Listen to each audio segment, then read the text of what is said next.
Conversations with God, Book 4, Awaken the Species, by Neale Donald Walsch, narrated by the author, Namuna Cisse, and Paul O'Connor. Dedication. To those who see that neither their life nor their world is as wonderful as it was meant to be, but who know that both can be, and who now choose to make it so. Author's Note. I am aware that in the most recent book in the Conversations with God series, Home with God in a Life That Never Ends, written and published 10 years ago to this writing, it was indicated that it would be the final of these dialogues to be published and widely distributed by me. Yet life is an ever-changing mosaic, and given that all of us are one with God, we do have the ability to create what filmmakers would call an alternate ending to any story. Apparently, this is what's happened here. A new decision appears to have been made at a superconscious level, the level at which all souls function. I could have kept this latest dialogue private, but everything within me shouted, "Don't you dare!" With this public distribution of a new word-for-word transcription of my most recent conversation with God, I feel that I'm keeping a promise to God to do whatever I might be able to do to continue to place into the world the most important information I've ever been given. Information that, it has been demonstrated to me, can change in a positive way the daily experience of millions of people around the world. Notwithstanding the fact that all of the world's major religions speak of divine revelation from God to humans as having occurred throughout history, I perfectly well understand if some people feel that such a blessed event would presumably not occur in the life of an utterly imperfect and fault-ridden person, such as myself. I've always said, however, that it's not me, in the singular, who has conversations with God, but all of us, in the plural, all the time. Most people are simply calling it something else. All of us have the ability to access the highest wisdom within us, which we are invited to consider to be God working in and through us. The dialogue itself puts this succinctly in the voice of the divine. I talk to everyone all the time. The question is not, to whom do I talk? The question is, who listens? I therefore invite you to set aside whatever natural skepticism may arise regarding the source of the material found here, and to focus instead on whether or not what has been offered in this process has any value in the living of your individual life, and, more broadly, in the understanding of life itself. The text contains much information about life and death, and the time in between. It's filled with probably more metaphysical data than you may have been exposed to in one place in a very long time. At one point in the dialogue that follows, you may find yourself saying, "Speculation or not, this is utterly fascinating," yet then fairly be asking, what good is knowing all of this? What does it have to do with my life and the improving of it, much less the improving of the lives of all of us on earth? You'll see here that I ask question after question in my effort to render this dialogue meaningful and relevant. What I know is that today, with everything that's going on in the world, people are yearning and searching for a message of hope, faith, healing, and change. I found that this latest conversation with God offered me that, and this is why I let myself publicly share it. The exchange here contains a few tough assessments of where we are today, yet these are offered not as judgments, but as flashlights, illuminating what we are now being invited to see and empowered to do. I know it sounds trite, but a better tomorrow, for us as individuals and for our civilization, is possible, very, very possible, if we will choose it. As the dialogue here makes clear, we are but one decision away. I hope you'll decide to make that decision after hearing what follows. Introduction. I awoke from a sound sleep on August 2nd, 2016. It was the urge that awakened me. I knew it well. I hadn't felt it in nearly 10 years, but I knew it well. I had no idea what time it was, but I thought to myself, if it's 4:23, will I need more of a sign than that? I glanced at the clock on my bedside table. 4:13 a.m. Of course, just enough time to pull myself out of bed for my 4:23 appointment. The first dialogue I ever had with God began at 4:23 in the morning, and every morning for weeks I would be awakened between 4:15 and 4:30 by a deep inward urge, get back to the dialogue. This pattern continued for months, and subsequently for years. I wondered if there was any significance to the timing of it, but ultimately I released any need to know. When the first Conversations with God material, scribbled on yellow legal pads, actually became a published book, I was told in the dialogue that it would, by the way, so I sent it to a publisher on a dare.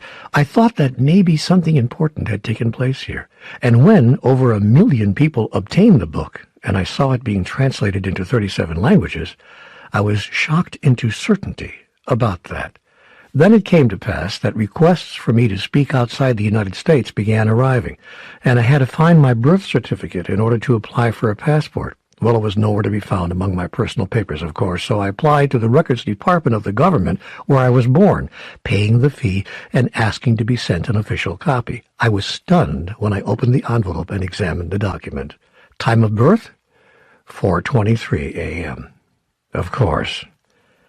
The fact that this experience of divine connection always seemed to be initiated near the same time every day that I came into the world somehow seemed meaningful to me. At the very least, I could not ignore the perfect symmetry of it.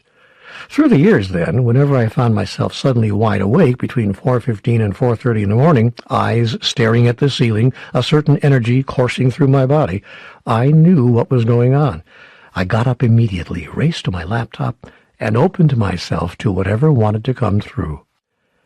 And so it was on this day, August 2nd, 2016.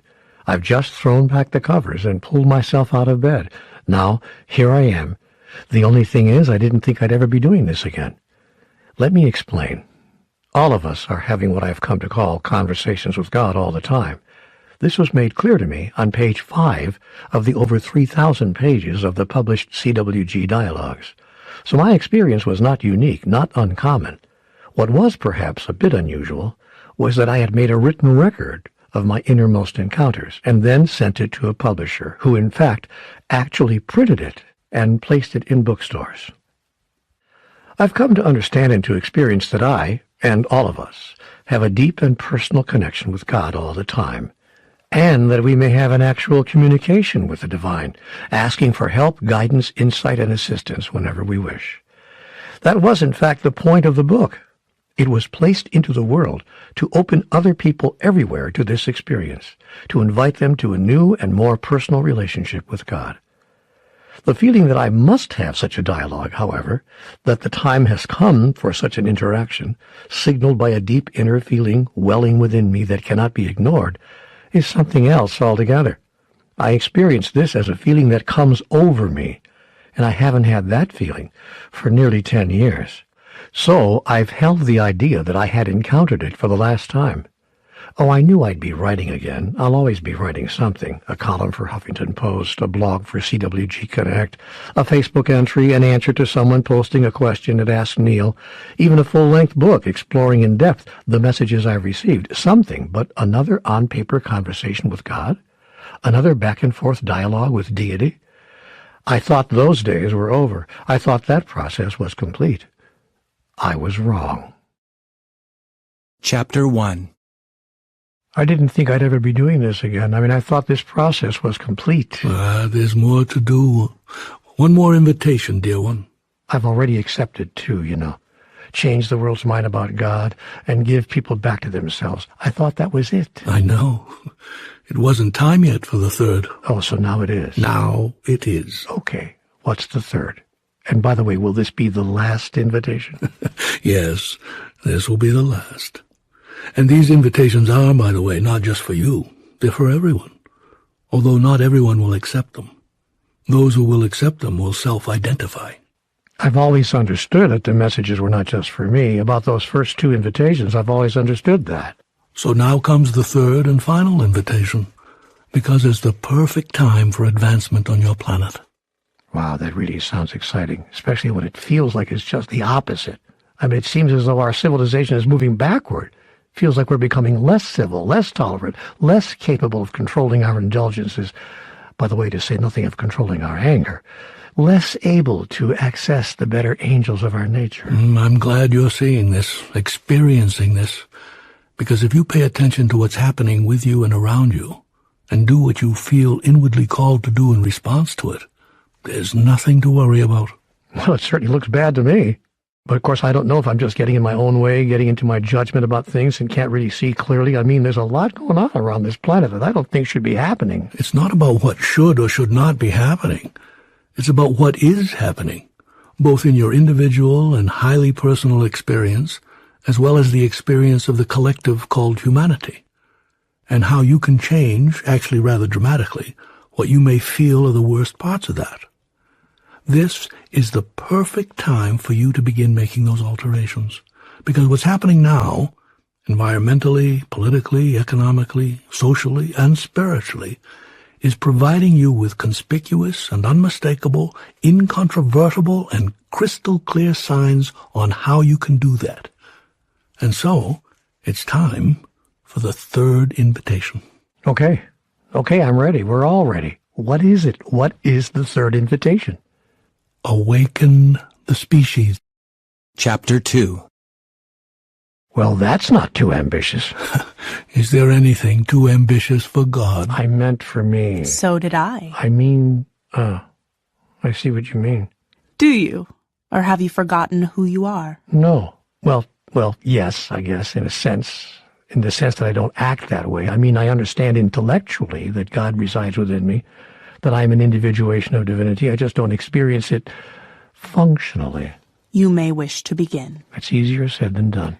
As long as you keep saying that, you'll find it to be true.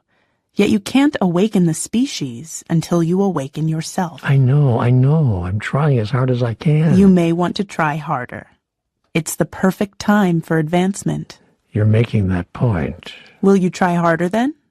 All of you? I can't speak for anyone else, but I'm in. Tell me what I can do to awaken more quickly. There's not a person on earth who doesn't want to know how to do that. The fastest way to awaken more quickly is to be the cause of someone else awakening more quickly. But how can I be the cause of someone else awakening if I'm not awake? This is interesting. This is what is called a divine dichotomy, when two apparently contradictory truths exist simultaneously in the same space. The truth is that you are awake. You just don't know that you are. So in that sense, you're not. You're not awake to the fact that you're awake, so it feels as if you're not awake. Hold it. Can you help me with that? I mean, I feel like we just went around in circles here. Have you ever heard a noise in the middle of the night and thought it was part of a dream, only to be surprised to find that you're actually awake? Sure, that's happened to all of us. There you are. Okay, let's agree that I'm awake but just don't know it yet. What could make me realize that I'm awake? Have you ever been scared awake by a nightmare? Well, yes, again, we've all had that experience as well. You're being scared awake right now by some of the conditions on your planet, some of which have become nightmarish. You said yourself it feels like you're going backward. In my own life sometimes, not just globally. Observing this is very good. It will cause you to know that you're awake and that this is not just a bad dream. It's a reality that you no longer choose. You're becoming more and more conscious every day of what's going on, and that's going to help you remember who you are and motivate you to begin acting like it. That's all that has to happen here. That's all that's going to be required for all of you who already feel that you are awake to bring an end to every nightmarish condition. You simply need to awaken to the fact that you're already awake, and that there's something you can do about what you see happening all around you. Would you excuse me? I'm just not sure that I'm up to trying to save the world. This is not about saving the world. This is about your personal spiritual journey. It is about your individual evolution.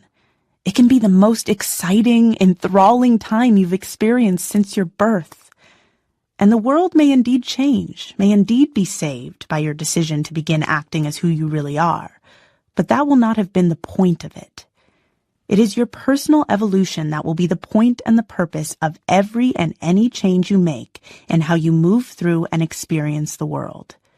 If it is your desire to demonstrate who you really are, and one way you see yourself doing it is by assisting in ending the suffering of others, bringing healing to the planet, and affecting in a positive way the future of those you love, then you will not feel burdened by an assignment too big, but rather joyously thrilled about the opportunity life has placed before you in this perfect time to advance. The third invitation is to awaken, as part of your process of personal evolution, the many members of your species who are already awake to the fact that they are, and then to inspire them to begin acting like it also, so to model and inspire and awaken behavior for those others who are still asleep, and to do this all because this is what your personal evolution calls you to do. Thank you. I get it. But there still is this lingering question. If many people are already awake, why aren't they acting like it? Are you telling me that not one of them, not a single one, knows they're awake? They're all still thinking they're just dreaming what sometimes feels like a nightmare called today's news on Earth? No. Many of them know that what's happening is real, and they are awake to who they are and what it would take for them to awaken the rest of the species. Okay, then my question still lingers. If there are so many humans who know they're awake, why is the world the way it is? I'm a perfect example. Every day I do something or say something or think something that does not in any way resemble the behavior of someone who is awakened. If I know that I'm awake, as you claim that I do, why do I behave the way I do? Because being awake and knowing what you know, and having all that you know fully integrated into your life, are two different things. Sometimes, particularly when you're very young or acting immaturely, it's more attractive to you to pretend that you don't know what you know, or just to ignore the fact that you know. And sometimes you simply forget. Did your father ever say to you, "Why would you do such a thing when you know better?" Did he ever say that? Of course, I heard that 100 times. Make it 101. Look, yours is a very young species. You are like children. You are the toddlers of the universe. So you go around doing things that you know are not good for you because it seems like more fun in the moment, or you simply forget what you've been told. This is the story of your species' collective experience on Earth. You've let it be your experience as an individual too, even though you know better. You're not just observing non-beneficial behaviors in others, you're actually engaging in such behaviors yourself. But now it will be beneficial for you to set aside your childish behaviors. I know. And I know that you know. That's what I've been saying here. Even those who did not know before know now. It's becoming too obvious for even the most immature members of your emerging species to not see it, to not realize it, or to pretend they don't know. Yet you're still not acting as if you know. You're not integrating what you know. So you know, but you're not acting as if you know that you know. You're awake to who you are and to what is true, but your behavior does not reflect this. You continue to act as if you're sleepwalking. Now, if you don't want to walk into a wall or off a cliff, you would do well to wake up to the fact that you're already awake, that you're not dreaming about some of the nightmarish conditions on Earth, and that you're not making it up or imagining that this very day is the perfect time to advance in your evolution. Okay, I got it. You keep saying it, and I got it. I understand.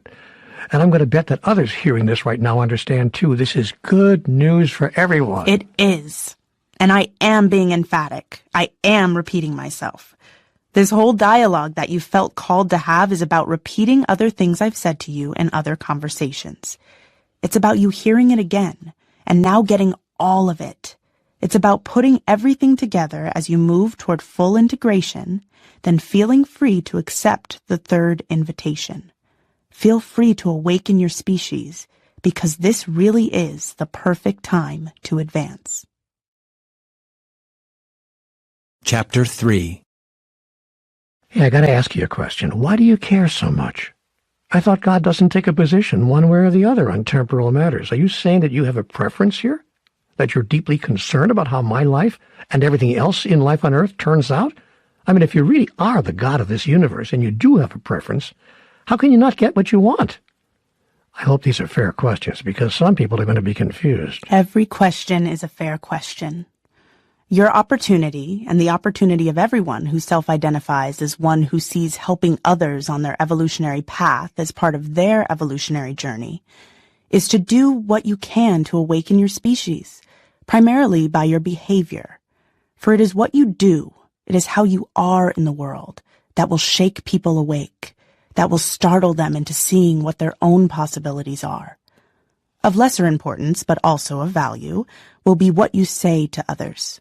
Having the courage to share not widely accepted words and thoughts and ideas that might serve to open a road to greater clarity for many people. Now, to answer the present question, I do not want you to awaken the species any more than I want anything at all. Please be clear. God lives in want of nothing. Anything God wants, God can have. Yet God does have desires. It is God's desire that fuels the engine of creation. It is divine desire that powers the universe. Okay, all right, we'll use the word desire then. If God desires humanity to awaken, and I presume this is to preserve and improve its way of life, is there any question that this is going to happen? God's desire is not that particular outcomes occur, but that the sentient beings in God's universe be fully empowered to create what they choose. If all the sentient beings of the universe had no choice but to do exactly what God orders them to do, you would live in a universe populated by machines, automatons, robots, androids. This would defeat the whole purpose of God having created sentient beings in the first place, which is to allow God to experience itself as what it is, the free will creator of its own experience. It is critical to understand that God is both the creator and the created. There is no separation between the two. I know this.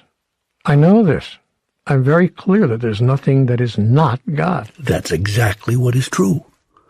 God experiences the act of creation, therefore, not by requiring all of itself to follow orders, but in exactly the opposite way, by allowing and empowering all of its creations to create whatever they wish.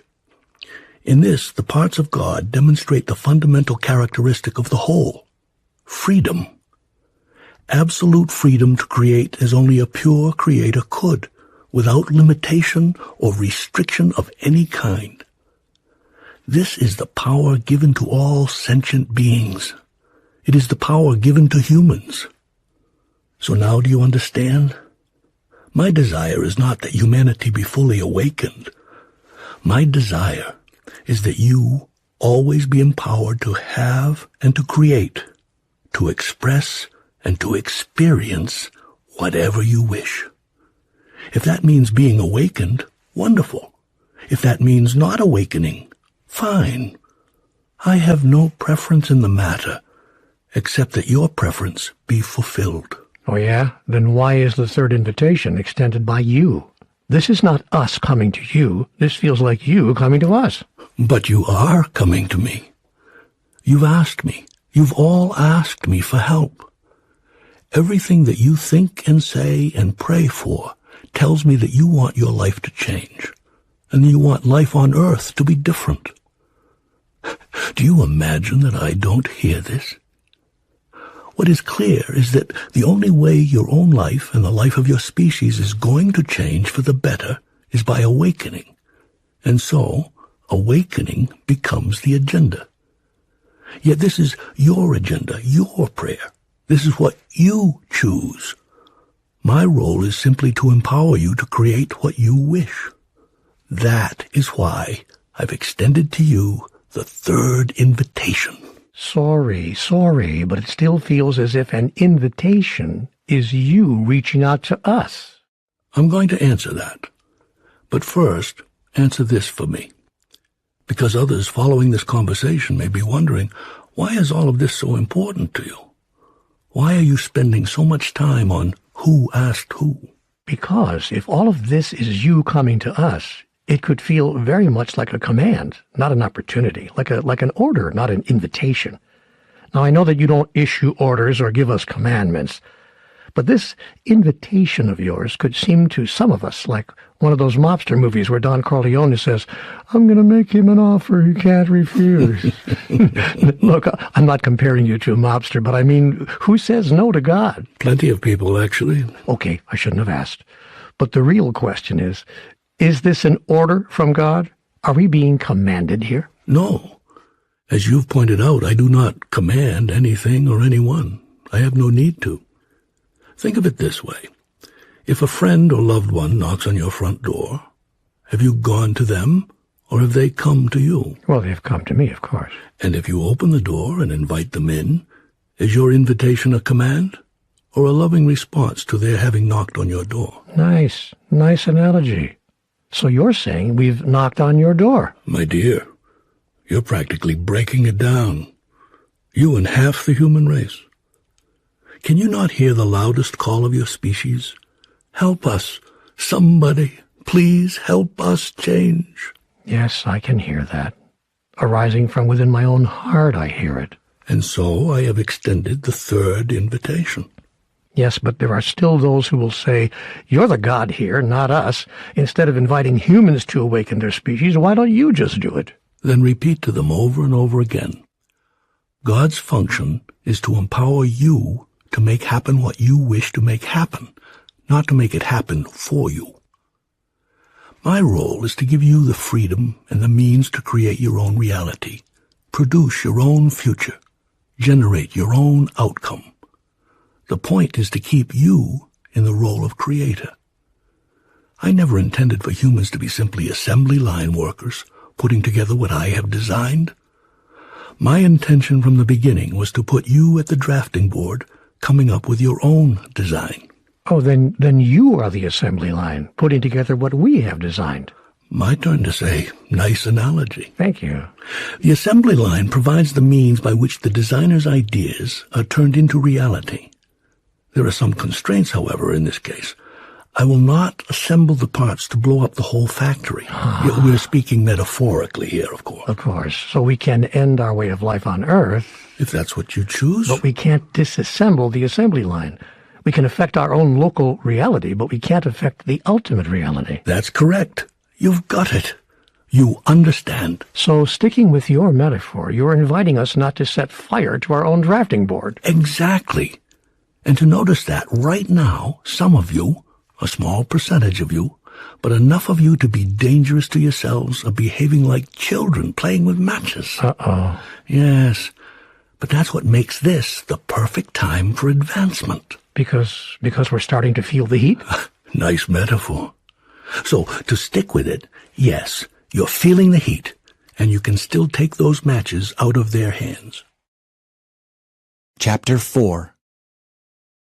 I know it may not seem like it from our actions, but humans actually really do want to survive. That's why we're crying for help. Most humans say that survival is the basic instinct. Actually, survival is not your basic instinct. If you all followed your basic instinct, the survival of your species would not be in question. It would be guaranteed. I know. The basic instinct of humanity is the expression of every human's true identity, which is divinity. In human terms, this translates to pure love, love that knows no condition and expresses itself at any cost. That is the fundamental impulse, which is why humans run into a burning building rather than away from it, if they hear a baby crying. At the highest level, at the instant when the most urgent decision must be made, most people don't stand there weighing the odds of their survival while the baby is crying. They do what is in their true nature to do. In moments such as this, you understand that there is no way you can cease to exist. The spirit of you, the essence of who you are, will live forever and ever. And at the deepest place within, you are clear about this. Survival, therefore, ceases to be the issue. It is not a question of whether you will live, but how you will live, whether it's for another 20 years or another 20 minutes. Now, it's true that you may have a strong desire to continue living in your present physical form for more than 20 more minutes, but your basic instinct to express divinity by becoming the personification of unconditional love outweighs and overrides this desire. Sadly, not every member of your species experiences this level of clarity during life's ordinary moments. The number who do, in fact, is very low. It is easy to get lost in the labyrinth of life.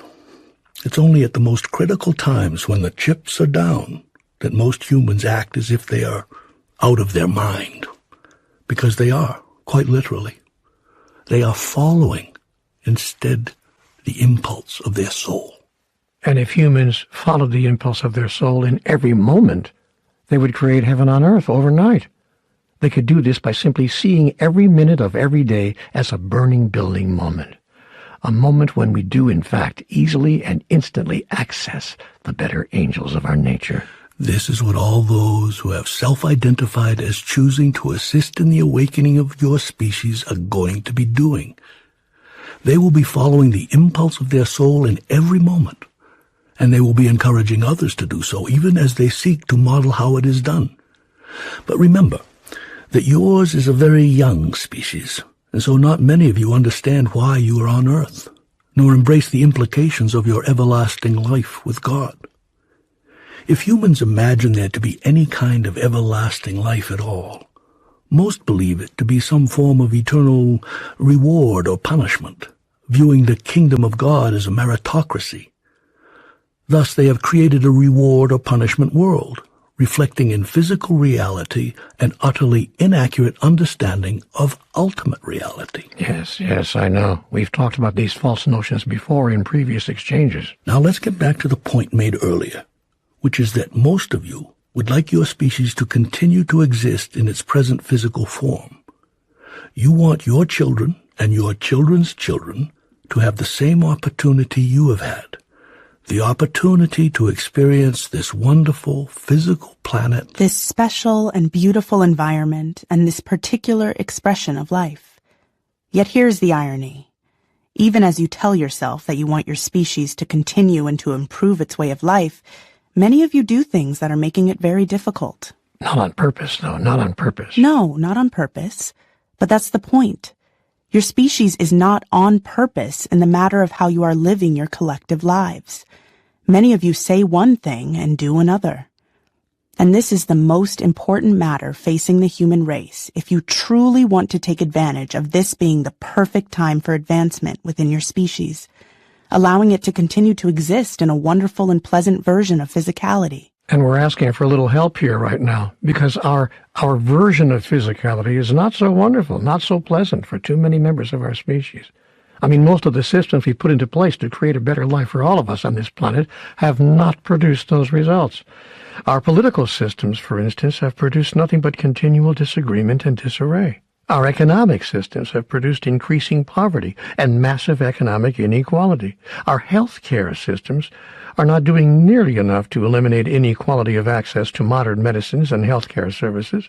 Our social systems more and more generate discordance and disparity, to say nothing of frequent injustice. And saddest of all, our spiritual systems have in too many ways and too many places produced bitter righteousness, shocking intolerance, widespread anger, deep-seated hatred, and self-justified violence.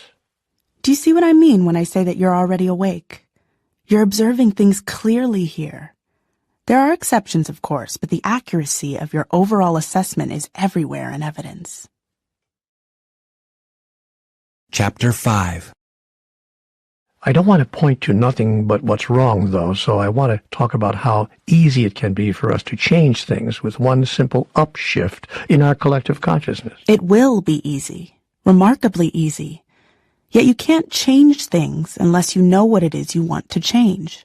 So some discussion of what's not going well can be very useful, allowing humanity to know where it may wish to make some improvements. This is especially true with people who hold a see no evil, hear no evil, speak no evil mentality, and don't normally look at these kinds of things. Yes, but I can see apologists lining up right now to say, hey, wait a minute, we've made huge progress. They will say that we have to look at how far humanity has advanced, and they will be accurate, in asserting that things are not as bad as they used to be. So what would you say to them? I would say, but is that it? Is that the most we can say about our global experience? Things are not as bad as they used to be? Can we not at least say also that our species has finally become civilized? Then I'd invite them to be the judge, and I'd point out things that not many people know about, or think about, or want to think about. Such as? Such as the fact that over 1.5 billion people in this very moment don't have electricity in the 21st century. Such as the fact that a higher number, over 1.6 billion, don't even have access to clean water. Such as the fact that a huge number, a higher number still, over 2.5 billion people, don't have toilets. None of this may seem like very much to talk about. I mean, they could be just simply inconveniences, but these conditions have enormous implications. You know that more than 19,000 children die each day on this planet from preventable health issues, such as malaria, diarrhea, and pneumonia? And then there is this problem, which we could solve virtually overnight if we really wanted to. Over 650 children die on this planet every hour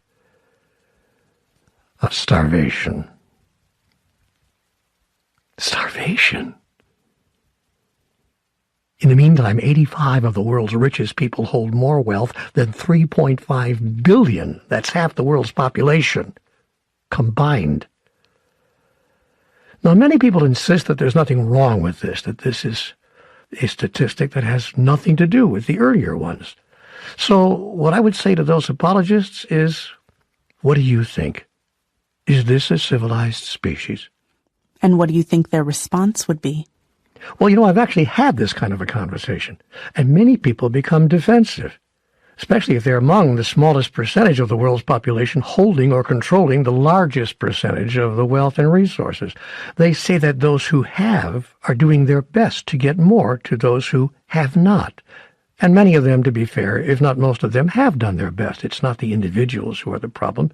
It's the institutions of society. It's how the society, how the system is set up. It's the economic structures and constructions. Yours is a young species, still trying to find its way. Well, the result of that is that there are many people who describe our species as civilized in spite of the fact that we're still building and actually threatening the use of weapons of mass destructions in a global community that has found it impossible to create a way to simply get along. And I keep wondering, is this civilized? And there are many who describe our species as civilized in spite of the fact that we're still killing human beings intentionally as a means of teaching human beings that killing human beings intentionally is not okay. And we fail to see the contradiction. And I keep wondering, does this make sense?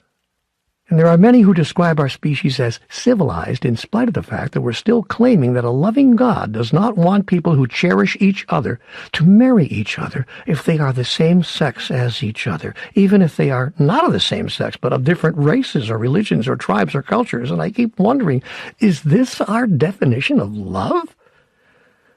And there are many who describe our species as civilized in spite of the fact that we're still brutally killing and eating the flesh of other living creatures, pretending that those creatures are not sufficiently self-aware to experience suffering in the way that they are raised and how they are slaughtered, or that it doesn't matter, even if they do experience suffering, because guess what? Humans have dominion over them, and we get to do with them as we want, when we want, how we want. And I keep wondering, is this how we define the human species as humane? There are many who describe our species as civilized, in spite of the fact that we're still smoking and ingesting known carcinogens, ignoring how huge numbers of us are suffering from what we're doing to ourselves, and that we're still abusing alcohol and drugs, pretending that these are substances we can handle, all the while that we're not handling them at all. But seeing that these things alter our very personality, in fact, the root of our being. And I keep wondering, is this the measure of our intelligence? These conditions presenting themselves in such an unavoidably visible, dramatically obvious way are what make this the perfect time for advancement. 50 years ago, even 20 years ago, before the vast expansion of the internet and the explosively global reach of social media, those conditions existed with far fewer people noticing them. I see what you mean. I see what you're saying. The time is right for humanity to really be able to do something about all of this now, because now everybody can know, everyone, not just a few people here and there in activist organizations or academic institutions or government offices, but everyone, all of us can be aware of what the problems are and how widespread they are. Can you imagine 1.6 billion people not even having access to clean water in the first quarter of the 21st century? On a planet whose inhabitants consider themselves to be evolved? So you're seeing that you can't solve problems you don't know about, and that knowing about them and talking more and more about them is something you can celebrate, because it creates the perfect climate within which conditions are finally addressed and solutions can be created. Exactly. Or to put this another way, necessity is the mother of invention. I hate to be so trite, but necessity is the mother of invention. You see, I have enormous hope that the human venture will become one of the most successful and joyous expressions of life in the cosmos. I'm clear that we are but one decision away from creating this. And what is this one decision? That'll have to wait till the next chapter. Chapter 6. I believe that we can change the global experience of our entire species by making the decision to open-mindedly, genuinely, and unrestrictedly explore, and then open-heartedly, joyously, and unreservedly accept the reality of who we really are. Wonderfully put. And this will be an enormously impactful decision as it relates to your individual evolutionary process. Remember, what we're discussing here is not just changing world conditions, but changing the conditions in everyone's personal life and everyone's day-to-day experience. In fact, as noted before, this is where everything starts. This is where it begins. The third invitation is about how one's individual life is going, the way it is feeling, and what it is presenting as its next manifestation. You can be a transformed self if you accept the invitation to awaken the species, because it is just as I said at the outset. The fastest way to awaken the self is to awaken another. When you start focusing on this, you will realize that you already are awake, and this will make all the difference. It will change the way you think, the way you speak, the way you act, and the way you choose to be in every moment and situation. That, in turn, will affect both what is drawn to you in your life and how you experience whatever comes your way.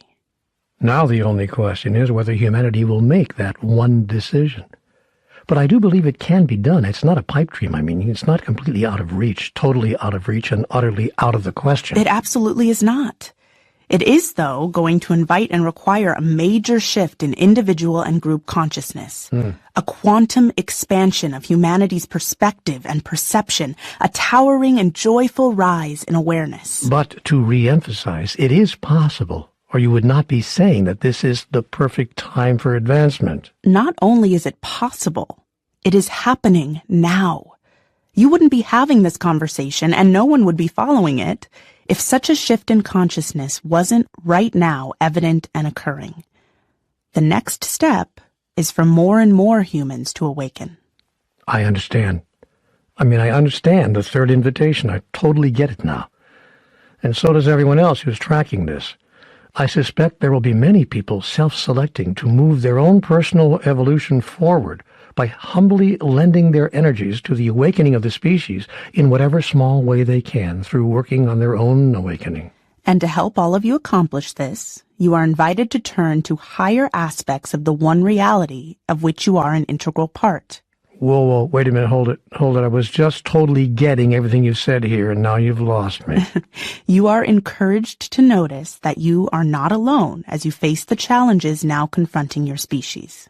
Yes, I know that nearly everybody on Earth is concerned about this. There aren't very many people on this planet who aren't worried about the future and trying each in their own way to do something about creating a better tomorrow. The challenge here is that we've tried so many things, and we haven't yet found the answer. We haven't yet, as I've said, found a way to simply get along. We can't even stop killing each other. We can't even find a way to do that. So maybe it's time to get help from those who have found a way. As I just said, practically everybody on Earth has tried, and so far failed. Then turn to those who are not on Earth. I'm sorry? Perhaps it's time to get help from those who are not on Earth, who know all about life on Earth, but are not from Earth.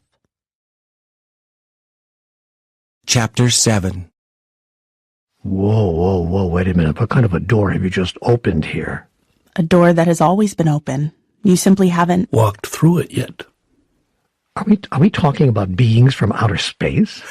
Do you think there are such beings? Well, yes, I do. You even told me there were. We had a long discussion about them from chapter 16 to the end of Conversations with God, Book 3. And what did I say there? You said that there were many advanced civilizations in the universe. Not dozens, not hundreds, but thousands.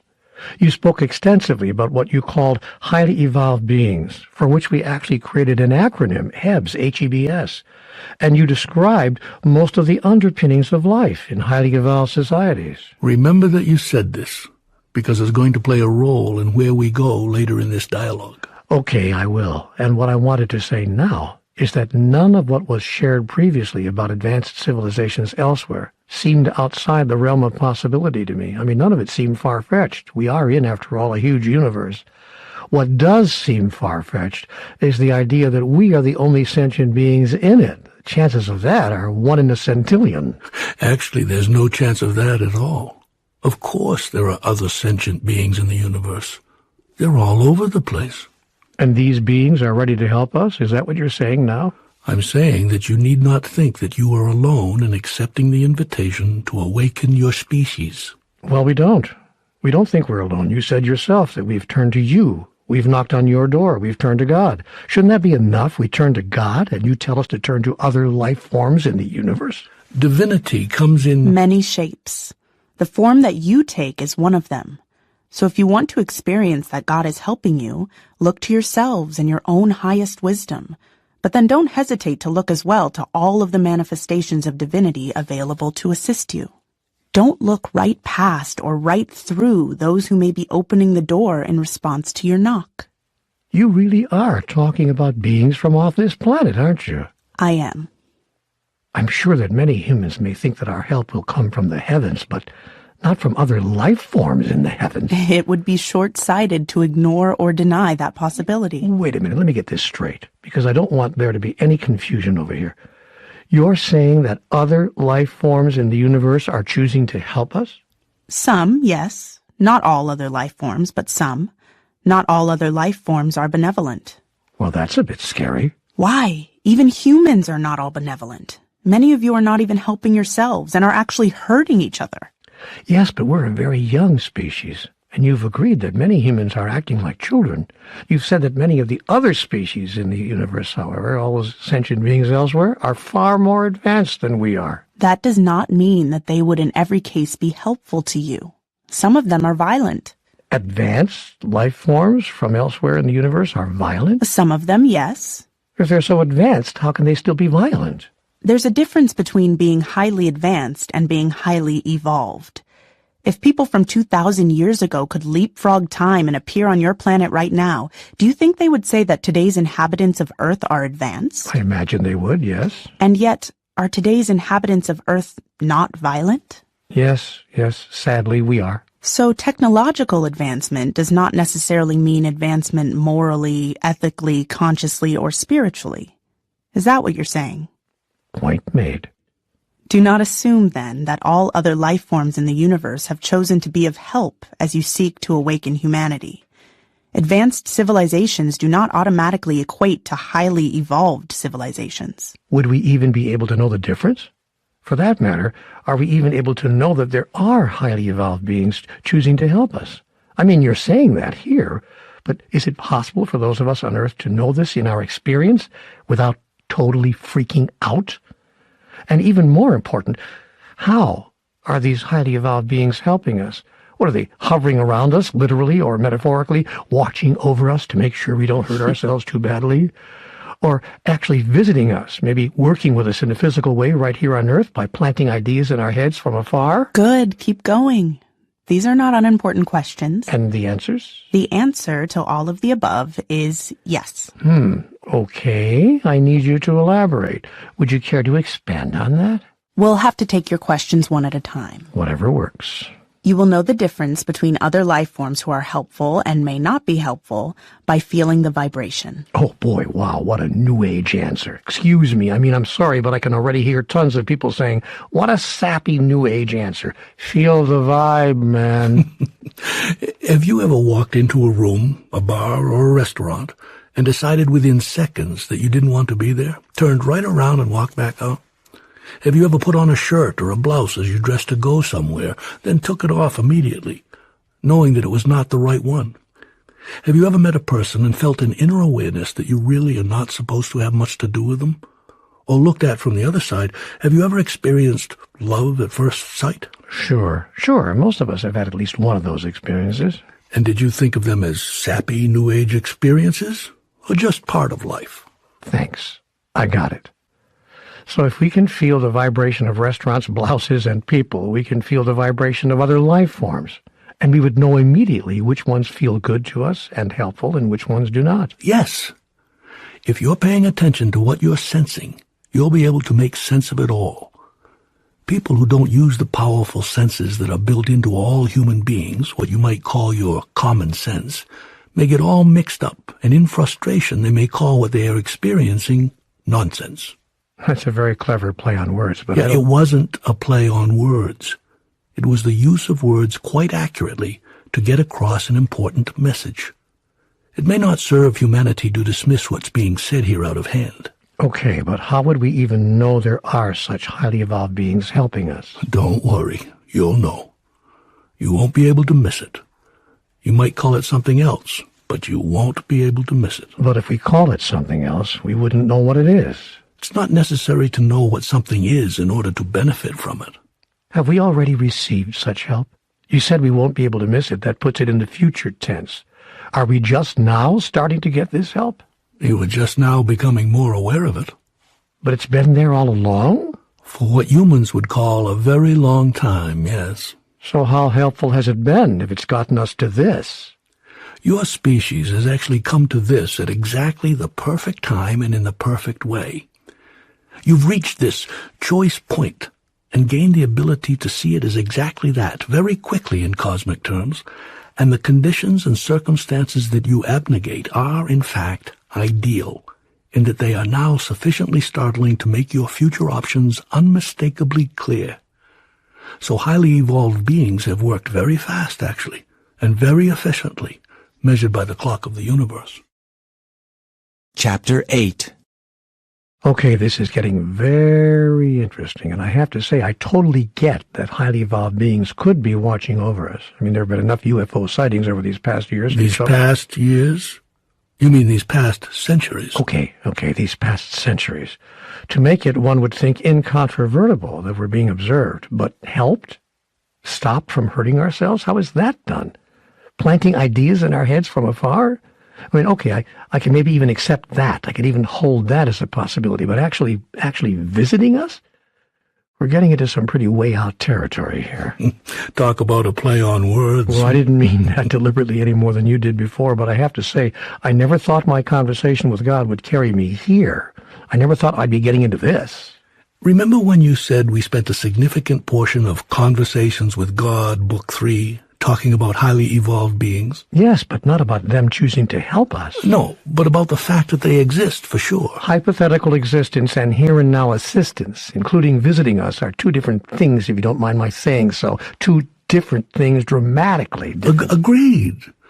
Embracing this possibility is all part of the third invitation. I thought the invitation was to awaken our species, not to be introduced to a new species. And are you now saying that to awaken the species, I have to embrace a belief that other life forms, I guess most people would not call them Hebs, as we referred to highly evolved beings in Book 3, but we just call them extraterrestrials. Are you saying that I have to embrace a belief that extraterrestrials... Yeah, let's just continue to call them highly evolved beings, or Hebs for short. Are you saying then that an awakened species is choosing to help us, is visiting us? You don't have to embrace anything. You can move forward with your mission to awaken your species without adopting any belief that another species exists, much less the idea that there are Hebs choosing to help those on Earth. But you just said embracing this is all part of the third invitation. It's part of the invitation. It's not required to accept the invitation. You want to unpack that for me? Well, let's go back to the front door analogy. If you knock on my door, and I open it and invite you in, and if I say, "How timely, I've just put on some hors d'oeuvres," that doesn't mean you may not accept the invitation unless you consume the specialty items on the tray. Got it. I can come to the party without having to swallow what may not be my cup of tea, to mix metaphors. You can indeed. I can accept the invitation to help awaken our species without having to believe that other species are choosing to help us or are visiting us. Yes. One decision does not hinge on the other. And that feels better. That feels like I've got a little more freedom here. Freedom is something you will always have. That's my promise to you. That's my eternal commitment. I know, and I thank you. You know, you said that over and over, and I've been accepting that as your greatest gift to us. So now let's just say that I'm at least willing to explore these ideas that you've brought into our conversation. As a possibility, I mean. Let's just say I'm willing to explore them as a possibility. What I really want to get to now is how I can help in awakening our species, and what an awakened humanity would look like, and how it would create and experience life. I described that in detail, in great detail, in what you have called Book 3 of your conversation with me. Yes, I know you did, and I'd love to have a look at that again, though. I've already forgotten most of what was said there. It's amazing to me how we forget what would be really valuable for us to remember. Yes, that is part of the human experience for sure. But repetition can help that. So we are going to summarize much of that again here, as well as repeating a few salient points from several of our other past conversations. Okay, by me. I can use the brush up for sure. But right now I can't ignore the elephant in the room. I just can't pretend you didn't say what you've just said right here. You didn't just say that Hebs exist in the universe. You said that they're choosing to offer to help us directly, and that they are even visiting us. As I observed earlier, those are two dramatically different pieces of information. We can explore both. The second exploration will serve the first. It would be beneficial for many facets of life to be explored by you during this wonderful moment in the evolution of your species, with nothing assumed and nothing eliminated from consideration. Always keep your mind open. In all things, always keep your mind open. Everything is possible, especially things you know nothing about. You wouldn't decide that something you know nothing about is impossible, would you? Many humans manage to do that, actually, much of the time. Yeah, but you and others like you have been different. You've kept an open mind. You're sitting here right now, engaged in what others would call, what many others would call, an impossibility, a delusion, even a blasphemy. You're having a conversation with God, and you're thinking nothing of it. Why should I? It was you who told me in prior conversations, speaking of our previous exchanges, to at least consider the possibility that there may be something I don't fully understand about life and about God, the understanding of which would change everything. So I've applied that to my experience. I'm very clear now that all of us are totally capable of accessing the highest source of wisdom within us, which I call God, when we need or wish to. We've all been doing it for years, since we were born. Every single person is having a conversation with God all the time. Many just don't know it, or they're calling it something else. That is at least my understanding, that's my observation, and that's my experience. So, you can accept that God is communicating with you, but you're not so sure about highly evolved beings helping you. Ah, good one. Good point. I guess the second idea seems just a little more science fiction-esque, if you please, than the first idea, so it's one step removed from something I can easily and non-hesitatingly accept. I mean, even organizations like religion, for instance, speak of revelations, moments of wonderful clarity, insights presumably coming from God. But I don't hear much talk from pulpits about highly evolved beings offering us guidance. So it's a startling idea, and not one that's easy to step into without the slightest hesitation. Yet you'll find this as well in that part of our previous dialogue and that you called Book 3. Really? I forgot about that. There, I said, when all in your race are led to mastery and achieve it, then your race as a whole, for your race is a whole, will move easily through time and space. You will have mastered the laws of physics as you understood them, and you will seek to assist those belonging to other races and other civilizations in coming to mastery as well. And you replied, even as those of other races and other civilizations are doing so now with us? To which I answered, exactly, precisely. So it shouldn't be a surprise to see this come up in our present exchange. You know, I've actually forgotten that you said that before. My messages to you have been consistent through the years. What has not been consistent is your remembrance of them. Chapter 9. I'll be the first to acknowledge that remembering all that I know and all the messages that I've received from all the wonderful sources of wisdom in my life has not been my high card, not my most highly developed attribute. It is with me, as my father used to say, so old so soon, so smart so late. That said, I want to offer whatever energy I can to the global effort to awaken our species, so I'm very happy to have been stimulated to enter into this present conversation. But you know what? I'd like to think that I've added to that global effort already in my life. I mean, I've written a lot of books, and many people have, just by the way they interact with others, done equally wonderful things in their life. So maybe I don't have to accept the third invitation. Maybe I already did that long ago. Many of you have done, yes, some of the things that a person who has received and accepted and acted on this invitation might do. But most of you have not done so intentionally. You've all done them graciously and generously and genuinely, but not with a specific intention behind them. And intention is everything. It sets the energetic signature for events that follow.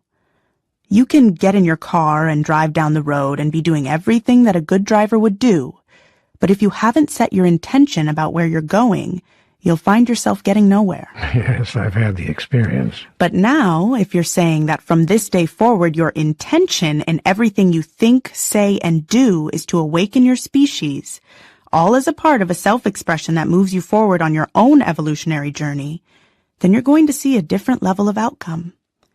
This is what the third invitation is all about, and it is extended to everyone, not just to you. The conversation we are now having is for everyone who accidentally finds their way to it. You know who you are, because here you are. The awakening of others will not happen by chance or as a nice but not specifically focused on result, but as an intended effect of the personal evolution of all those who self-select to accept the invitation that has been extended here. A part of how you will all do this is by allowing your personal growth and your struggles to achieve it to be on display, to be modeled publicly. Ah, that's a big one. That's a huge thing to contemplate. Yet, should you agree within to do it, you will have expanded the evolutionary impact of your day-to-day journey and moment-to-moment choices from little you to big you, from local you to universal you, from the singular you to the collective you. By all of you allowing your personal evolutionary process to be observed by others, it can become a means by which the evolutionary process of all humanity is advanced. And what a perfect time for advancement this is. But how could anyone even attempt to do this kind of thing without being tempted to feel, I don't know, what's the word here, grandiose? I don't want to start deluding myself into thinking that I'm the hope of our species, and I wouldn't want to inadvertently take someone else down that road either. Wouldn't I run the risk of inadvertently placing myself into an artificially elevated mental state where I could only be described as manic or even deranged, thinking that I have this mission placed before me and that I am one of those who is going to carry it out? Let's be clear. This is not about walking around declaring yourself to be the model of perfection and the example of evolutionary excellence. This is about simply not hiding your personal choices, but presenting yourself authentically to the world with regard to both your struggles and your progress as you seek to fully awaken. If you really, genuinely, and humbly notice within that your personal interior process is not focused on anyone else, and certainly not on saving the world, but is only intended to move forward as best you can your own individual and personal evolution, and if you quietly share this with anyone who asks about your change of behavior, because others will notice it, you will not take yourself to a place you've described. And if you really, genuinely, and humbly accept what you have called your own so-called imperfections, I see you as perfect just as you are, but we'll discuss that later, and you view yourself and declare yourself to be a person whose evolution is in progress and not anywhere near complete, you will also avoid the place you've described.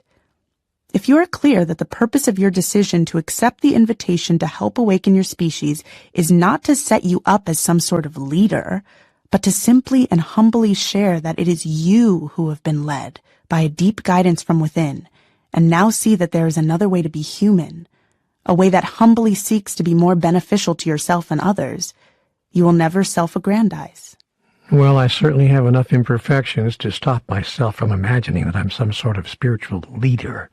I mean, anyone who knows me will tell you that. Ask my family.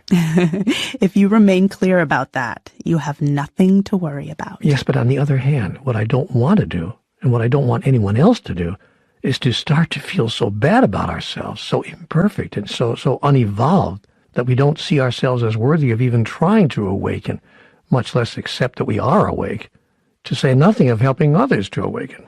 If you will allow yourself to see what you and others would call imperfections as part of what's perfect about all of you, and by the way, see everyone else's imperfections in the same way, you will create a wonderful balance that will serve you and everyone else whose lives you touch. That balance will allow all of you who accept the third invitation to love yourselves just as you are, even as you humbly and genuinely seek to grow and further evolve every day. It will allow you also to give others permission to do the same. You are a beautiful being, growing and evolving. As I have said many times before in our other conversations, if you saw you as God sees you, you would smile a lot. I'm so comforted.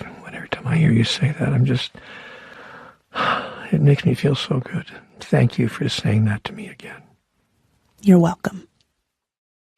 Now what I would really like to do is to take that close-up glance at what living as an awakened species would look like. I would really like to know how humans can create and experience life in a new way on Earth. I want to go over again what you said in our previous conversations about how advanced beings from other species, from outer space, live. I will be happy to, but first you must understand that I'm not talking about beings from outer space as you have defined it. What do you mean? As I have defined it. Outer space is outer space. It's part of the cosmos that exists off this planet. It's the rest of the universe. That's how I define it. How do you define it? Well, I'm going to quote your metaphysical master, William Shakespeare, here. There are more things in heaven and earth, Horatio, than are dreamt of in your philosophy. Which means? Which means there are more things in what you call outer space than are dreamt of in your cosmology. When you refer to beings from outer space, you are referring to that part of the universe of which you are aware. Yet the universe is much larger and far more interdimensional than you may think. Entities from the limited aspect of all that exists that you call outer space are currently manifesting as physical entities just as you are. And like humans, not all beings from outer space are peaceful, as I have already noted. Some are, and some are not. Even those who are peaceful nevertheless occasionally behave violently, just as humans who see themselves as peaceful sometimes behave violently. To put it mildly, many humans kill other humans. Exactly. So when I refer to beings who are choosing to help you, and when I describe the new way humanity could choose to live based on how this awakened species lives, I am referring to entities who are not from the celestial realm in which beings experience themselves as only or primarily physical. Okay, you've got my attention. I am referring to life forms existing in another dimension. A dimension where the entities are not physical? A dimension where they need not be. A dimension where they can be if they wish to be, if they choose to take on what you would call a physical form. But where doing so is not required for them to have the experience for which all of life was created. Chapter 10. I'm intrigued by this, but I really want to have that review of what an awakened species, what an awakened humanity could look like in terms of how it would create life on Earth. And we keep getting into these other areas. I'm going to invite you to trust that it could be of benefit to explore these other areas first, It could be a means of helping you to understand where highly evolved beings in the universe are coming from as they continue to create an experience that your species on Earth may choose to explore more deeply and maybe even emulate. Well, that places this diversion into a different context. Okay, all right, fair enough. Then I'll ask this question. If the entities you refer to do not need to adopt a physical body, why would they ever bother doing so? God knows, you should excuse the expression, but God knows I would never do it if I didn't have to. Actually, you would and have. Do you think you are in physical form now because you have to be? Let me assure you that you are in physical form now because you choose to be. This piece of information alone can change your whole way of being. Why in the world would I choose this? And if I could be free from all the unpleasant experiences of being in the body, why in the world would I choose not to do so? You would choose not to do so if it served your purpose not to do so, and if you knew that you could be free from unpleasant experiences even while you are in a body. I can? Yes. And that's something that will become clear to you as this conversation continues. For right now, simply be aware that it is this which you do not know, which you do not remember, and that is why you cannot imagine choosing to be in a body if you do not have to be. And you do not have to be. You choose to be in physicality only when it serves your purpose, and right now it does, or you wouldn't be here. This is something that every highly evolved being knows, and that you do not. The problem is that you do not know what your purpose is. The vast majority of human beings do not remember. And so it seems to you as if you are in physical form against your will. This affects your entire experience of being human. You think that you are not only in your body against your will, but that the things that you are observing and confronting while you are in your body are happening against your will. This has enormous effect on the way you treat yourself and the way you are with others. Helping human beings change the way they are with themselves and with each other, and thus change the future of life on Earth, is the reason all of you have been extended the third invitation. When you have awakened yourself, you will know, at last, what your purpose is, what your reason for being alive is, what the reason for all of life is. Then you can decide to express and experience that. And this will help and encourage others around you to work on themselves in the same way. If you couldn't understand all of this, we wouldn't even be having this conversation. Nor would those who are following it right now be following it. A point you made before. A point I made before. Those who have committed to their own full awakening and to helping their dear fellow travelers on the planet do the same have already self-identified. They know, as you know and have said, that humanity is, in fact, one decision away from changing its future for the better forever, through the process of each person evolving to the next level by embracing and demonstrating who they really are. And this is what Hebs are doing right now, in helping us to achieve that awakening, and by taking on a physical form in order to do it, they are expressing and experiencing who they really are? Is that what I am to get from all of this? Yes. That is precisely the reason that the beings I am referring to would choose to take on a physical form. A difference between your species and theirs is that they are moving back and forth between physical and metaphysical states at will, whereas most of you imagine that you are doing so in a way that has nothing to do with your will. That's why I've allowed you to get into all of this here. Changing this thought that you are moving between the physical and the metaphysical against your will is going to be a big part of your personal transformation. You now describe your movement from the physical to the metaphysical with the term death, and you have it in your mind that this is the worst thing that could ever happen to you. Yet this event is merely one step in your ongoing evolutionary process. We actually fear the process by which we continue to evolve. We profoundly fear disembodiment, what we call death, and thus seek to avoid it at all cost. Literally, at all cost, including the abandoning of your consciousness, of what you know to be so, and of your deepest inner awareness. In this, you fail to recognize that you are already awake. You abandon yourself in order to save yourself. Oh, man. This is the irony of the behavior of every very young sentient species. It is the supreme irony of your present human experience.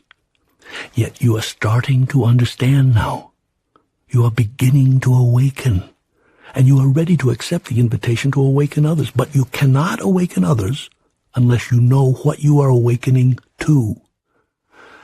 That is the purpose of this diversion. It is to let you know that you are awakening to the awareness that you are in your present body deliberately, not as a trial and a tribulation, not as something from which you can't wait to escape, but as a way to experience and demonstrate what only physical life on earth can offer you the greatest opportunity to express. Well, let me explain why this whole experience here very often does seem like a trial and a tribulation. If I'm understanding all of this correctly, these hebs you keep talking about are moving between the physical and metaphysical states instantly. They embody and disembody on the spot, when and as they choose. We humans, on the other hand, seem to be required to go through a period of time in the physical.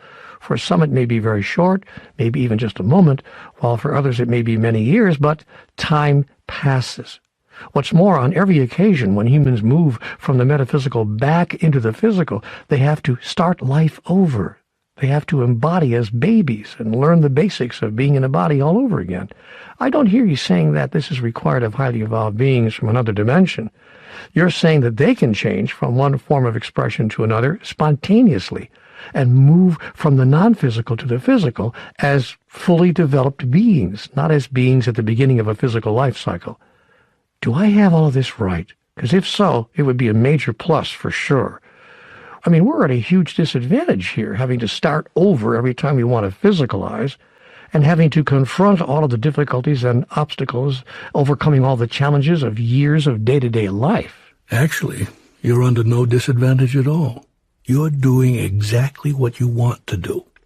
It would be beneficial for you to understand that you are physicalizing for a different reason than hebs. You are physicalizing because you want the experience of growing from embryo to infancy to childhood to adolescence to adulthood to old age. And you want it more than once. You've come back into the realm of the physical over and over again in order to embrace the fullness of this experience, because you seek to understand all of it thoroughly and completely, thus to both create and experience who you are from every angle, through every lens, in every circumstance and situation. As you move through this process of self-creation, you have been all of it in your lifetimes, the victim and the villain, the strong and the weak, the oppressed and the oppressor, the so-called right and the so-called wrong, the so-called good one and the so-called evil one. Whoa, wait a minute. I thought there was no such thing as right and wrong. I thought that none of us were good or bad in God's eyes. Your thought is accurate. These are labels that you have given to certain behaviors, not that God has applied. God loves you and adores you and embraces you through all your processes of becoming, of growing, of self-realization. I desire for you to decide who you choose to be and how you wish to experience that, so that you might know who you really are, not through having been told or assigned or ordered, but rather through having created yourself in that way, given all the options, offered all the choices, presented with every possibility. Now you have known the power and the glory of being divine through the freedom and the will to be divine. This is divinity expressed, not simply bestowed. This is godliness experienced, and that has been my purpose in creating life itself. And so, you have been the here and the there of it, the up and the down of it, the left and the right of it, the big and the small of it, the fast and the slow of it, the shallow and the deep of it, the light and the dark of it, and yes, the young and the old of it. You're using physicality to know and experience all of it, every conceivable expression, by producing a contextual field within which you may choose who and how you wish to be. This contextual field is the greatest blessing of your life in this dimension, because in the absence of that which you are not, that which you are is not. That is, it is not experienceable. In the absence of dark, light is not. In the absence of small, big is not. In the absence of fast, slow is not. And in the absence of what you have called bad, what you have called good is not. Therefore, judge not, and neither condemn, but be a light unto the darkness, that you might announce and declare, express and fulfill, know and experience who you really are, and that all others whose lives you touch might know who they really are as well by the power of your example. Is this not what all masters have done? You know, you've said these words to me many times before. Still, within this present context, they make even more sense to me, ring even more true. But why wouldn't this be true also for highly evolved beings? As just noted, highly evolved beings do not embody for this reason. They have already experienced physicality fully. They have done so to completion. So they do not start over in each embodiment, unless it serves them to do so in a particular physicalization. What does that mean? If a highly evolved being enters into physical form in its dimension, it is because that Heb wishes to recreate and re-experience something that cannot be created or experienced in the metaphysical state. Starting over from an initial embodiment state is rarely required in order to do this. If a highly evolved being enters into physical form not in its dimension, it is because that Heb wishes to offer assistance to sentient beings in the realm of the physical in the understanding, expressing, and full experiencing of themselves as who they really are. Hebs may then choose to start over in a life cycle as they physicalize. But why would Hebs even choose to offer assistance to sentient beings in a dimension other than their own? So they may continue to express and fulfill, know and experience who they really are at the next level, and the next, and the next, and the next. Hebs are choosing to experience and express themselves not as the seeker, but as the answer. The whole universe, the entire cosmos in each of its dimensions, is filled with sentient beings, each imbued with the exact same desire, the desire to express and experience their true nature and their true identity. This involves a process of first moving through and knowing every aspect of being physical, then moving through and knowing every aspect of being metaphysical, then integrating both. And here is the great secret that highly evolved beings are focusing their energies on sharing. Full integration can occur at any moment. The process can be condensed. An entire civilization can begin living as an awakened species whenever it wishes. Chapter 11. Okay, it's time to know how to do that. I'm grateful for having been given the opportunity to get to a place where my mind can at least feel more clear about how all this could have happened. But I'm really ready to move forward now. If we're being invited to awaken the species, I want to know to what. What is the way of being to which we might invite everyone to awaken? Are we supposed to simply embrace and adopt the principles and practices, understandings and behaviors of a totally different civilization living in a totally different dimension? Can't we achieve a better life as individuals and a better tomorrow as a global collective using the highest values of humanity? You certainly can. But it may be helpful and beneficial to you to look in terms of different energies, not different civilizations. This whole question of what makes life work wonderfully, joyously, and masterfully is not a matter of local customs. It is a matter of universal truth regarding life's fundamental energy. There is only one energy or essence in the cosmos, and that is what you have called in human language, love. The ideas that highly evolved beings have sought to place before humanity are simply thoughts about how to live and love in a way that is more beneficial to your species and will give each individual a chance to advance in their personal evolution more quickly. Hebs don't assert that their way of living is right for humans. They simply offer you the opportunity to decide for yourself. This is their way of helping you, even as you may seek to help others to awaken. So it may be of benefit to take a look at these ideas, see if or where you may find a contrast with human behaviors, and decide if you choose to try some new ways of being human. Well, I agree, and I already know that there will be some contrasts. So how about you tell me what the biggest differences are? I mean, let's cut to the chase here. The most striking and significant difference is that highly evolved beings are utterly and completely, absolutely and entirely without violence of any kind. They do not engage in physical violence. They do not project verbal violence. They do not even momentarily entertain violence in their thoughts. They do not call violence self-defense. They do not call it entertainment, and they certainly do not call it sport. They simply cannot justify or support the inflicting of physical or emotional pain, not even the slightest discomfort, on any other entity. Well, is there a formula by which they have been able to achieve this? I mean, what do they know that we don't know that opens the way for them to be like that? All violence has disappeared from their culture because all anger has disappeared from their reality. And that is because... It is because they live in the knowing that they have nothing to lose by being good and kind and caring and compassionate and unselfish and giving and accepting and unconditionally loving in every instance of every moment of every circumstance or situation.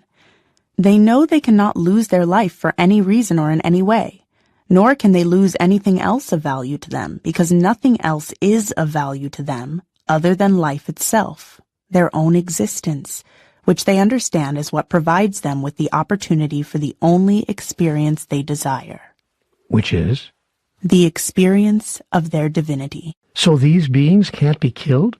I mean, not even by an outward circumstance, having nothing to do with being violent with each other, like maybe a black hole, just to make something up here, a black hole swallowing their civilization's home? There is no outward circumstance within the physical universe that could cause them to equate the changing of their manifested form to losing their life or ending their existence. Wow, so I get it. In other words, moving from the physical into the non-physical isn't seen by them as the end of anything. That's exactly right. They know that they will always exist and never cease to be, no matter what happens to their physically manifested forms. That includes a black hole swallowing any planet on which they may happen to be embodying. So when you don't fear losing your life ever, you have no reason to ever become violent. But what about losing something or not being able to get something that you really desire? You have already been told by masters on your planet that desire that you feel must be satiated is the cause of all suffering, and suffering is the cause of all violence. Eliminate suffering, and violence goes away, evaporates, dissolves, disappears. So if you're fully awakened, if you're a highly evolved being, you escape all desire? You escape the incapacitation of desires. You escape the ruination of being ruled by your desires. When you know that your life will never end, you know that anything you wish to experience, you have an eternity to create, or to recreate if you've had it once and wish to experience it again. There's a saying in the cosmos, eternal life brings eternal peace.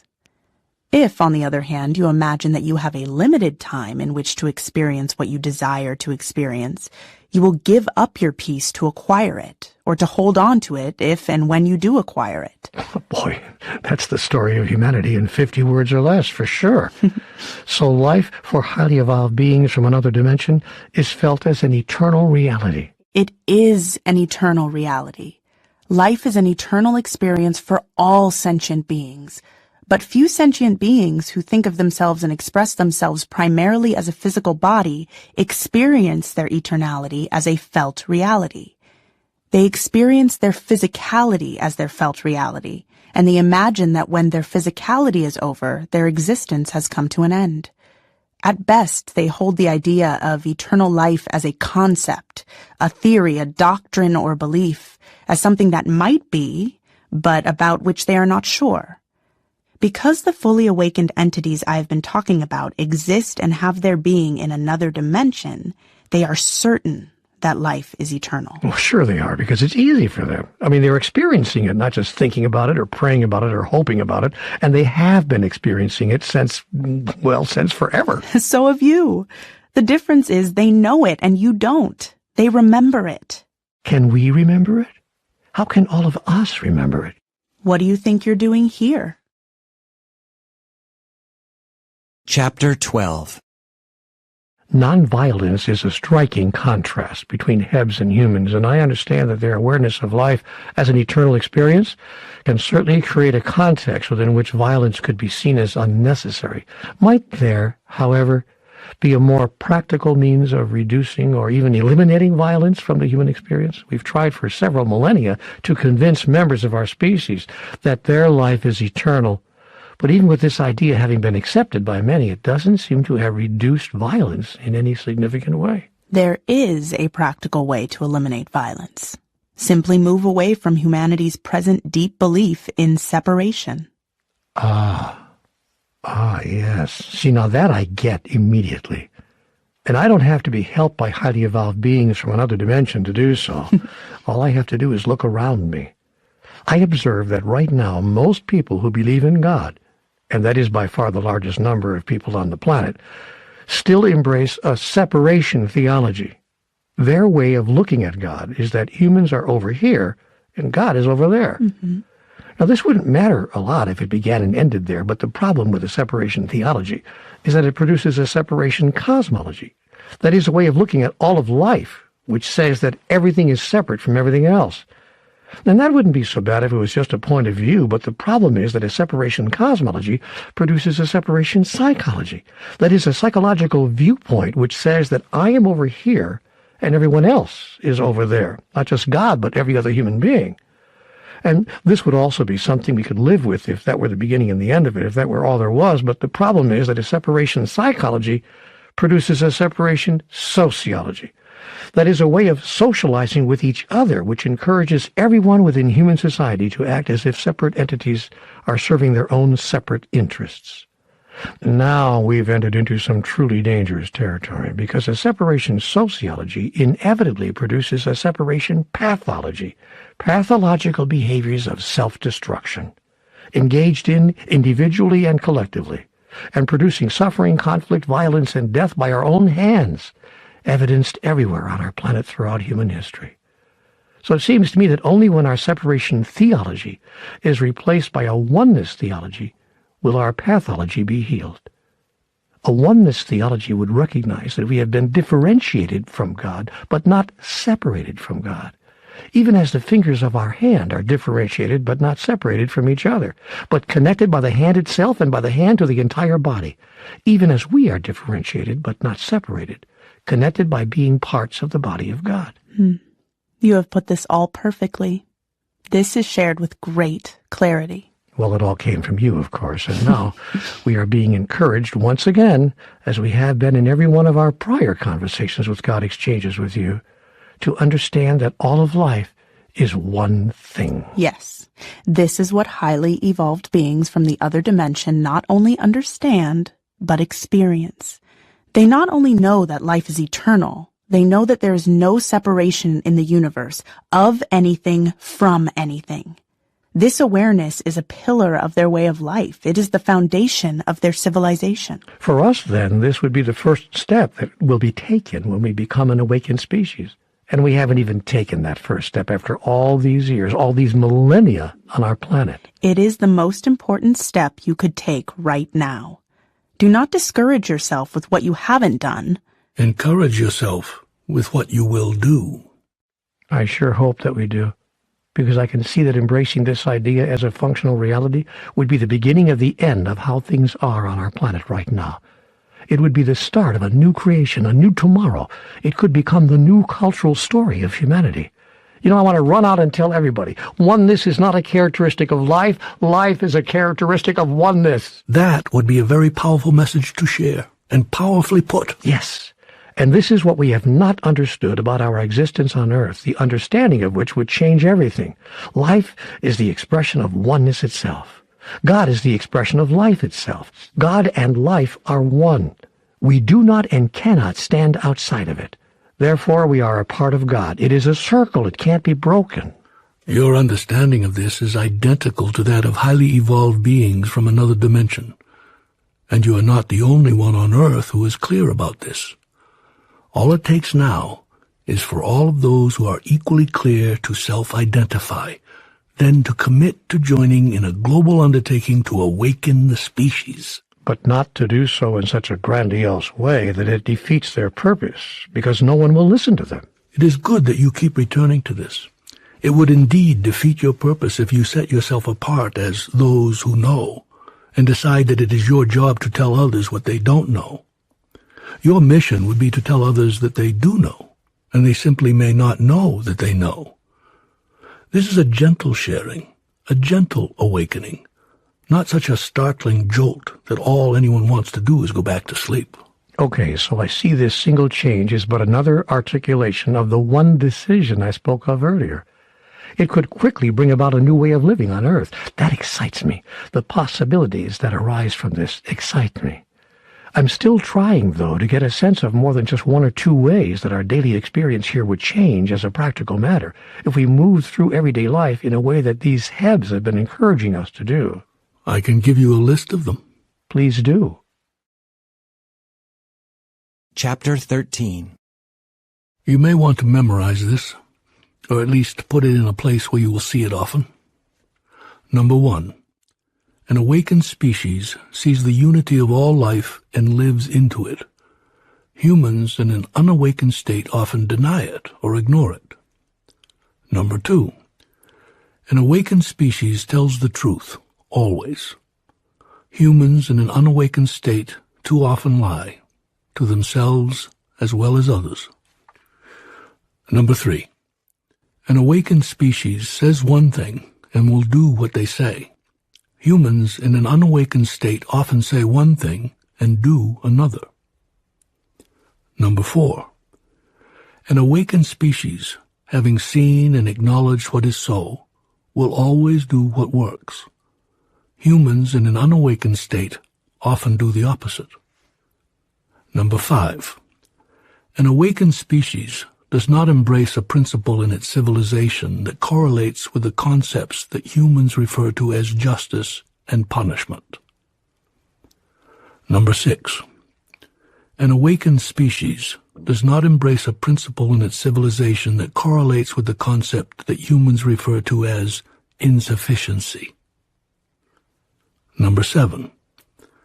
An awakened species does not embrace a principle in its civilization that correlates with the concept that humans refer to as ownership. Number 8. An awakened species shares everything with everyone all the time. Humans in an unawakened state often do not, only sharing with others in limited circumstances. Number 9. An awakened species creates a balance between technology and cosmology, between machines and nature. Humans in an unawakened state often do not. Number 10. An awakened species would never, under any circumstances, terminate the current physical expression of another sentient being unless asked directly by that other being to do so. Humans in an unawakened state often kill other humans without that other human requesting them to. Number 11. An awakened species would never do anything that could potentially damage or harm the physical environment that supports the members of the species when they are physicalized. Humans in an unawakened state often do so. Number 12. An awakened species never poisons itself. Humans in an unawakened state often do so. Number 13. An awakened species never competes. Humans in an unawakened state are often in competition with each other. Number 14. An awakened species is clear that it needs nothing. Humans in an unawakened state often create a need-based experience. Number 15. An awakened species experiences and expresses unconditional love for everyone. Humans in an unawakened state often cannot imagine even a deity who does this, much less do it themselves. Number 16. An awakened species has harnessed the power of metaphysics. Humans in an unawakened state often largely ignore it. There are more differences, of course, but those are some of the chief characteristics of an awakened species, and the major differences between such a species and humanity in its present unawakened state. Gosh, part of me feels that this list is an indictment of our whole species. Our whole way of life. Is it an indictment of a 3-year-old to observe that adults understand things she does not? Celebrate that you know what you know. Celebrate that you clearly see the difference between your behaviors and behaviors that you may decide are more beneficial. Celebrate the growth of knowing this, even as you celebrate the early steps of every child. Thanks for reminding me. You keep making this point. We really are a very young species. Perhaps we should drive that point home in specific terms so that it can become real in people's minds. A lot of folks like to think of humans as highly evolved. In fact, humanity has just emerged from its infancy on this planet. In their book, New World, New Mind, Robert Ornstein and Paul Ehrlich place this in perspective in one mind-boggling paragraph. Listen to this. Suppose Earth's history were charted on a single year's calendar, with midnight January 1st representing the origin of the Earth and midnight December 31st the present. Then, one day of Earth's year would represent 12 million years of actual history. On that scale, the first form of life, a simple bacterium, would arise somewhere in February. More complex life forms, however, come much later. The first fishes appear around November 20th. The dinosaurs arrive around December 10th and disappear on Christmas Day. The first of our ancestors recognizable as human would not show up until the afternoon of December 31st. Homo sapiens, our species, would emerge at around 11:45 p.m. And all that has happened in recorded history would occur in the final minute of the year. That puts things into perspective beautifully, and it creates a context within which it can now be understood why, in human societies, most people deny much of what they see.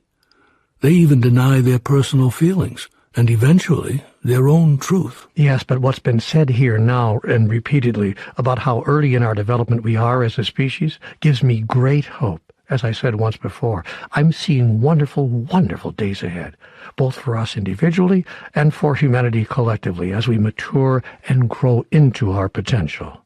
That is the great opportunity that awaits you. It is just over the horizon. Yes, this is the perfect time for advancement. But do we have to wait? I think I already know the answer to this, but I'm going to ask anyway. Do we have to wait until the whole human race or the majority of our species awakens with us before any of us can experience living as a highly evolved being? Because it could take a long, long time until most humans get to that place. You're right. You do already know the answer to this. Not only do you not have to wait, you are not supposed to wait.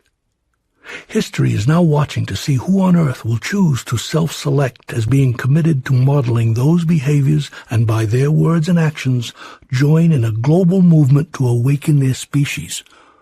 Who on earth will celebrate fully their true nature, and who will joyously co-create the wonderful days that lie ahead when they do so. Chapter 14. I'm won over.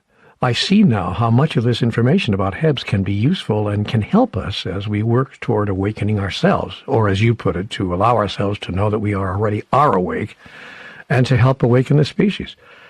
I feel I want to go out now and share many of these principles, which, as you've pointed out, are not otherworldly, but simply grander notions of how to love. First, I want to practice living them.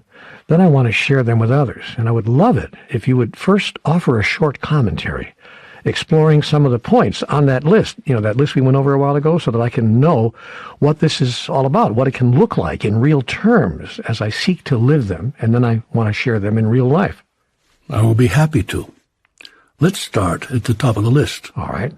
Number 1, an awakened species sees the unity of all life and lives into it. Humans in an unawakened state often deny it or ignore it.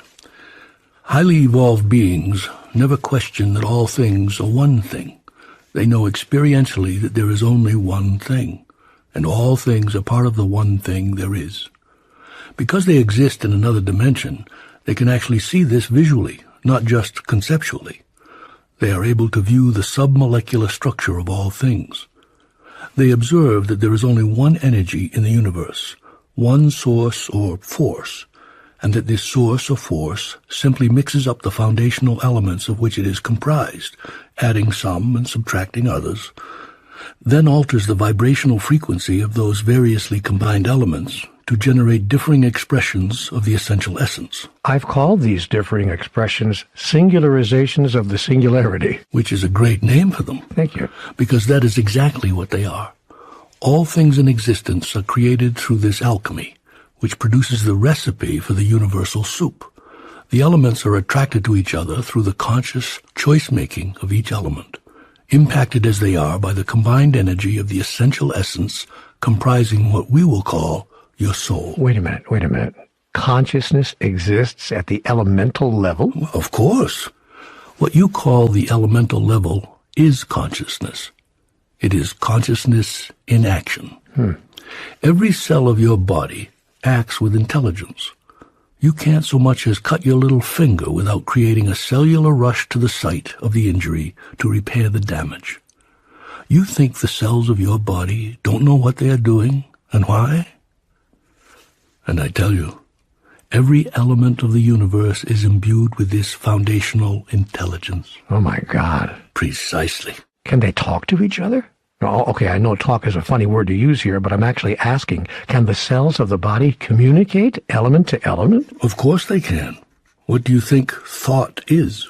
Thought? Are cells communicating with one another? That is exactly what they are. Do you know how brain cells work? Well, yes, but when you talk about the brain, you're talking about neurons and peptides and somas and dendrites and all that stuff.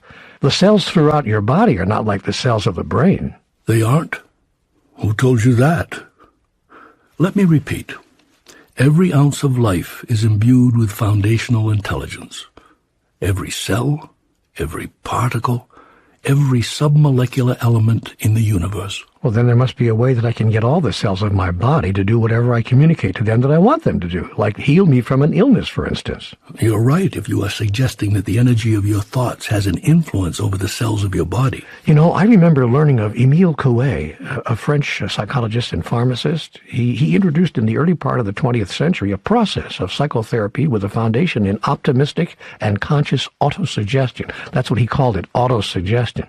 As an experiment, he invited people who were ill to repeat at least 20 times a day, especially in the morning and retiring, a simple mantra. Every day, in every way, I'm getting better and better. And his results? A remarkable percentage of his patients actually got better. Of course. My heavens, can it then be possible to get most of the cells of the body to choose the same thing most of the time?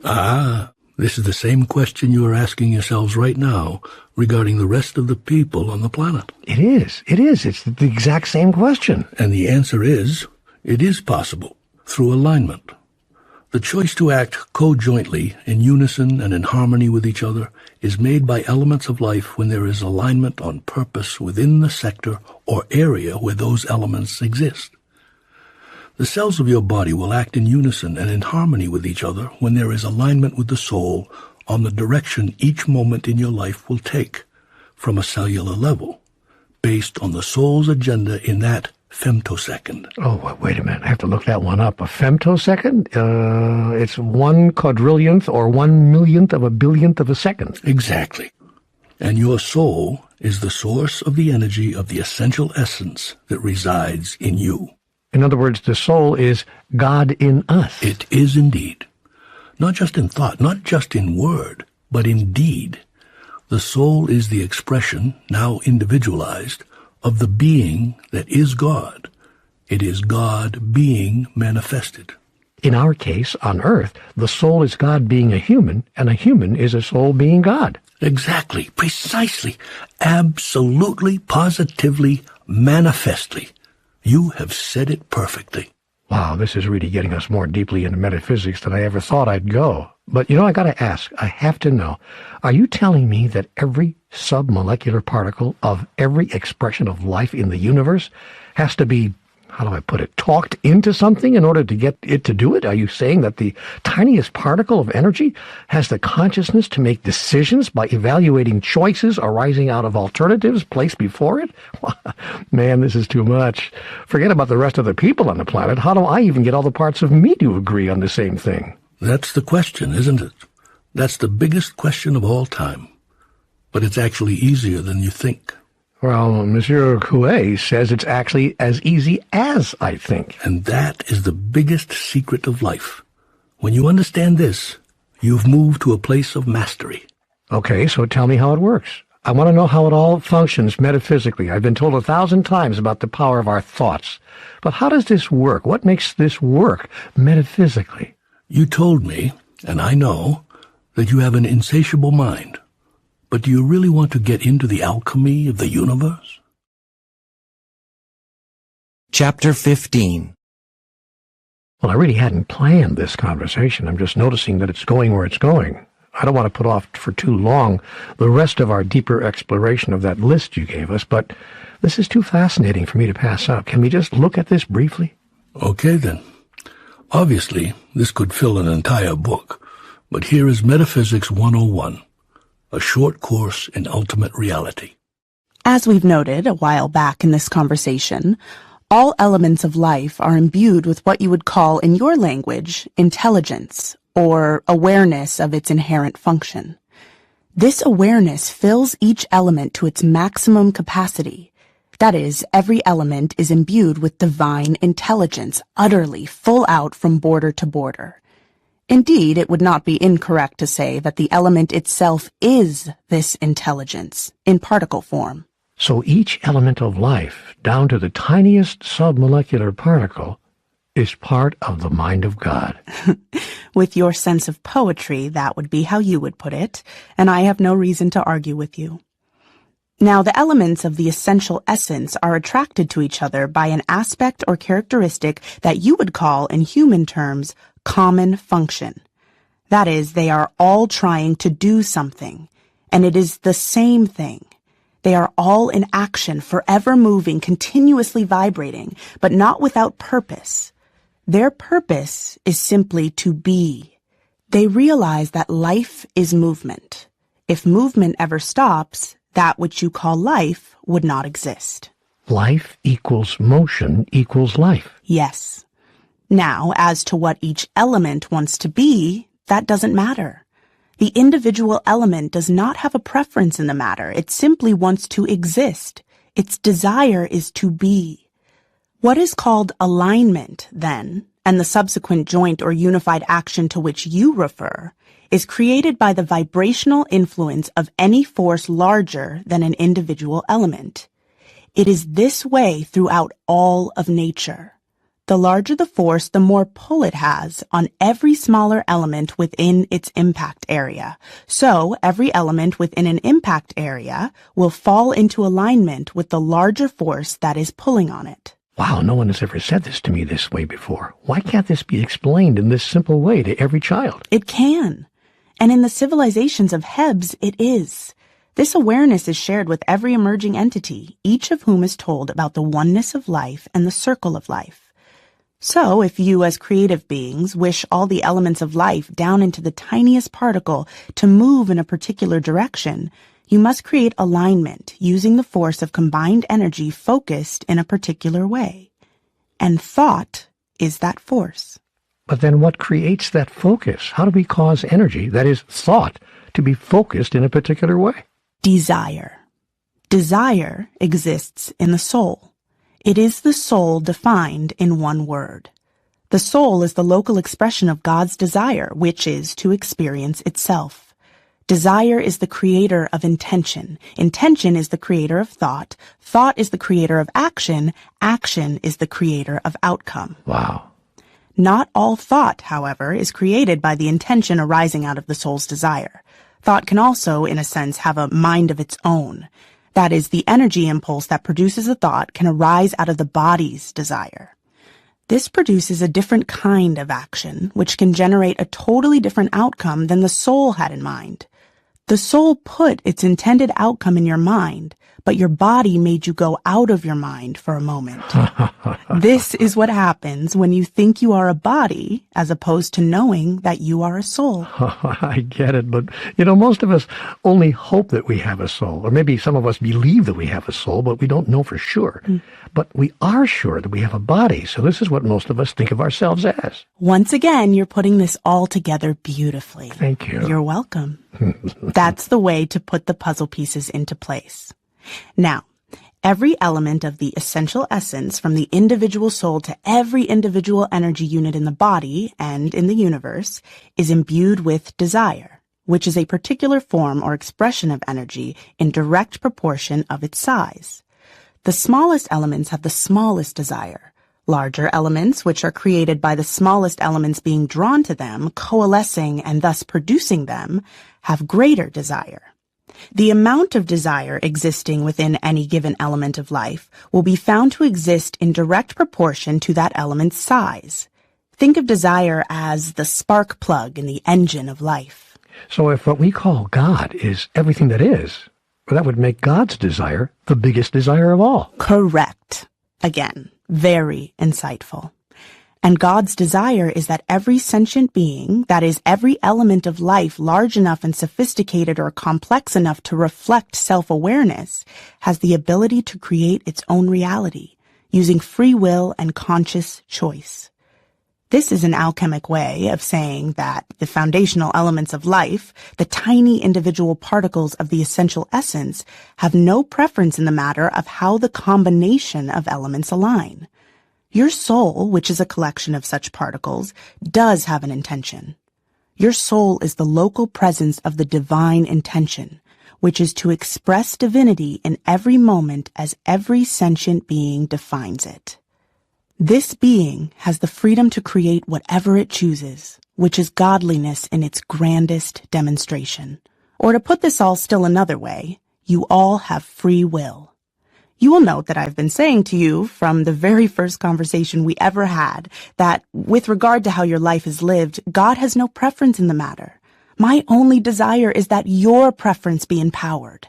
Therefore, that which matters, that is, that which you cause to turn from pure energy into solid matter, is up to you, individually and collectively.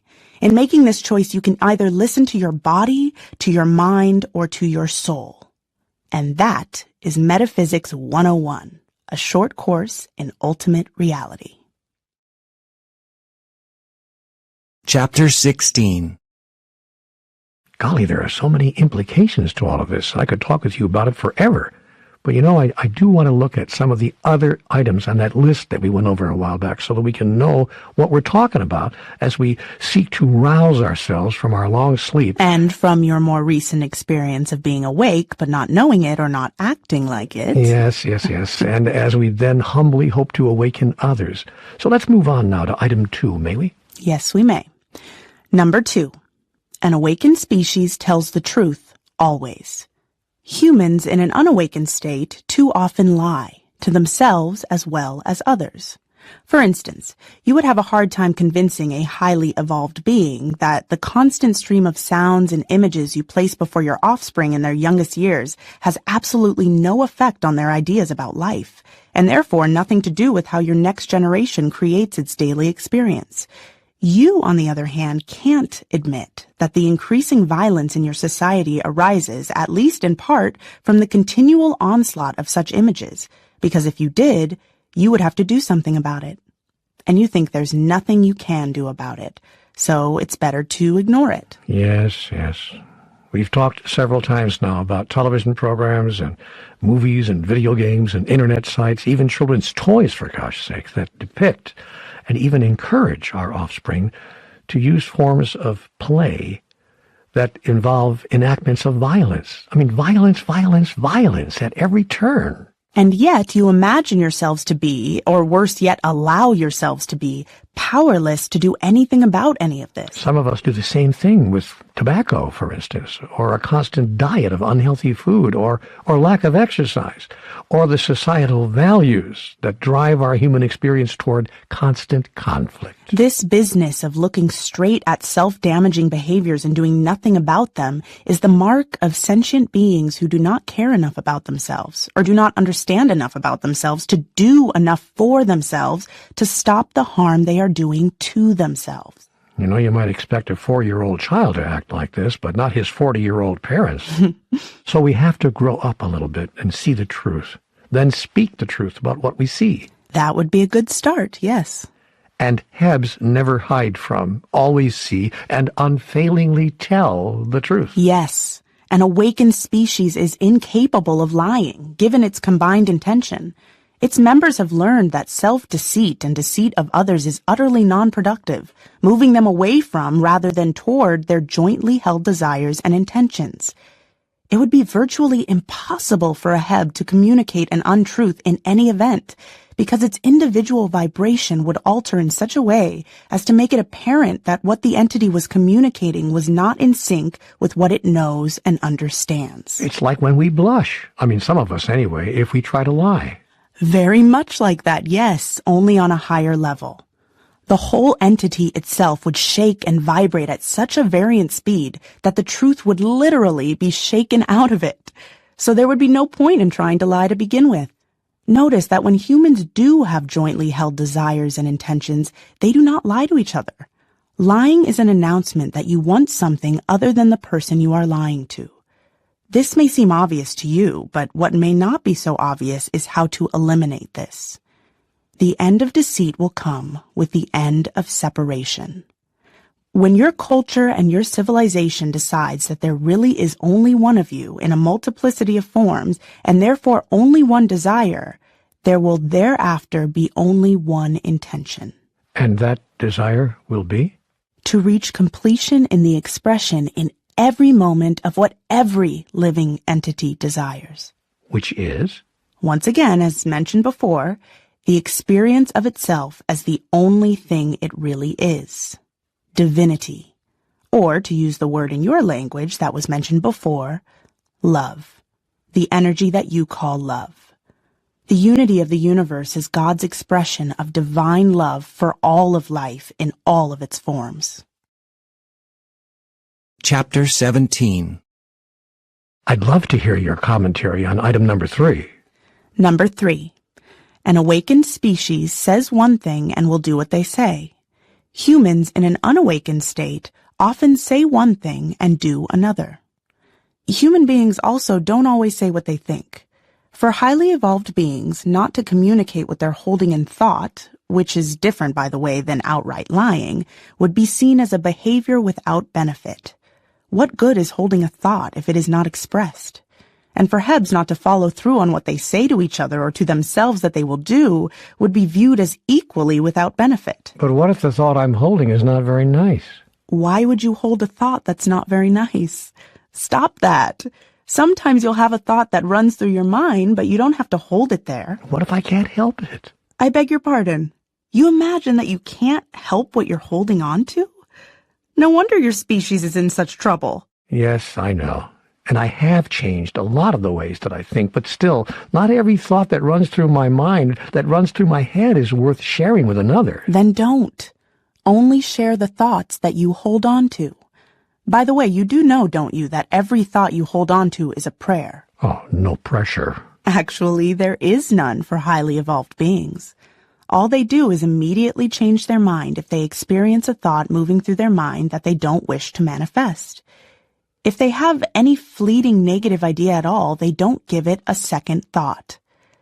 After a while of doing this, they've trained their mind never to consider for more than a nanosecond any thoughts that they do not wish to see begin to take shape in their reality. They just don't hold on to them. They let them go immediately and move to a new and more positive thought. You might call this a new thought movement, and you could join in groups that choose to engage in this very practice. Yes, you said that to me before. And I'll do so again, no doubt, if it serves the moment at hand. Okay. So keep new thoughts moving through your mind if a passing thought is anything but positive. Then, when the thought you are holding is positive, yes, of course, feel free to share it with anyone who it might concern or who might have a reason to be interested. As for saying one thing and doing what you say, let your word be your bond. And if you don't think you'll be likely or able to do what you're now thinking of saying, don't say it.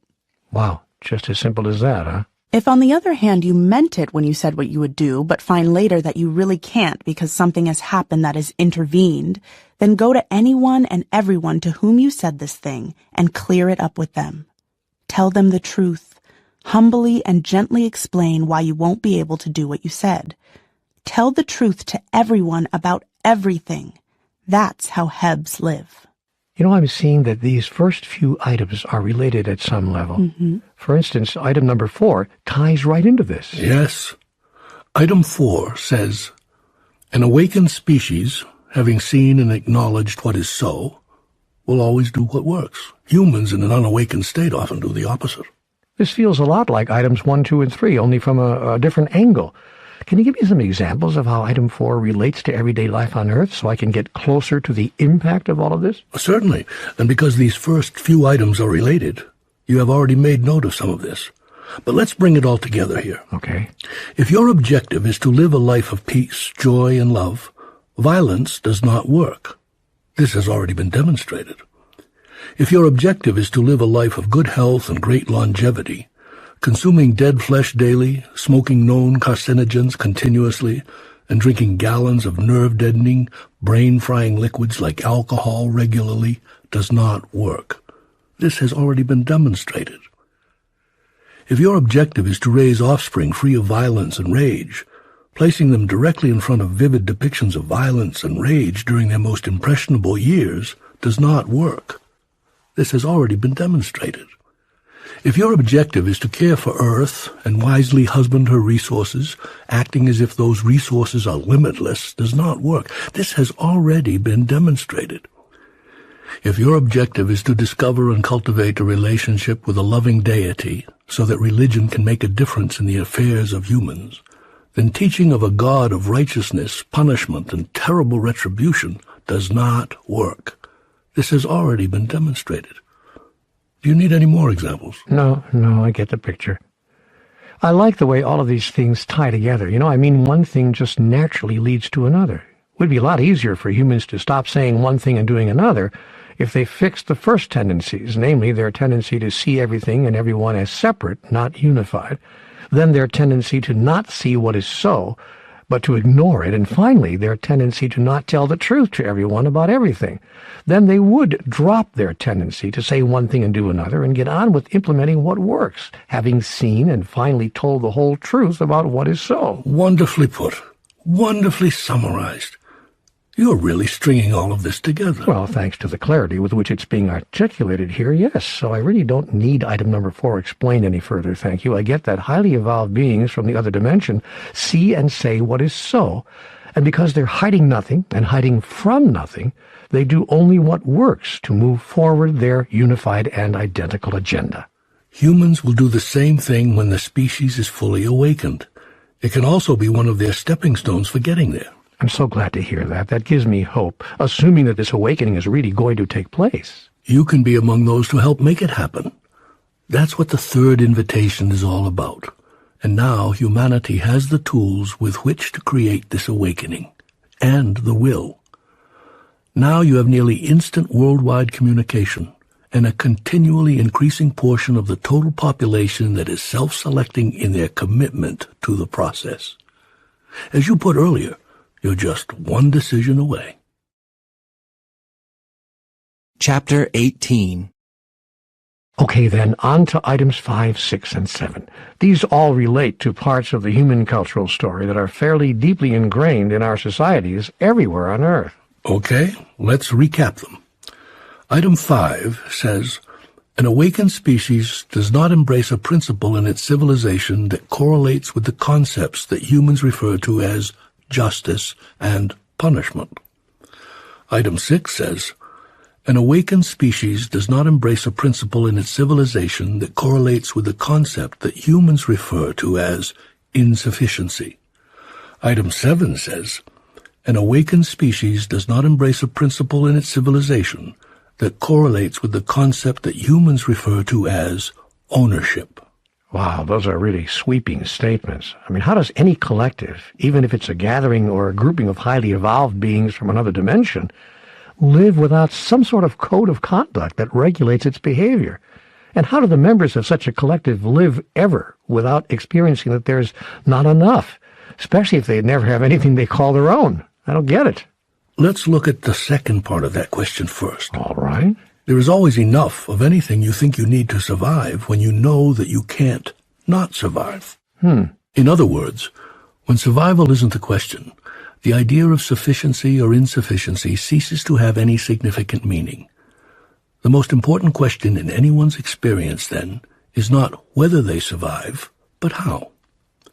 Guaranteed eternal existence results in sharing completely and fully all that exists with all who exist, and the mutual conserving of any element or item that might be in less than endless supply in any particular setting, situation, or circumstance in the realm of the physical. The result of this is that insufficiency is unheard of, as whatever in the physical environment may not be in endless supply is either easily done without or substituted for with the creation of an equally useful and beneficial replacement. Well, it's all very nice that there are places in the universe where nothing essential ever runs out. But here on Earth, we're not that lucky. Oh, actually, you are. There is no essential element that you need that you should run out of on your planet. Really? Well, what about something as simple as water? As I mentioned earlier, a huge percentage of humans to this very day have no access to clean water. That is not a problem of lack of water, but lack of will. There are not enough people among your species who care about making clean water available to those who have no immediate access to it. If there were, this would not be a problem. You're right, of course. The World Resources Institute reports that on its website that, armed with the right information, countries facing extremely high stress can implement management and conservation strategies to secure their water supplies. Unfortunately, a country at the bottom of the economic scale may not have that capacity, so it would be up to the richer nations of the world to help make this happen. Yes, it's simply a matter of civilization sharing. I assure you, there needs to be no place on Earth where people cannot have access to clean, pure water, and whatever else is needed to make life work, if the people of Earth simply cared enough about each other. But it must be remembered that, as you pointed out earlier, we are talking about a species which lets over 650 of its own children die of starvation every hour. Yeah, we are a primitive species for sure. Our actions, or lack of actions, demonstrate that. Primitive or not, Earth's people shouldn't die from insufficient food, for goodness sake. Of all things, on a planet where you will scrape off enough food from the plates of diners tonight in restaurants from Paris to Los Angeles to Tokyo that will be needed to feed a small village in some areas of your world for a week. No child needs to starve to death. I know. The U.S. Department of Agriculture, to quote more statistics, estimates food waste in the United States to be about 30 to 40% of the total food supply. An estimated 133 billion pounds of food from stores, restaurants, and homes were wasted in 2010, according to official government statistics. We're talking here about situations that would never, ever occur in the civilization of highly evolved beings. And that's the answer to your question about how it would be possible for there never to be not enough experienced by beings from other dimensions. There is always enough for a species that shares. As for wondering how Hebs can coexist without a code of conduct that regulates their behavior, it is clear that the degree to which a species is living in an awakened state is reflected by the degree to which that species self-regulates. The code of conduct of highly evolved beings from the other dimension is elegantly simple. Do not have a thought regarding anyone. Do not say a word regarding anyone, and do not do a thing regarding anyone that you would not want thought, said, or done regarding you. Here we go again. Sounds like someone on earth said that once before, a very long time ago. Actually, every religion on your planet teaches some version of what you've called the Golden Rule. The difference between human cultures and the civilizations of highly evolved beings is that Hebs actually apply the law of reciprocity in their lives, rather than just giving it lip service. Yes, but what happens in those civilizations if or when someone does do something to another that they would not like if it were done to them? What happens when someone commits, and I'm sure you're going to tell me there's no such word in this language, but I'm going to use the word anyway, when someone commits a crime? You're right. There's no such thing as crime and punishment in the culture of highly evolved beings from the other dimension. No one commits a crime because everyone understands that they are all one, and that an offense against another entity is an offense against the self. So there is no need for what you call justice. The concept of justice is more deeply understood as what you would call right action. In human society there is crime, of course, and justice is not always done in every case when a crime is committed, but the majority in our society at least tell themselves they can have the comfort of knowing that there will be justice in the hereafter, judgment and everlasting punishment. You're going to have to make up your mind here. Do you want an unconditionally loving God, or a judging, condemning, punishing God? I know. It's all very confusing. We're all very complex. We don't want your judgments, but we do. We don't want your punishments, yet we feel lost without them. And when you say, as you've done consistently in every conversation we've ever had, I will never punish you, we can't believe that. And some of us almost become angry about it, because if you're not going to judge and punish us, what will keep us walking the straight and narrow? And if there's no justice in heaven, who will undo all the injustice on earth? Why are you counting on heaven to correct what you call injustice? Does not the refreshing, cleansing rain fall from the heavens? Yes. And I tell you this, the rain falls on the just and the unjust alike. But what about vengeance is mine, saith the Lord? Oh, I never said that. One of you made that up, and the rest of you believed it. Justice is not something you experience after you act a certain way, but because you act a certain way. Justice is an act, not punishment for an act. An awakened species understands this. You know, I'm seeing something here I've never seen before. I'm seeing that the problem with our society is that we seek justice after an injustice has occurred, rather than doing justice in every single case through the choices and actions of every single human being in the first place. Right on the head. You've hit the nail right on the head. Justice is an action, not a reaction.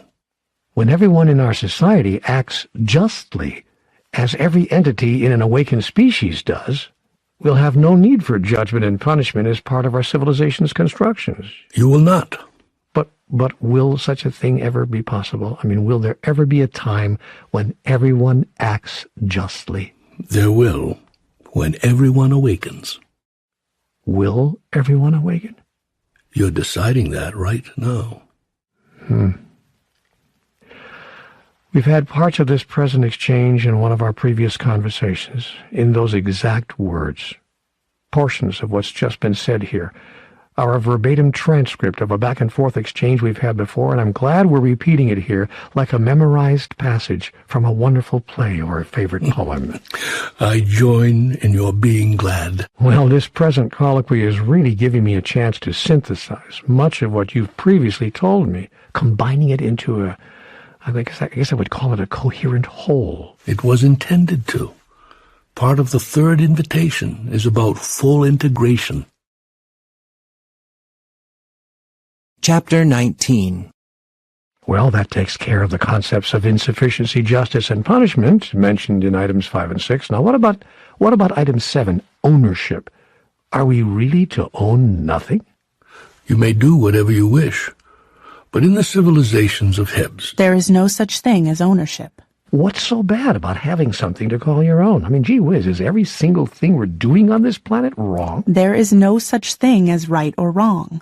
There's only what works and what does not work given... I know, given what it is you're trying to do. Yes. I keep repeating myself because you keep repeating yourself. You keep falling back on human concepts that have no meaning for an awakened species, like right and wrong. Okay, but what's so non-functional about having something to call your own? It seems to work just fine for most people. You mean for most people who own most of the stuff? You know, even most people who do not own most of the stuff want to own more. Of course they do, because many of the people who do own most of the stuff are largely keeping it for themselves. The economic system you've put into place virtually guarantees that. There are exceptions, of course, but they are exceptions, not the rule. Surely you see this. You said yourself when we first began talking here that 85 of the world's richest people hold more wealth than 3.5 billion, half of your planet's population combined. Yes, and of course I do see that, but I want to speak sometimes in this dialogue in the voice of James Thurber's Everyman. Most people, all of these inequities aside, would not want to give up the idea of ever owning anything, of ever being able to call anything their own. How do members of an awakened species do it? They understand that since they are all one, everything that exists belongs to everyone that exists. But how would that function as a practical matter? Everyone in the world can't just till the soil or plant the seeds or harvest the crop or earn the income off of every farm on the planet. Every person can't just walk into every other person's house as if they were their own, as if they were, in their own, and just hang out there. First of all, there wouldn't be a place big enough, and even if there were, there would be no privacy. Is there to be no privacy? Is everything to be shared, including husbands, wives, children, all possessions of any kind? How can that work? In the civilization of an awakened species, the idea of ownership is replaced by the concept of stewardship. Entities mutually agree on who shall have stewardship of what, who shall partner with who shall raise offspring, and who shall perform what functions in the physical world. No one takes anything or anyone that is being cared for by someone else through a stewardship or partnership agreement. Those who create offspring do not imagine that they own their offspring, and those who partner with others do not imagine that they own their partners. And those who accept stewardship of anything else that is physical, be it land or some particular physical item, do not imagine that they own that item. They are merely loving and caring for these other entities and these other items. No one imagines, for instance, that because they are stewards of a particular parcel of the planet on which they have embodied, they own the minerals and water and whatever else is under that parcel, down to the center of the planet. Nor does anyone imagine that they own the air or the sky above a particular parcel as high as the sky can go. So there are no arguments about how high is up and how far down is down and who owns the rights to whatever is up and down there. Such discussions would seem pointless and totally out of keeping among beings who understand that they are all one, and that no single entity or group of entities can possibly own a chunk of a planet, much less what's high above and far beneath it. Yes, we have arguments between governments and individuals all the time over air rights and water rights and mineral rights on our planet. Yes, you do. So where does ownership begin and end? But if people don't own anything, how could they make a profit from anything? And if they can't make a profit, how can they earn a living? Highly evolved beings have redefined the concept that you capture in your word profit. They do not consider it profitable if they benefit at the expense of another. They do not consider it acceptable if they win while another loses, and they especially do not consider it honorable if their winning causes another to lose. In their civilization, no one benefits unless everyone benefits. What a great idea, but you know what? It seems to be a very difficult idea for most human beings to embrace, which brings us to item 8 on the list. Item number 8 says, an awakened species shares everything with everyone all the time.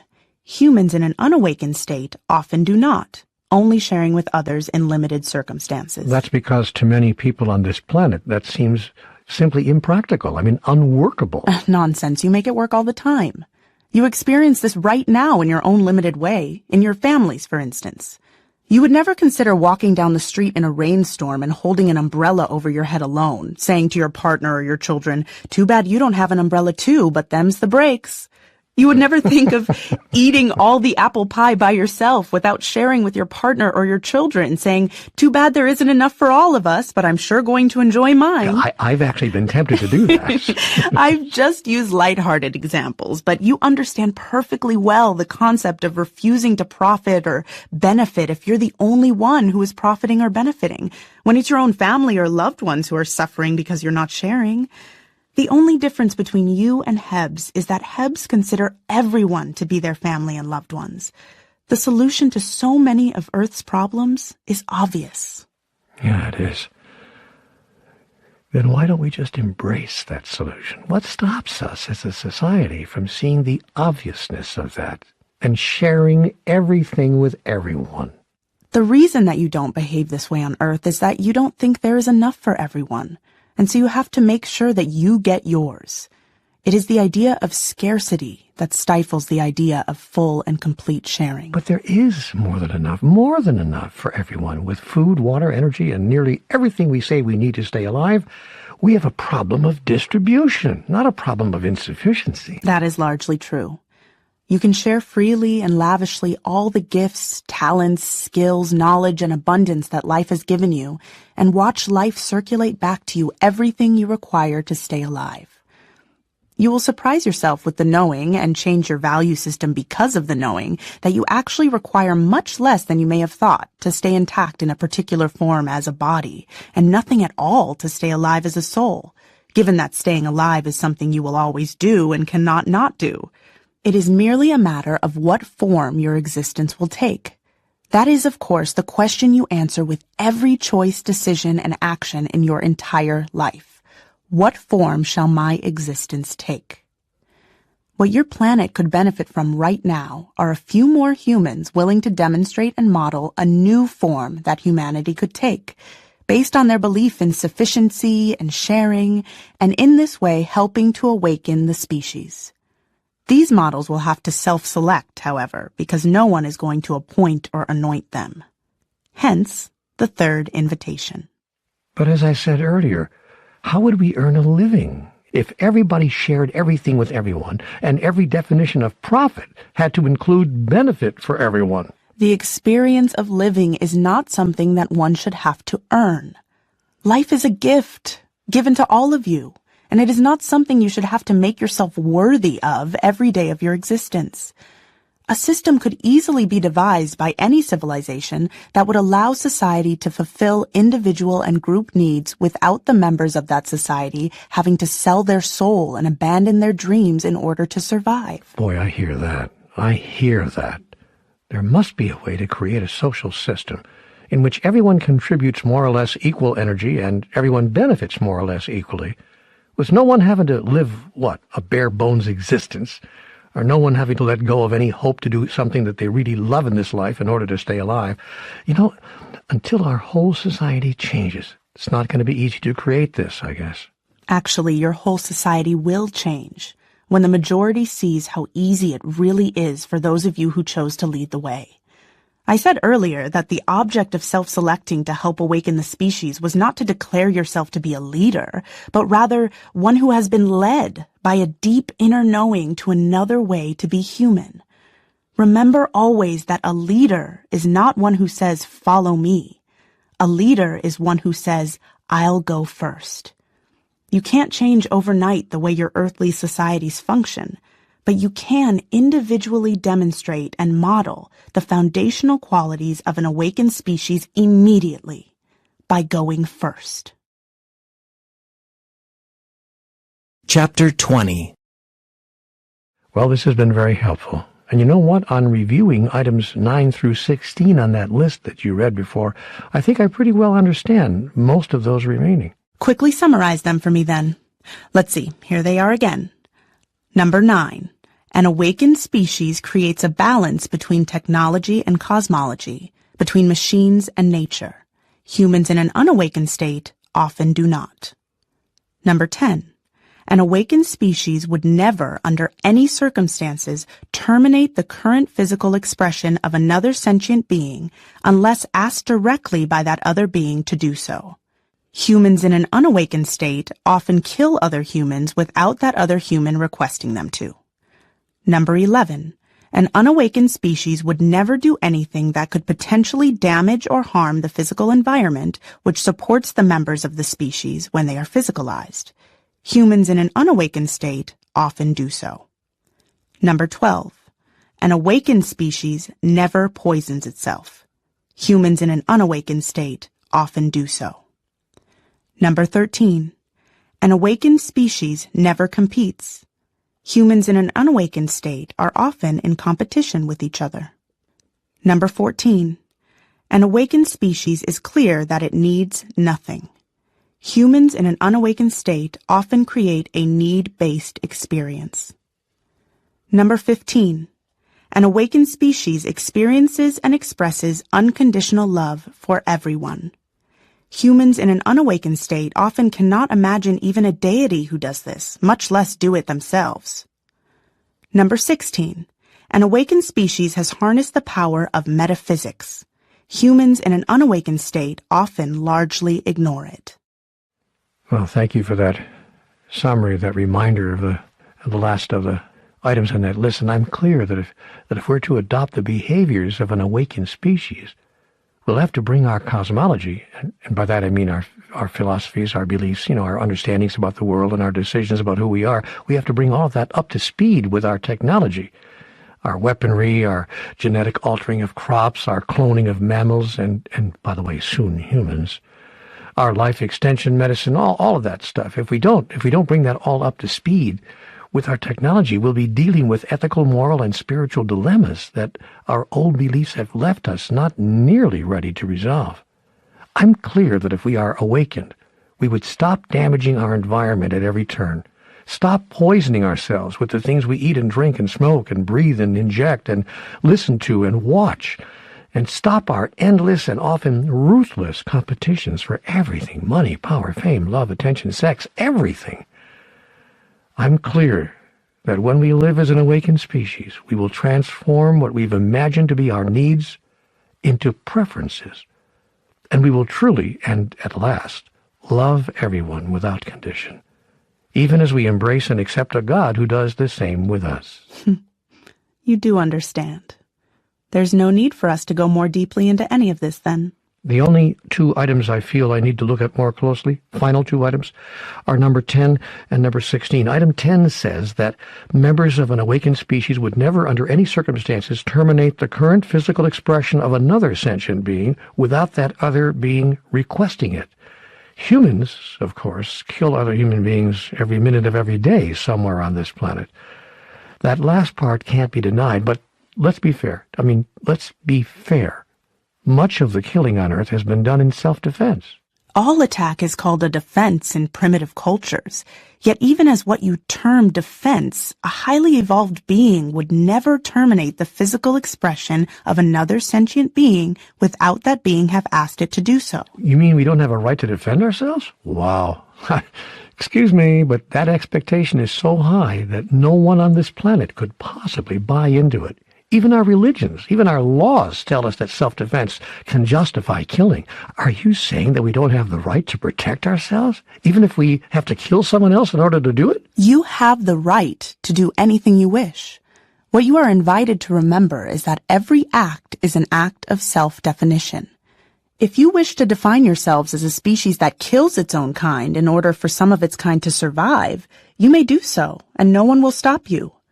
But the day may come when you will choose to stop yourself, if only out of seeing that in your frenzy to protect your species, you have nearly destroyed it.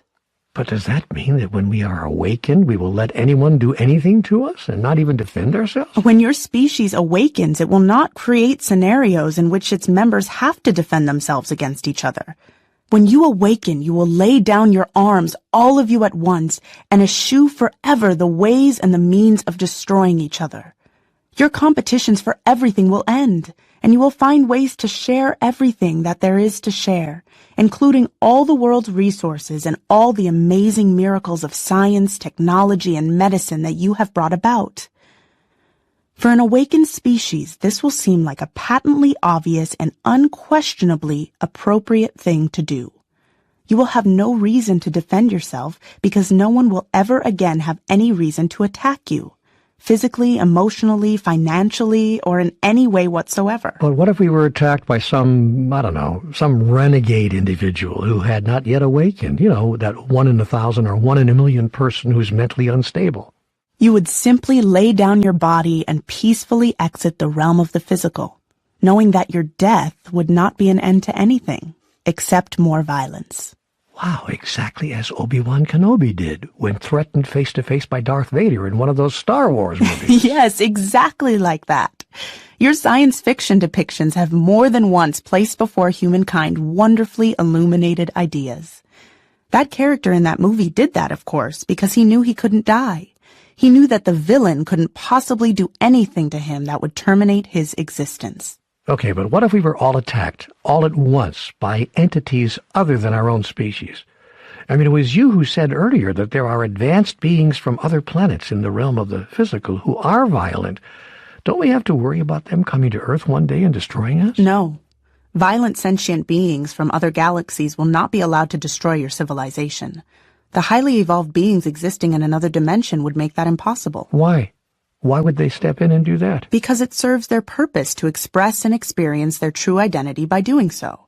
They have understandings and objectives different from beings who experience themselves primarily as physical entities living in a physical dimension. Yet they will let an entire civilization dismantle life as it has known it on its own planet. I mean, they're letting us do this right now. That is an act of a civilization's conscious choice of its collective will. It is not an act that violates the collective conscious will of another civilization on another planet. Even on Earth you make this difference. It is the difference between someone choosing to end their own life of their own free will or someone choosing to end the life of another against the other's will. On a galactic scale, the first would be compassionately allowed by Hebs, while the second would be stopped. You once told me that no one dies at a time or in a way that is not of their choosing. That is correct. I said that to you in our last conversation. Yes. I turned that last conversation, that last dialogue, into a book titled Home with God in the Life That Never Ends. I don't want to get too commercial here, but I want people who are interested to be able to find it. I understand that this idea is one of the most difficult and challenging of the revelations you have been given, but this does not make it any less true. Life's mysteries are impossible to resolve within the limitations of the human mind and the incomplete data held by any just emerging species. I can only assure you that at the level of the soul, the events to which you refer are experienced as being in alignment with the spiritual agenda of the soul itself. Yet individuals are murdered, killed against their will all the time on Earth, and from what you seem to be saying, on other planets as well, where entities are violent. Individual superconscious will cannot and will not ever be violated in this regard. Thus, when you choose to do the thing that you call die, which you do at a superconscious level, that is, the level of the soul, not at a conscious level, i.e. the level of the mind, you will move from the physical to the metaphysical voluntarily. When you don't choose to do so, you will not. Chapter 21. You know, I think that deserves and requires more explanation, a closer exploration. And I'd like to move now to item 16 and come back to that later if I can, because there seems to be something really important for us to look at in this final item on the list. And the two may bear some relationship to each other. So item 16 is what I want to look at right now. It tells us that an awakened species has harnessed the power of metaphysics. Humans in an unawakened state often largely ignore it. To what are we referring here? What is being said in this item is that the scope and breadth of universal wisdom and creative metaphysical power is largely unused by humanity. I'm going to ask you again here what I have asked before. Can you give me an example? Yes. You said yourself a little while ago that a man named Emile Coué proved the effectiveness of autosuggestion in the early part of the 20th century. Well, he proved it to his satisfaction anyway. You don't believe his results? Well, I believe them, yes, but not everyone might agree. The question here is, since you yourself say you believe in this process, do you use it? Have you used it as a tool in dealing with your own physical ailments? Well, not regularly, no. Wait. I have to be truthful here. That would be good. I've never used it, to be honest. I believe that the energetic power of the mind can affect the energetic signature of cells within the body. We've talked about this exact possibilities, but no, I've never used the Coué method to address any of my physical ailments or conditions. Case closed. I guess our human society is just not ready on a grand scale to grapple with metaphysics, to deal with what some have called alchemy, or to rigorously apply what so many have called the power of positive thinking. Some individuals have done it, and some spiritual groups, relatively small as a proportion of the whole of humanity, have done it, but I'm seeing what you're saying now. As a civilization, we have not come anywhere near harnessing the power of metaphysics. No, the human race has not. It is, however, becoming more and more aware of it, and is moving step by step in that direction. Yes, there was a movie and a book out a few years ago called The Secret, which talked all about the power that lies within us to create our own reality. And as an illustration of this, the movie showed a man finding a car the car of his dreams, actually, in the driveway, or a woman suddenly noticing a diamond necklace adorning her bodice, even a 9-year-old boy rejoicing over the shiny new bicycle just outside the back door. But I can see that these are just first baby steps. I couldn't help but wonder, if the secret was so powerful, why wasn't it being used to create, say, world peace? This idea wasn't even mentioned in the movie as a possible application, pretty much letting us know where the members of our species place world peace on the scale of importance vis-a-vis new cars, diamond necklaces, and shiny new bikes, or at least where the movie's producers assumed we placed it. You could, of course, create world peace using basic metaphysics. Yes, my wonderful friend John Hagelin has traveled the globe making that exact point. He's a renowned quantum physicist. He's a scientist and a public policy expert, educator, and author. And Dr. John Hagelin offers us this from his online writings. I'm going to quote his writings right now. Most people, he says, don't know how deeply their own consciousness is connected to the collective fate of the planet, or how they can use a powerful, scientifically tested technology of consciousness to help create world peace on Earth virtually overnight.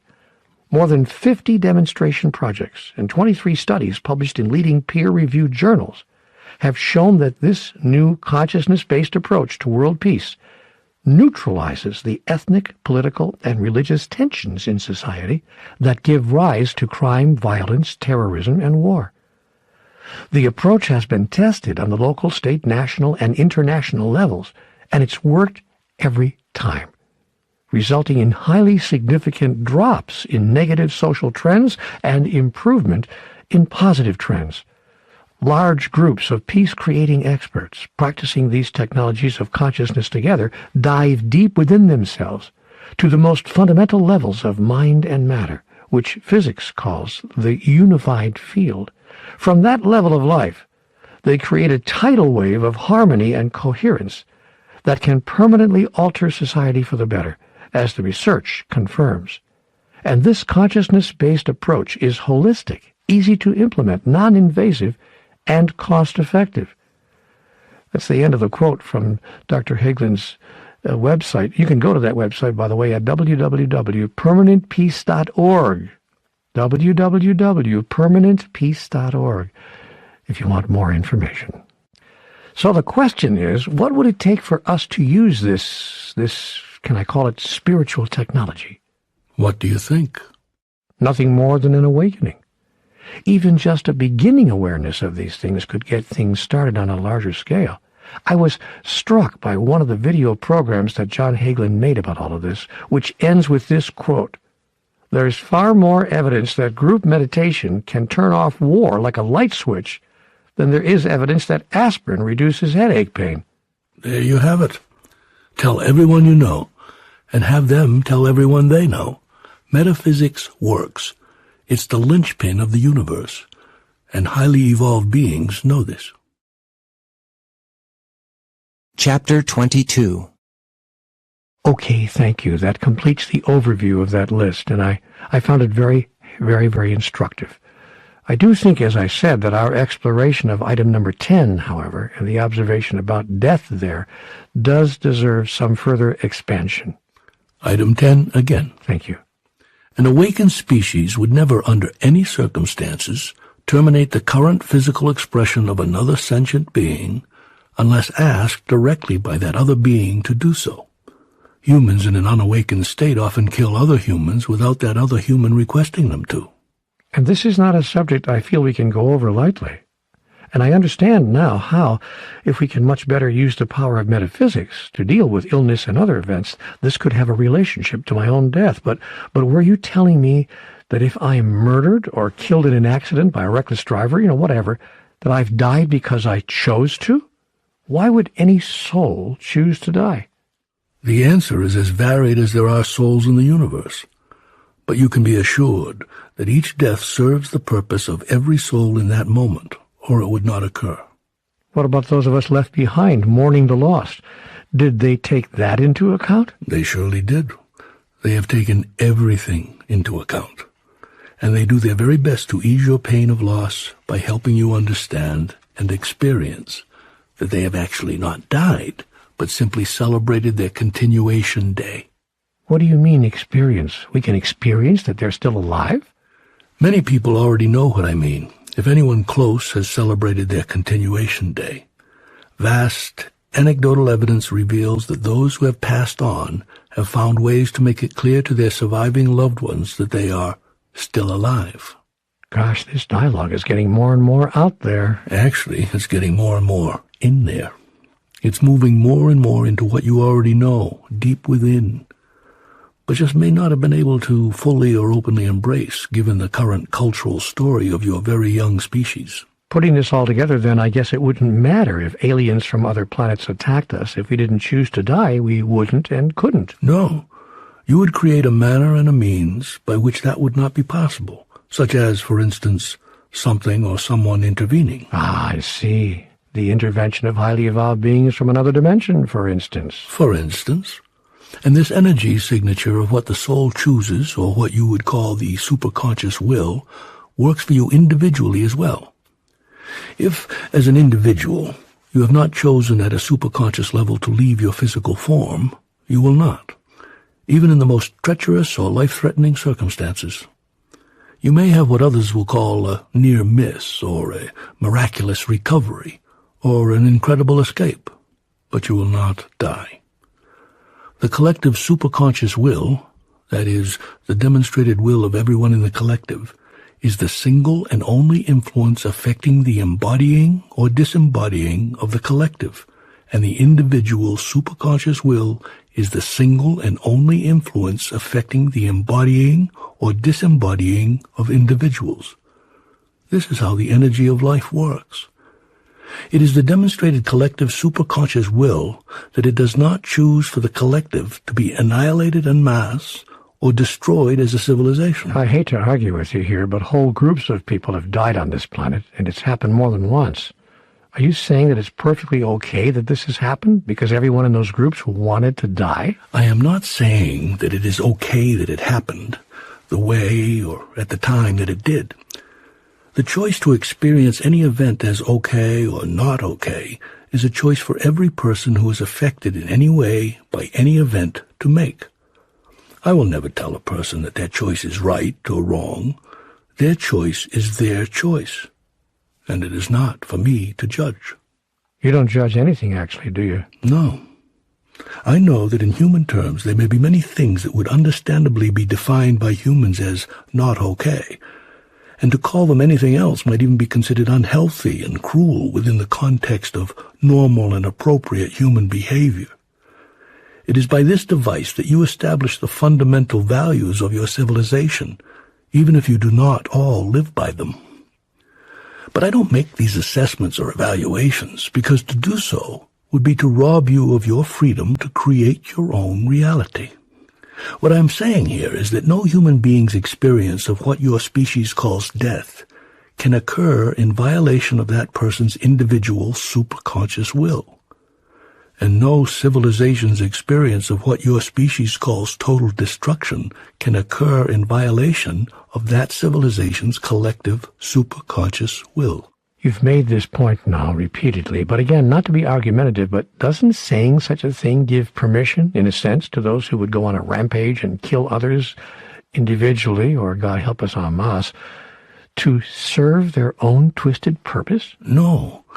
It gives comfort to those who would see others as having been victimized in such a situation.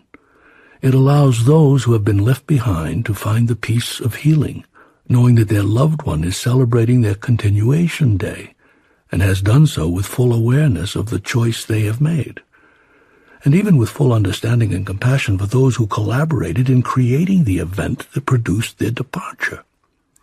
As well, it may even actually stop someone who may feel no guilt about planning such a rampage, and then becomes aware of the information here, because it could rob the potential perpetrator of the satisfaction of doing what they think is damaging to another, dissolving much of what might have been their motivation.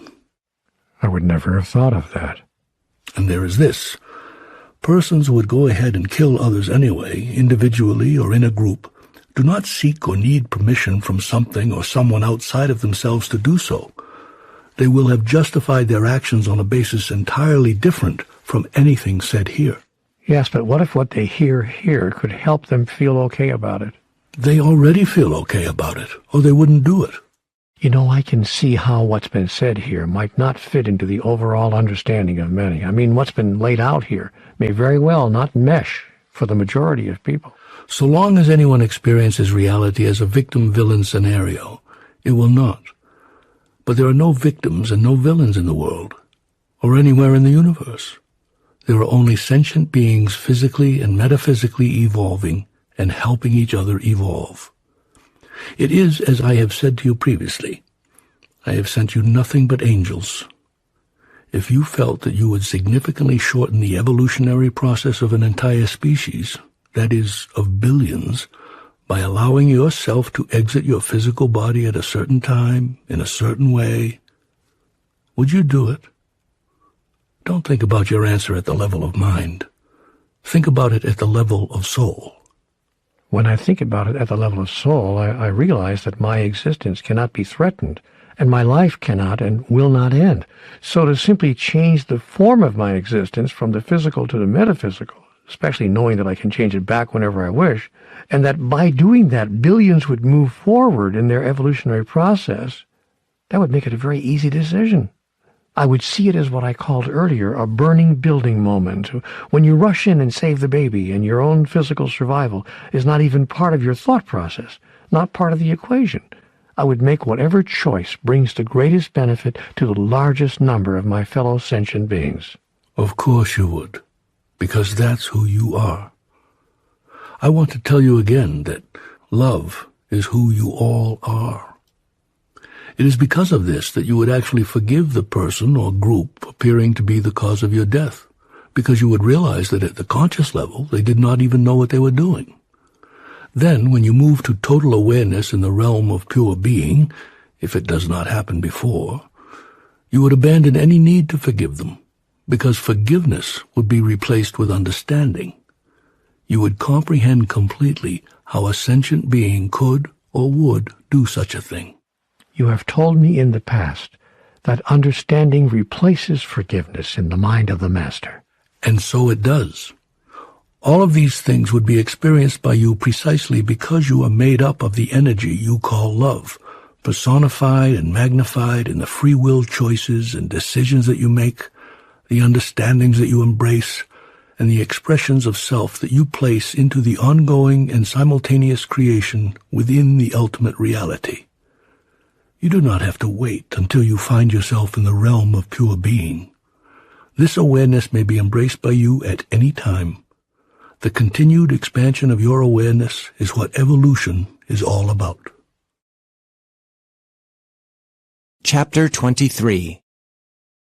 In the book, When Everything Changes, Change Everything, there was mention of the realm of pure being. Is that what you're referring to here? It is indeed. Yes, I remember now. The realm of pure being was said to be one of the three aspects of the kingdom of God. The other two were, the realm of the spiritual and the realm of the physical. Have I not told you that... In my kingdom there are many mansions? You have, and you've said so explicitly. And you're saying so now, that even earth is part of the kingdom of heaven? Not even earth, but the entire realm of the physical is part of the kingdom. As I noted earlier, highly evolved beings are able to move easily and effortlessly between being embodied or not embodied in their dimension, and they do spend time in the realm of the physical, which is in your dimension, when it serves their purpose. As we also noted earlier, you do the same, moving effortlessly too between realms. But when you spend more than just a brief time in a metaphysical state, you call your movements lifetimes. Let me ask you a question. Can humans move into a metaphysical state when we are not between lifetimes? In other words, when we are still living on Earth? You can and do. You do it in certain kinds of what you call dreams. You do it in what you have termed out-of-body experiences. You do it in what we have already described here as near-death encounters. There are certain of those of you who have been known to do it in meditation. And some who you have called the masters among you, both now and through the ages, have embodied and disembodied and embodied again during what you define as a single lifetime. So during a particular journey through a particular life, you can and do experience being metaphysical. But this is not a usual or everyday experience for you. That's why you keep using that specific combination of words, beings living primarily in the physical realm, to describe humans. And other entities, whom you have called beings from outer space, who exist on other planets in the realm of the physical. Thank you. I understand your use of the term clearly now. One last thing, then, in this whole thought system. You've used another interesting term, superconscious will, several times in this dialogue. Can you explain that usage? Yes. As I shared in detail in the conversation that became your book, Friendship with God, all sentient beings experience consciousness at 4 levels: the subconscious, the conscious, the superconscious, and the supraconscious. Energies of creation are emitted by every entity from one of these 4 levels. Given that yours is a very young species, many human beings act without full awareness of how they are doing what they are doing. They produce their creations, and thus their experience, from a particular level of consciousness from which they are viewing life and making decisions, but they may not be doing so with full awareness of or absolute intention regarding which level they are operating from. You know, it would help me a lot to have an illustration of this because you lost me around that last term. Well then, here are some classic examples. Thank you. One I offered earlier is of a person healing a wound. That person is creating from a subconscious level, sending, for example, white blood cells to the site of a small cut, and that person most often has come from this level of consciousness without even thinking about it. They may or may not have a full awareness of what they are doing and how they are creating. A person rushing to the airport is creating from the conscious level, and that person most often has come from this level of consciousness because they are thinking about it. They usually have a full awareness of what they are doing and how they are creating. A person pushing someone out of the way of an oncoming bus and risking their life in doing it is creating from the superconscious level, and that person has come from this level of consciousness after thinking about it, but putting the data together so rapidly that it appears they did not think about it. They always have a full awareness of what they are doing and how they are creating. A person choosing to awaken themselves and their species by being a demonstration and a model of their true identity is creating from the supraconscious level, and that person has come from that level of consciousness intentionally, with total awareness of what they are doing and how they are creating. Sentient beings are demonstrating absolute, complete, and full awareness of who they are and how life works when they deliberately and intentionally choose ahead of time a particular state of consciousness from which to express and experience any thought, word, or action. Sentient beings are demonstrating a lower level of awareness when they express and experience a thought, word, or action from a state of consciousness they have not deliberately and intentionally selected. Many sentient beings vacillate between levels of awareness, thus altering significantly the quality and effectiveness of their thoughts, words, and actions across the moments of their life. Masters are beings who do not vacillate between levels of awareness, but consistently select, with deliberateness and clear intention, the specific state of consciousness from which they wish their thoughts, words, and actions to emerge. You couldn't have put it any better. I understand this perfectly. Excellent. What I don't understand is how to reach a level of mastery How to stop the endless vacillation of my awareness. That's what you've come to me for. You can show me how? I can, and I have been all along. You may not have been paying close attention. Now you are. You're awakening to the fact that you're awake already. This is not a small thing. This is the beginning of the beginning, so to speak. Now watch your awareness expand in the days just ahead.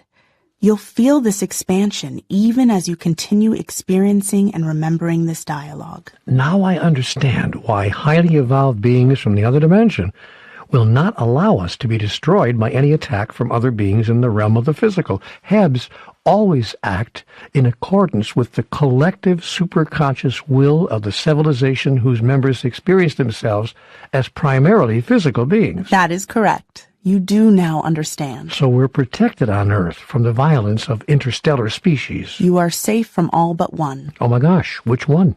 Earthlings, you are not yet safe from yourself. Chapter 24. That was cute. That was very cute. I wasn't being cute. I was being accurate. But is it not the collective superconscious will of humanity not to be destroyed? It is. Then how can humanity be a threat to itself? Humanity cannot and will not be threatened as a collective.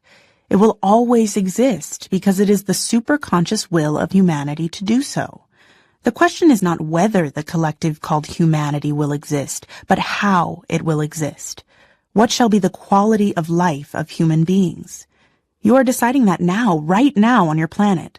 Much will depend on whether the largest number of you awaken. Those of you who self-identify as having accepted the third invitation can and will play a major role in the outcome that is produced on your planet. All that you've just said opens up many areas, so many areas for further discussion. I don't know exactly how to continue here. I really don't want to get too far afield with this dialogue. I want it to be relevant. You can't be too far afield or irrelevant no matter what you ask. All the topics are the same topic looked at from different angles.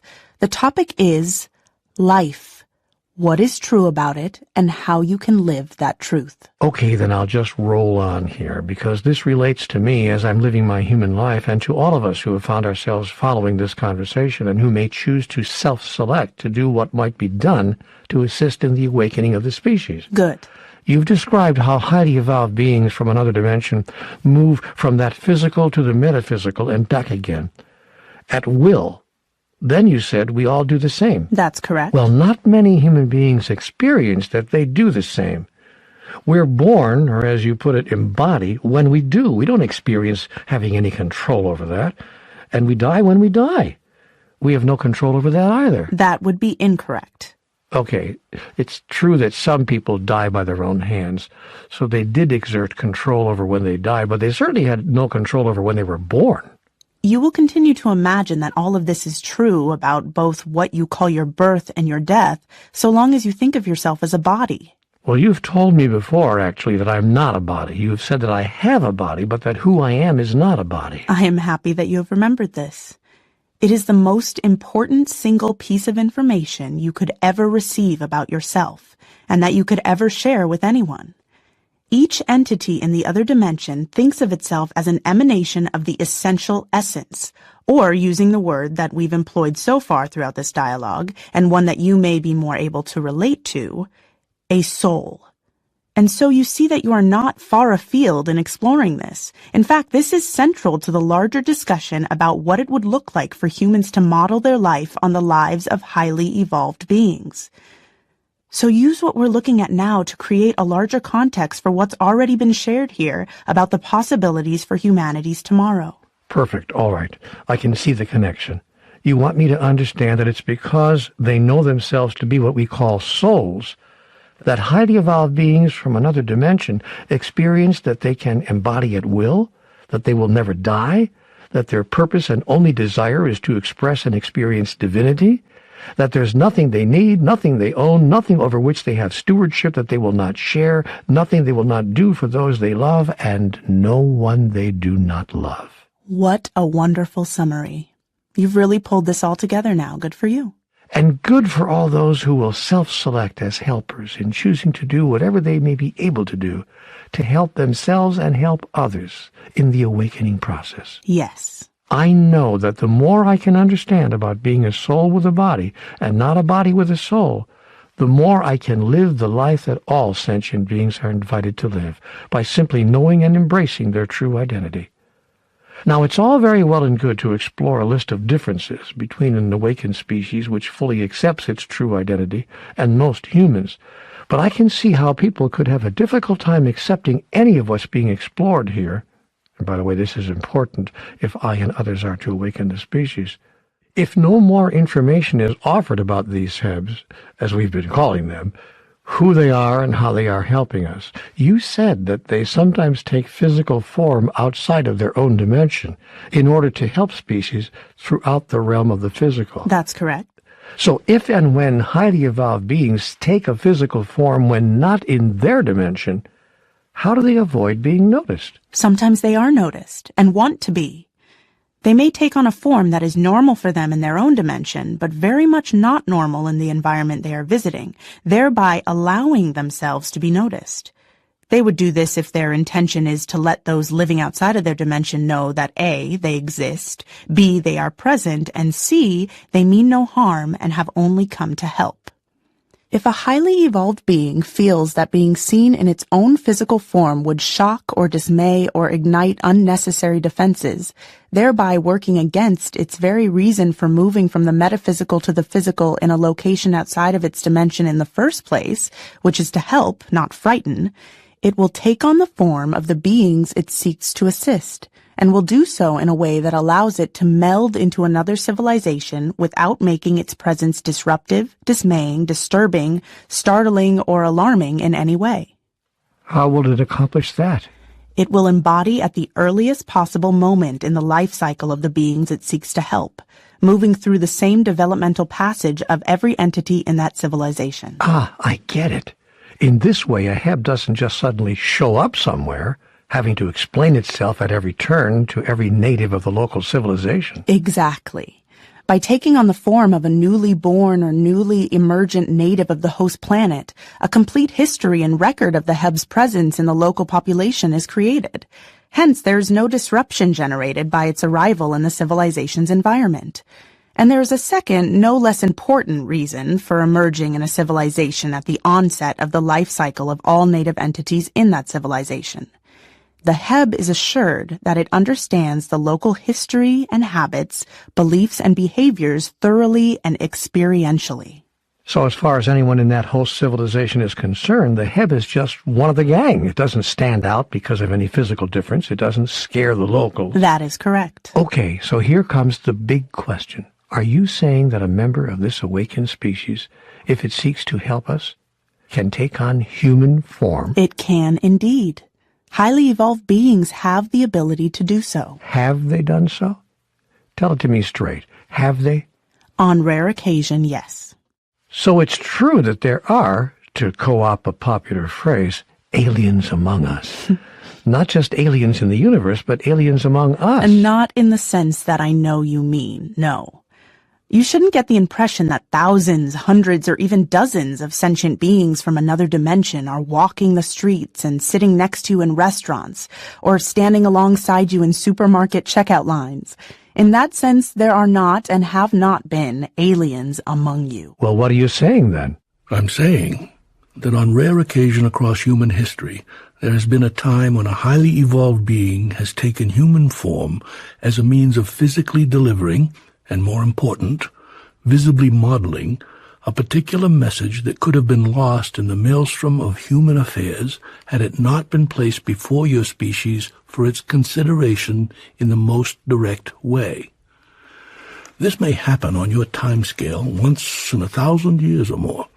It has been an infrequent and isolated occurrence. The far more usual method of seeking to assist the civilization on Earth, or any planet, is through the gentle sending of healing and supportive energy in the form of comfort, insights, concepts, and ideas for humanity to consider living by. This is done through a process of what you might call inspiration. No being or entity energetically enters anyone's mind in a personally intrusive way. That would break an unwritten code or guidelines surrounding the process. which does not allow any entity to violate the private space of any sentient being's thoughts. Hebs simply place ideas into the space of life, and these ideas resonate with beings in the physical realm who are projecting a similar energetic signature. It is the energetic resonance that draws those ideas to them. They will then often actually say, "I just got an idea." And they did. That is exactly what happened, and a perfect way to describe it. So if they don't ever energetically enter a human being's mind, how exactly do Hebs get their ideas and suggestions noticed, much less listened to or embraced?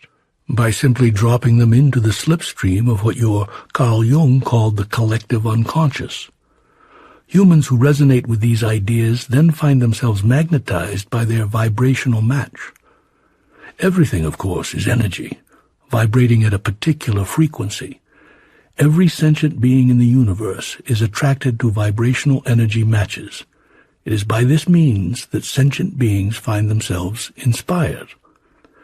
Now, by far the largest number of ideas come to humans from their own observations and inventiveness, so the concepts and insights of Hebs represent only a small percentage of these. Those concepts and insights are in the energy flow, however, and have been known to come to the conscious awareness of persons who find an attraction to them. Often these are humans who've placed themselves in certain idea-oriented occupations. The result? Far-reaching, uplifting, and what have been called revolutionary ideas frequently show up in books, films, television programs, videos, magazines, newspapers, select social media, and other avenues that extend to the masses. I can see that happening on a regular basis. I don't know exactly which ideas are coming from where, but I have certainly seen a lot of movies, books, online articles, and other messages dealing with a better way for humans to interact, offering elements of a wonderfully altered cultural story for our species, and presenting daring new scenarios for improving our collective future. Now you've got me wondering, is this very experience that I'm having right now part of that process? Have all of my conversations with God actually been conversations with highly evolved beings? No. This conversation is not being sourced by the highly evolved beings to which I have been referring, if that's what you're asking. This dialogue is part of a larger process through which divinity is being expressed across the cosmos. Every sentient being in the universe has the ability to communicate directly with the divine. It is not, and never has been, necessary to go through an intermediary, a highly evolved being, or anyone else. All human beings are having conversations with me all the time. They are simply not announcing it, or they are calling it something else, usually for fear of being ridiculed or marginalized. Hebs are simply more aware of their eternal connection with original source, would never deny that they are expressions of it, experience that they are in constant communication with the essential essence that you call God, and find both joy and fulfillment in passing on what they have come to understand and experience as a result of their eternal connection and continual unity with me. And so it has been that Hebs have come to Earth on occasion through the millennia. Yes, when doing so would offer the very best chance for a message that would be of great benefit to the advancement of your species to be delivered and modeled in such a way that it could not be missed. The message does not have to be accepted, mind you. Nothing is ever required of or forced on anyone by a highly evolved being. But delivering and modeling the message in a way that can't be missed is in every case a Hebs objective. Chapter 25. I'd like very much to understand all of this even better. You may think that I have an unquenchable thirst for details, but I find it hard to accept what I can't hold in my mind as comprehensively as possible. Please don't worry. I have invited you before in previous conversations to set aside any feelings that you should explain yourself or apologize. Yes, you have, and thank you. Just be sure, because of the fascination of it, not to make this continuing dialogue so much about the technical details of Hebs that you lose sight of the most important aspect of all that you're being invited to live and to share, which is how all of you can elevate your experience on Earth to that of an awakened species called humanity. You will want to make sure that we talk about how you can fully integrate wonderfully elevated ideas into your daily life, changing your own behaviors in the process. And we want to talk more about love, true love, real love, the foundational energy of the universe, and how you can experience and express that in its purest form. Thank you. I won't lose that focus.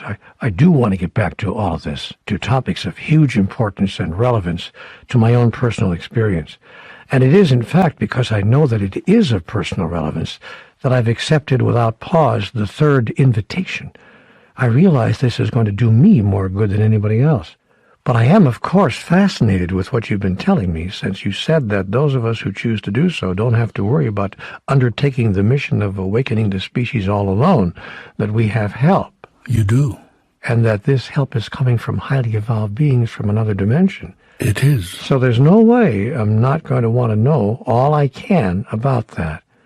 I'm assuming that how they're trying to help us has been by sharing some of the actions, choices, and decisions that human beings take as we become more fully awakened.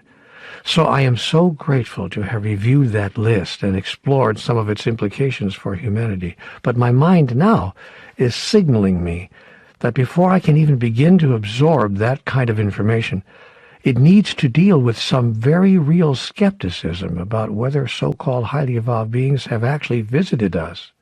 And if so, how they could have gotten away with it without discombobulating the entire world.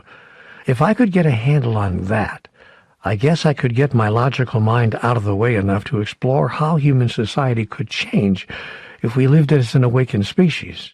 What do you need to know, then, about all this? First, I'd like to ask if I clearly understand what I've been told so far. Ask any question you wish. Thank you. On those occasions when a highly evolved being has physicalized on Earth, and you said it's been very rare, but it has happened, you explained that it would not just drop in as a human being suddenly showing up, walking around as a fully developed person, but would embody at the beginning of a human life. Is that correct? That is what is so, yes. So I have to ask, this is with the awareness of the mother and father of the baby. Do I have this right? If this truly is a highly evolved being, I can't imagine it would embody in any way invasively or intrusively. You are correct. Both humans begetting this offspring would be gently and lovingly imbued with a deep inner awareness that they have an opportunity to create a child with a very special purpose, and the option is theirs to do so or not. But you know, even with that having been said, the idea of a couple giving birth to an alien being feels very difficult for me to accept. I'm feeling very challenged by this. The highly evolved being who became the offspring of humans was not alien in any way, any more than you will be alien when you leave your physical body through the process you call death, then return from the metaphysical for another life in the physical through the process you call birth. A Heb is simply a fully awakened entity who has moved through the same cycle and is doing the same thing, with the difference that such a being has moved from the metaphysical to the physical interdimensionally. On rare occasion, one has taken on physicality in the form called human. I see. Nor would you be an alien in any other form in the physical universe that you might choose to assume. You would be one of them in any civilization in the realm of the physical in which you may decide to take physical form. I'm sorry? You just lost me again. You may choose to physicalize in any form that you choose anywhere in the universe. Did you know that? No. No, I didn't know that. I probably ran across the idea somewhere in some reading I've done or some story I've heard, but I did not know it was true. It is. Are you saying that I can choose to reincarnate somewhere else other than on Earth? You have that option, yes. Why would I do that? As part of your soul's journey, as part of its mission to experience every aspect of itself that it knows itself to be. For the very same reason your soul may have left other civilizations to embody on Earth. Whoa, wait a minute. Are you telling me that I might be an alien here? No. You would be no more an alien, having been born here, than a highly evolved being who came to Earth would be. That is the point.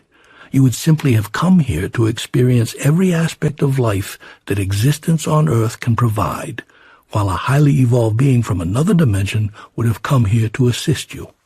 Have I actually ever done any of this? I know you're saying that it's possible for a soul to do so, but has my particular soul ever incarnated somewhere else in the cosmos? Let me ask you a question. Have you ever gazed up at the night sky and felt as if you were looking homeward? Yes. Yes, I actually have. That's an interesting question you asked. And I have to admit, I've actually felt homesick sometimes, with my attention drawn like a magnet to a particular sector. Do you think you would feel that way about somewhere you've never been? My goodness, this conversation is taking me to a whole new slew of unexpected places. If you want the expected, you probably should not be having a conversation with God. No, probably not. So you're saying that souls have their choice between lifetimes of where to become physical? The whole experience of all souls is about choice, always and forever. Choice, choice, choice. Free choice. The choice of divine beings. Being divine. Oh man, this is so, I don't know, incredible is the word my mind comes up with. I'm fighting not to say impossible to believe. Why are you so amazed? Is it not written, "Ye are gods"? Yes, but who believes that stuff? Who takes it literally? What was the point of the message if you were going to toss it aside? I'm hearing that, but there's so much in so many holy scriptures, and not every word of it is true. Let's be fair here. There have been some misinterpretations, some misunderstandings of the original, shall I say, revelations. So we have to pick and choose, and it's not easy knowing which to hold close and truly believe. Yes, that's why once in every great while, a highly evolved being from another dimension will embody in human form to deliver and model in human form the grandest truths, making it more possible for your emerging species to sort this all out. When a Heb becomes human in form, it will absorb, embrace, and embody all aspects of humanness, down to the smallest detail and cellular characteristic. It is therefore not alien, but entirely human, yet with characteristics of thought and temperament, awareness and understanding that its knowing and experience brings it. And so this soul could really be called a highly evolved human. That is exactly so.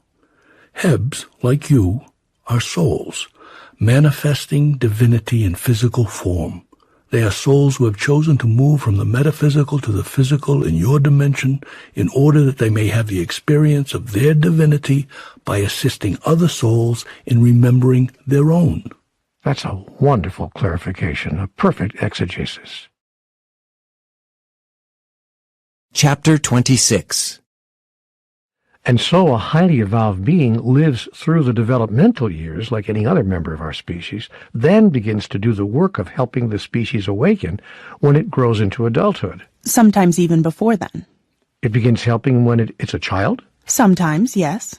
Well, how does it not stand out? Actually, it does. It is almost always called a standout, and it may have surprised others with what it seemed to know and what it said. But the Heb's only objective was to leave information here in a way that articulated higher ideals for the consideration of a still developing culture. But how did a highly evolved being do that? How did it leave this information? Tell me, how were we helped when a Heb came to Earth? The Heb spoke to people, sometimes its elders, later in life its peers, and offered things that perked up ears and that have been remembered, in some cases, for centuries. It also modeled by its behavior how an awakened species could live.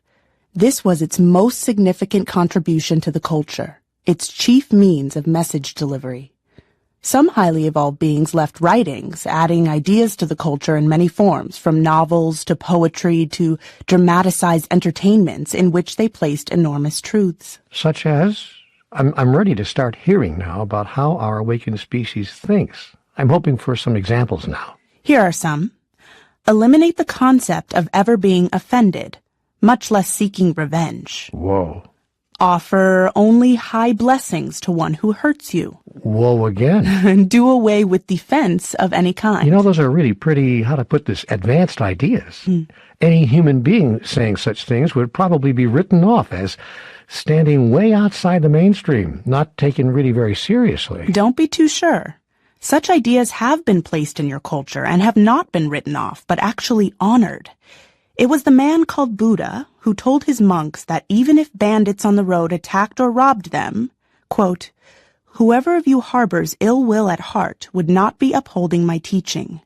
Monks, even in such a situation you should train yourselves thus. Neither shall our minds be affected by this, nor for this matter shall we give vent to evil words, but we shall remain full of concern and pity, with a mind of love, and we shall not give in to hatred. On the contrary, we shall live projecting thoughts of universal love to those very persons, making them as well as the whole world the object of our thoughts of universal love, thoughts that have grown great, exalted, and measureless. We shall dwell radiating these thoughts, which are void of hostility and ill will. It is in this way, monks, that you should train yourselves." And wasn't it a man named Jesus who said, "Love your enemies, bless them that curse you, do good to them that hate you, and pray for them which despitefully use you and persecute you"?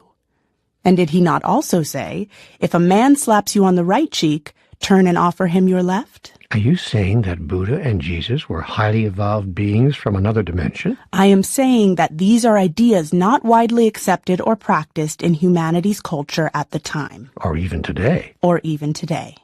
Those who spoke them were inspired. So were they Hebs or were they not? It will serve no useful purpose here to singly identify any and every individual within humanity's history who received their inspiration from an entity who birthed as a highly evolved being embodying on your planet, or who, in fact, was one. You know, I'm asking because, given the information in this dialogue, some might think that you're inferring that the great teachers and philosophers and messengers of our past, from Lao Tzu to Socrates, Buddha to Jesus, from Hildegard of Bingen to Julian of Norwich 200 years later, and other models and teachers, both before and after these men and women, that you might be saying that these teachers were highly evolved beings from another dimension. Is that what you're inferring? You see how this has already become a distraction from their message? It is almost as if the wonder and the glory of their modeling, the insight and the wisdom of their message should somehow be considered in a different way because their sharing of it may have been inspired by a highly evolved being, or because they themselves may have been such a being, come from another dimension and born to humanity to assist the species. Yet why should the origin of any message or modeling have more importance than the content? The effect of Hebs having offered inspirational assistance in your evolutionary process was not intended to cause you to question your past, but to inspire you to create a glorious future. Truth is truth, no matter what the source. Okay, then, leaving the question of our distant past aside, let me just ask you this. Are such beings embodied on our planet today? I mean, right now? It would likewise serve no useful purpose to follow that line of inquiry. If I said yes, you would want to know immediately the identity of that entity. If I said no, not at this time in your history, you would then ask me to identify who was the most recent one in your past. In all cases, to identify anyone among you, past or present, as a member of an awakened species from another dimension could in some people's minds invalidate some very important messages that humans have at least partially embraced. Or, in the reverse, could inordinately elevate every word they spoke or wrote, turning them into the next thing you choose to believe in, instead of yourself. Now that hit home. It was meant to. There would be no point in highly evolved beings seeking to help humanity if all they did was cause humanity to start seeking help from them. The idea is for human beings to gain an awareness of who they are, not to substitute for that an awareness of who someone else is. Yes, our religions have already done that. We don't need the process repeated. You do not. The purpose of the entire mission in which Hebs seek to assist humanity is not to replace humanity's magnificence with their own, but to enhance humanity's magnificence with a well-chosen word or idea here or there, offered to your species for its consideration. Therefore it has been said, and I offer a gentler version here, if you see the Buddha walking down the street, run away from him. You know, I never did understand that saying.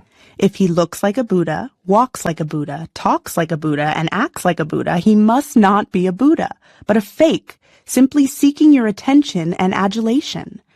Because a true Buddha would want nothing from you, least of all recognition of his greatness, and desire only your own self-realization. Wow, I see that. I totally get that, and this is a second wonderful answer to my question a while back about myself and about others who may self-select to help awaken the species, being tempted to show up in grandiose form. Even if ego tempted one to do that, a deeper awareness would make it clear that it would defeat the whole purpose of accepting the third invitation. It would indeed. And for the same reason, identifying any highly evolved being visiting Earth in the past or in the present would defeat the whole purpose of that rare visitation. I get it, and I won't press for that information. Although I have to say, you certainly roused my curiosity. Of far more benefit to you will be to satisfy your curiosity about when your entire population on Earth will decide to live as a truly awakened species. That's what Hebs would encourage you to be curious about. Chapter 27. Is it possible for me to understand, I mean in layman's terms, the metaphysics of all that we've been discussing? Yes, it is. The question is whether you have the patience for it and the interest in it. It can be helpful to you in expanding your understanding of yourself, your multidimensional universe, and even God, but it could feel a bit like a postgraduate class here for a moment. Go, I'm all ears. Simply consider this. Life everywhere is composed of far more space than matter. This is easily observable with either a microscope or a telescope. Not surprisingly, the universe and a grain of sand look exactly the same, depending on the degree of the sand's magnification. The macrocosm and the microcosm are essentially identical. Now, when pure energy, the primal expression of life that we will call the essential essence, coagulates, it transforms into what would be called, in human terms, matter. Because these coagulations are vibrating or vacillating at a significant speed, the particles constantly move. They not only vibrate or rotate in place, they also move through space propelled by the energy of their spin, not unlike a top moving across a table as it spins. These countless particles can move so fast in relative terms that they appear to be neither here nor there, but everywhere at once, thus creating the illusion of solidity, or what you would call that which is physical. You can watch the blades of a fan or the spokes of a bicycle wheel producing exactly the same illusion, the illusion of solidity. I got it. So you're saying that by simply reducing the vibratory frequency or speed of their essential essence, highly evolved beings from another dimension desolidify or disembody. That's right. All they have done is dramatically slow the spin of their energy particles, thus expanding the time it takes for those particles to get from one point to another in their vibratory pattern. You suddenly see the space between the particles, even as you would see the space between the spokes of a bicycle wheel if the power that's spinning it is turned down. By the way, take a look at the universe or any of its galaxies from a great enough distance, and all you will see is a big wheel. Whoa. Now, should the space between the spokes of a bicycle wheel be sufficiently enormous, as it would feel to you if you were the size of a microbe and your perspective was therefore myopic, all you would see for a very long time, until the next spoke of the wheel came by, is empty space. In effect, while you are waiting and watching for the next spoke, the solidity will appear to have disappeared. What you do not know is that it was never there to begin with.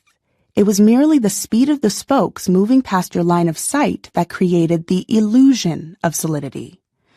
When a highly evolved being dephysicalizes, the time between the Hebs energy cycles is so long in relative terms that the space between its vacillations is, also in relative terms, enormous, and what once appeared to others as a solid physical form no longer has that appearance. The entity seems to have disappeared, as it cannot be seen in its entirety unless viewed from a huge, to you unfathomable, distance. The formula is simple. Time plus space equals appearance. If you could stand back far enough from the entire universe and the universe of universes, you would see the body of God. So what physicists are now conjecturing about is true? There's more than one universe? Yes, the cosmos is a multiverse, not a universe. So to use a well-worn turn of phrase, we don't know the half of it. To be more accurate and perhaps coin a new phrase, you don't know the 100th of it. But highly evolved beings from another dimension understand the metaphysics of existence perfectly, and therefore are clear that they neither exist nor cease to exist simply because of the frequency rate of their energetic vibration. They merely appear to be or not to be physical. To be or not to be? That is the question. Precisely. Hebs know that they exist always and forever as vibratory individuations of the essential essence, and that all they are doing is regulating the fluctuations of their energy, altering their vacillations to become seen or not seen, visible or not visible, what you would call physical or non-physical, as it suits their purpose. How simple.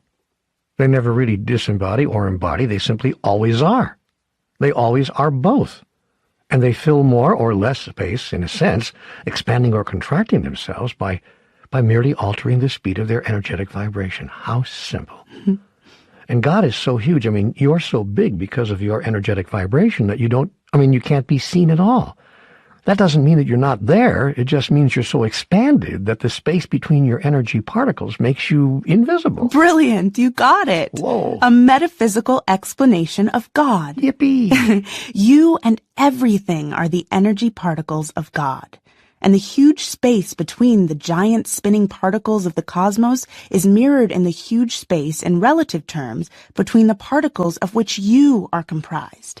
You do understand, yes? That if you look at your own body underneath enormous magnification, what you will see is exactly what you see when you look up at the night sky. You would see that both you and the cosmos are 99% space. Do you imagine the similarity to be a coincidence? If you took the air out of every person on Earth and left only their energy particles, the entire human race would fit into a child's marble. What? It's true. This is mind-boggling. And very helpful to understand. Most humans think of themselves as what they see and experience when their energy particles are moving at top speed. You think you are a body rather than a soul creating a body through a simple metaphysical manipulation. When a person's energy particles are moving at top speed, you say that person is living. And when their energy is moving at a very slow speed, you say they have died. Yet, death does not exist. You never cease to be, you simply change form. Actually, when you die, you become more expansive. So I never dephysicalize. I mean, I'm always a conglomeration of energy particles, and I never cease to be that. That's what you mean when you say that death does not exist. Whether I'm physical or metaphysical is simply a matter of how expanded is the time that it takes for the particles I am to spin, of how far apart on the space-time continuum my particles are. And this is simply a function of the speed at which they rotate and thus move around each other. You see? You asked if you could understand in layman's terms all of this, and I said yes, and you have. But my whole body continues to exist in physicality when the soul departs. It's either buried or cremated or in some other way disposed of, but it doesn't just disappear. My body just doesn't go away. No, it simply ceases to exist in its present physical form. Eventually, it dissipates. But it seems to me that it's more integrated with the planet.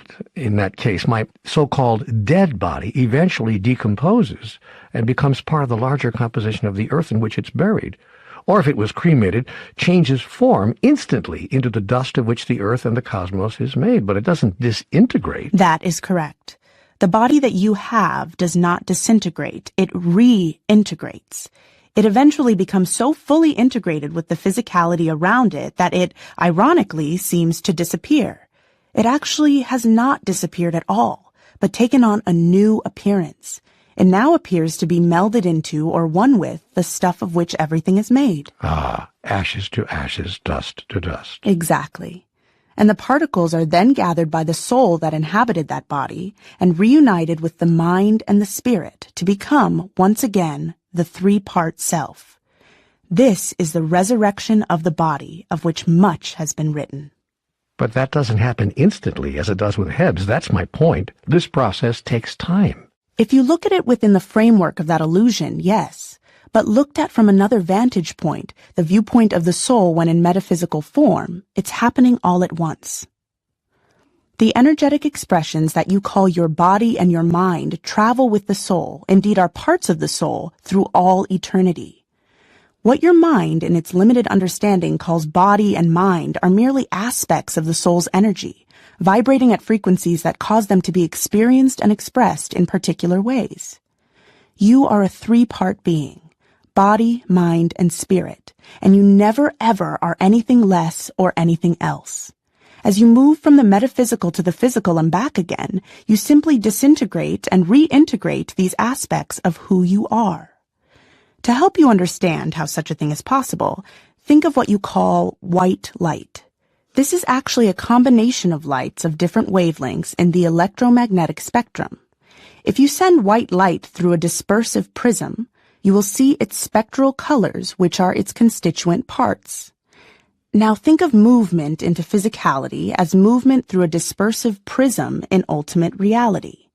When the soul passes through the prism into physicality, it breaks into its constituent parts, body, mind, and spirit. When it passes back through the prism the other way, or as humans put it, when you pass away, the soul becomes one element again. That one element is you. Chapter 28. I find myself wanting to insist that all of these things, all of this process that you've just explained so well to me, requires time and space for it to take place. And you keep saying that there's no such thing as time and space. I'm trying to reconcile this. I see that you really want to get into the cosmology of life deeply. Sorry. It's as I've said before. I guess I just can't understand or accept any of this unless I can accept and understand all of it. That's okay. That's good. Keep being skeptical. You're doing it on behalf of many of your brothers and sisters. This is about awakening the species. While I've explained much of this to you before, some may be coming to this for the first time, and others, like you, may have stored in the farthest reaches of their mind and forgotten what I've said to you before. So let's get into it at least briefly here, and if you want more detail, you can go back into our previous dialogues and reread them. Okay, because what I'm getting into now is that process by which both humans and even highly evolved beings in another dimension evolve, experiencing themselves at higher and higher levels. That seems to require time, so yes, I do need a refresher on this, and I think it will help me as a practical matter in the living of my own life. It can, and will, yes. So are you saying that even Hebs live within what you describe as the illusion of time? They do indeed. The difference is, they know it is an illusion. And so they focus on the illusion intermittently, as described a bit earlier, allowing them to use it for the purpose at hand. This is beginning to get past me a bit. I'm starting to go under here. I mean, this feels like I'm over my head. Let's use an example that can get you out of deep water. Think of a DVD of your favorite movie. The whole story is there on the disc, is it not? Yes. But you don't watch it all at once. You focus the laser on the data one bit at a time, then the next, then the next, then the next, making it seem very much as if the data is presenting itself sequentially, even though you know better. You know it's present all at once. All the data is there, all the time. You're simply not looking at it all at once.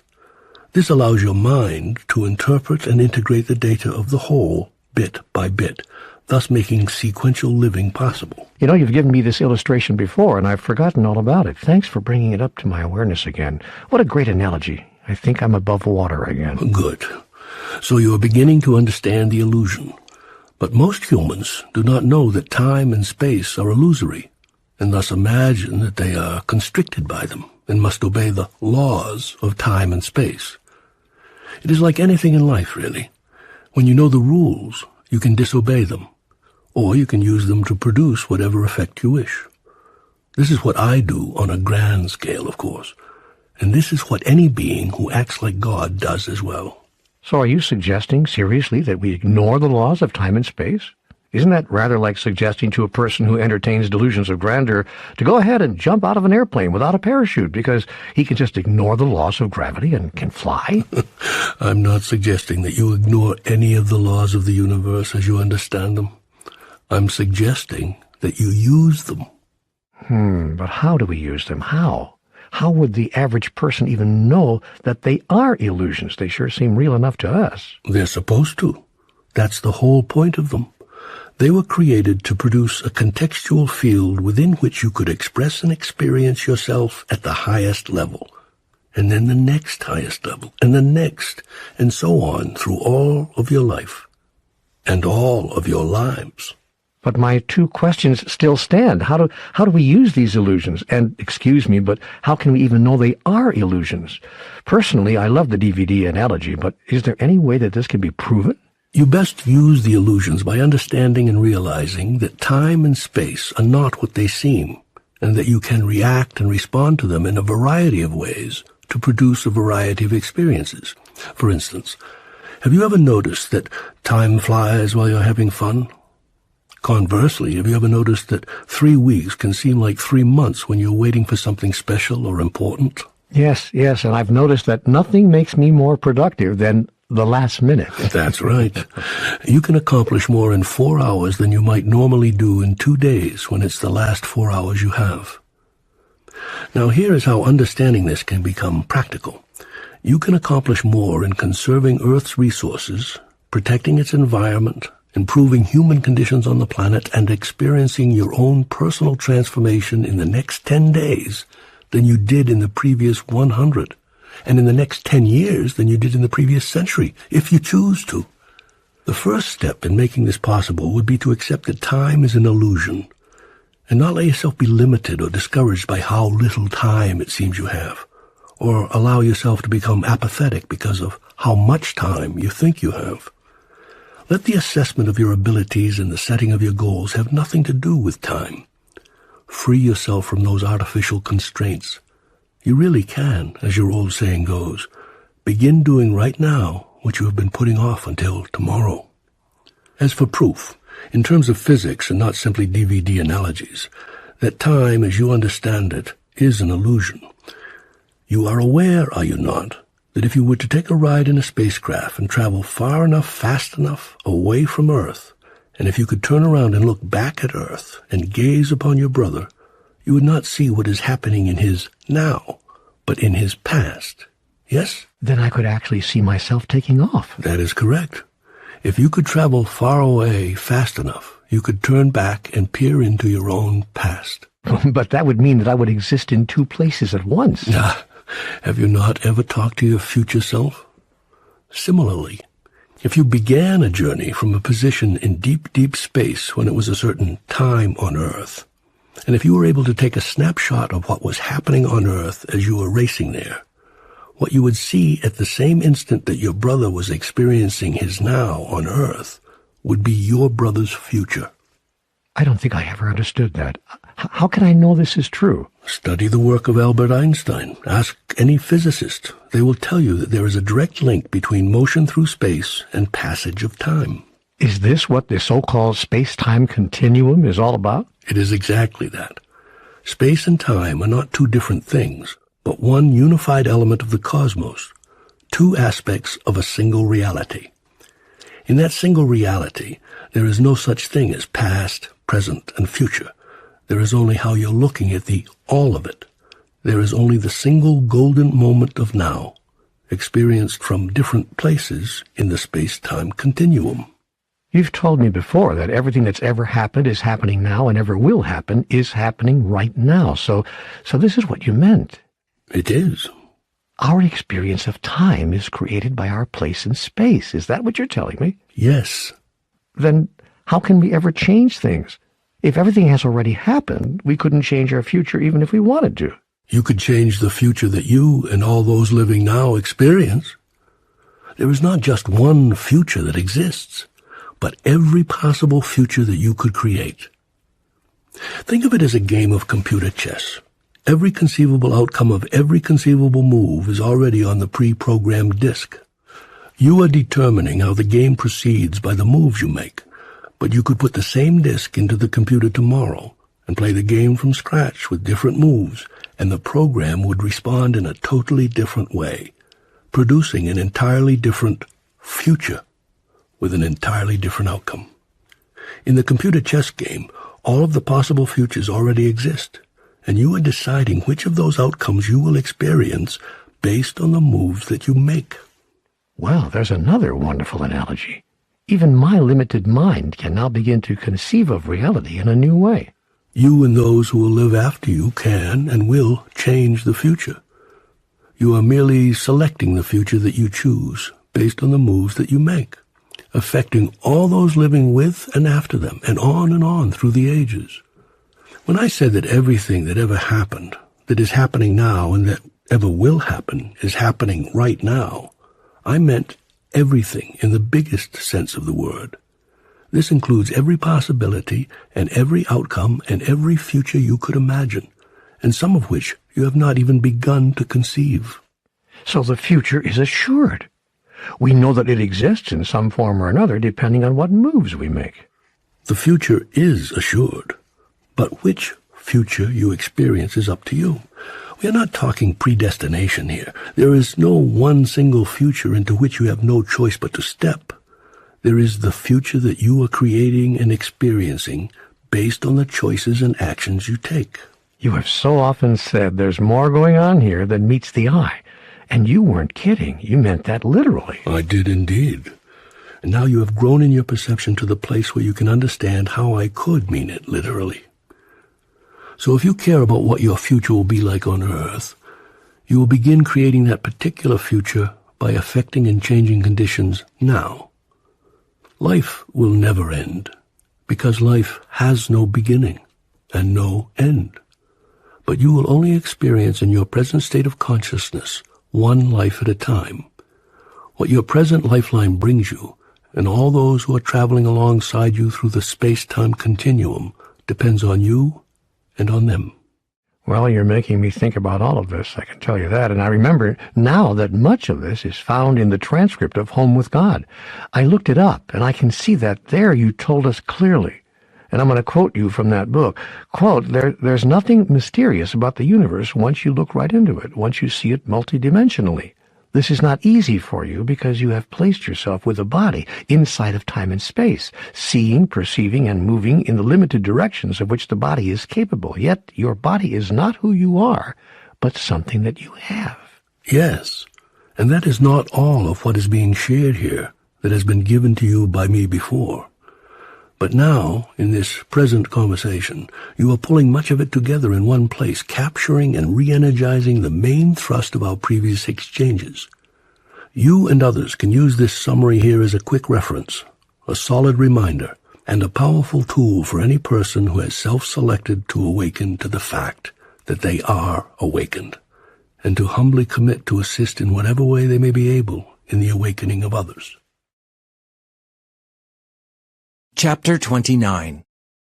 Let me get back for just a bit to those other advanced, but not necessarily evolved entities who live on other planets in the cosmos. You said that some of them have continued to be violent, even as the young species of Earth is violent, even though they have advanced hugely in their technologies. So I have to ask, why were such sentient beings allowed to get so far along in the development of their civilization in the first place before being helped? Why weren't they approached by highly evolved beings from another dimension when they were as young as Earthlings are now, so they could have healed or transformed their immature, violent behavior? They were, dear one. They were. And it didn't help? I don't get this. If you're God, and if these Hebs, what shall I call them, these emissaries, are one of many forms of divinity expressing and experiencing who they really are by helping other life forms to evolve, how could such an effort not have produced a shift of consciousness of those otherwise advanced entities, such that violence would have been simply abandoned? Every being in the universe, and by extension every civilization, has free choice, remember? The fundamental characteristic of all sentient life forms is freedom. Freedom to create any reality they choose. Many of the civilizations that are now older did not choose when they were as young as Earth's civilization is to awaken to their true identity. But I thought that God couldn't fail. I mean, at anything. The idea that failure exists is one of the 10 illusions of humans. So how is it that the attempt of highly evolved beings from another dimension did not inspire advanced but not fully evolved beings living on other planets in the realm of the physical to awaken to their divinity as a matter of their own free will? None of their efforts were without benefit. They did inspire many individual entities, but the civilization as a whole continued to choose another path. Yet, to answer your question about God failing, know that all sentient beings in the universe ultimately freely choose to embrace their divinity. They do? Yes.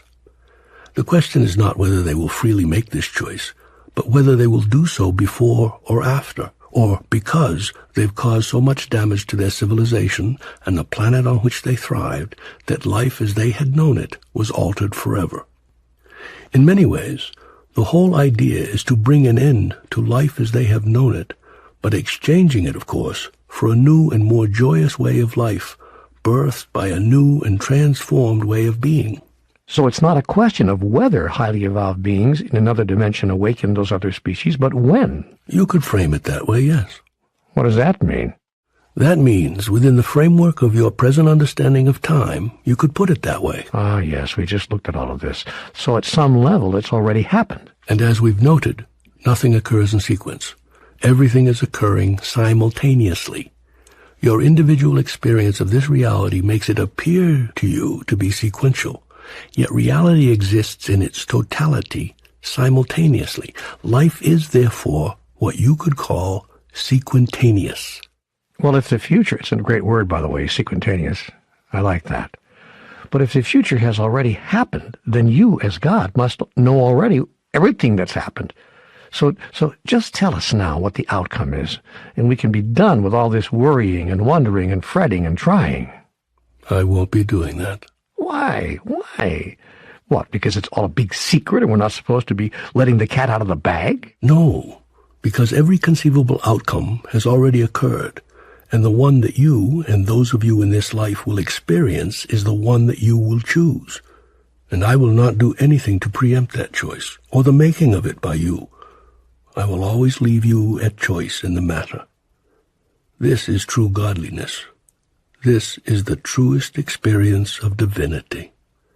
And this is the experience I desire for you. Okay. I'm going to accept that and let it go. So for now, can we talk within the context of a sequential reality, the reality that I'm experiencing in my life? We can, and we are. Good. Within that framework, I'm now understanding that highly evolved beings have chosen to help Earthlings to awaken to who we really are. I understand as well that we have a choice to awaken before we damage our civilization and our planet such that life as we know it is disassembled and disappears. I assume that if we do not awaken now, during this early stage in our cosmic development, we could wind up living in this lifetime essentially as many other older species in the physical realm do, becoming more and more violent, even as we become more and more advanced. Those last 13 words are a description of how things are going on your planet now. Yes, we are becoming more and more violent, even as we become more and more advanced. That's the sadness of it. As we develop our technologies and our weapons of mass destruction even further, we could become so violent that we could completely self-annihilate. No, not completely.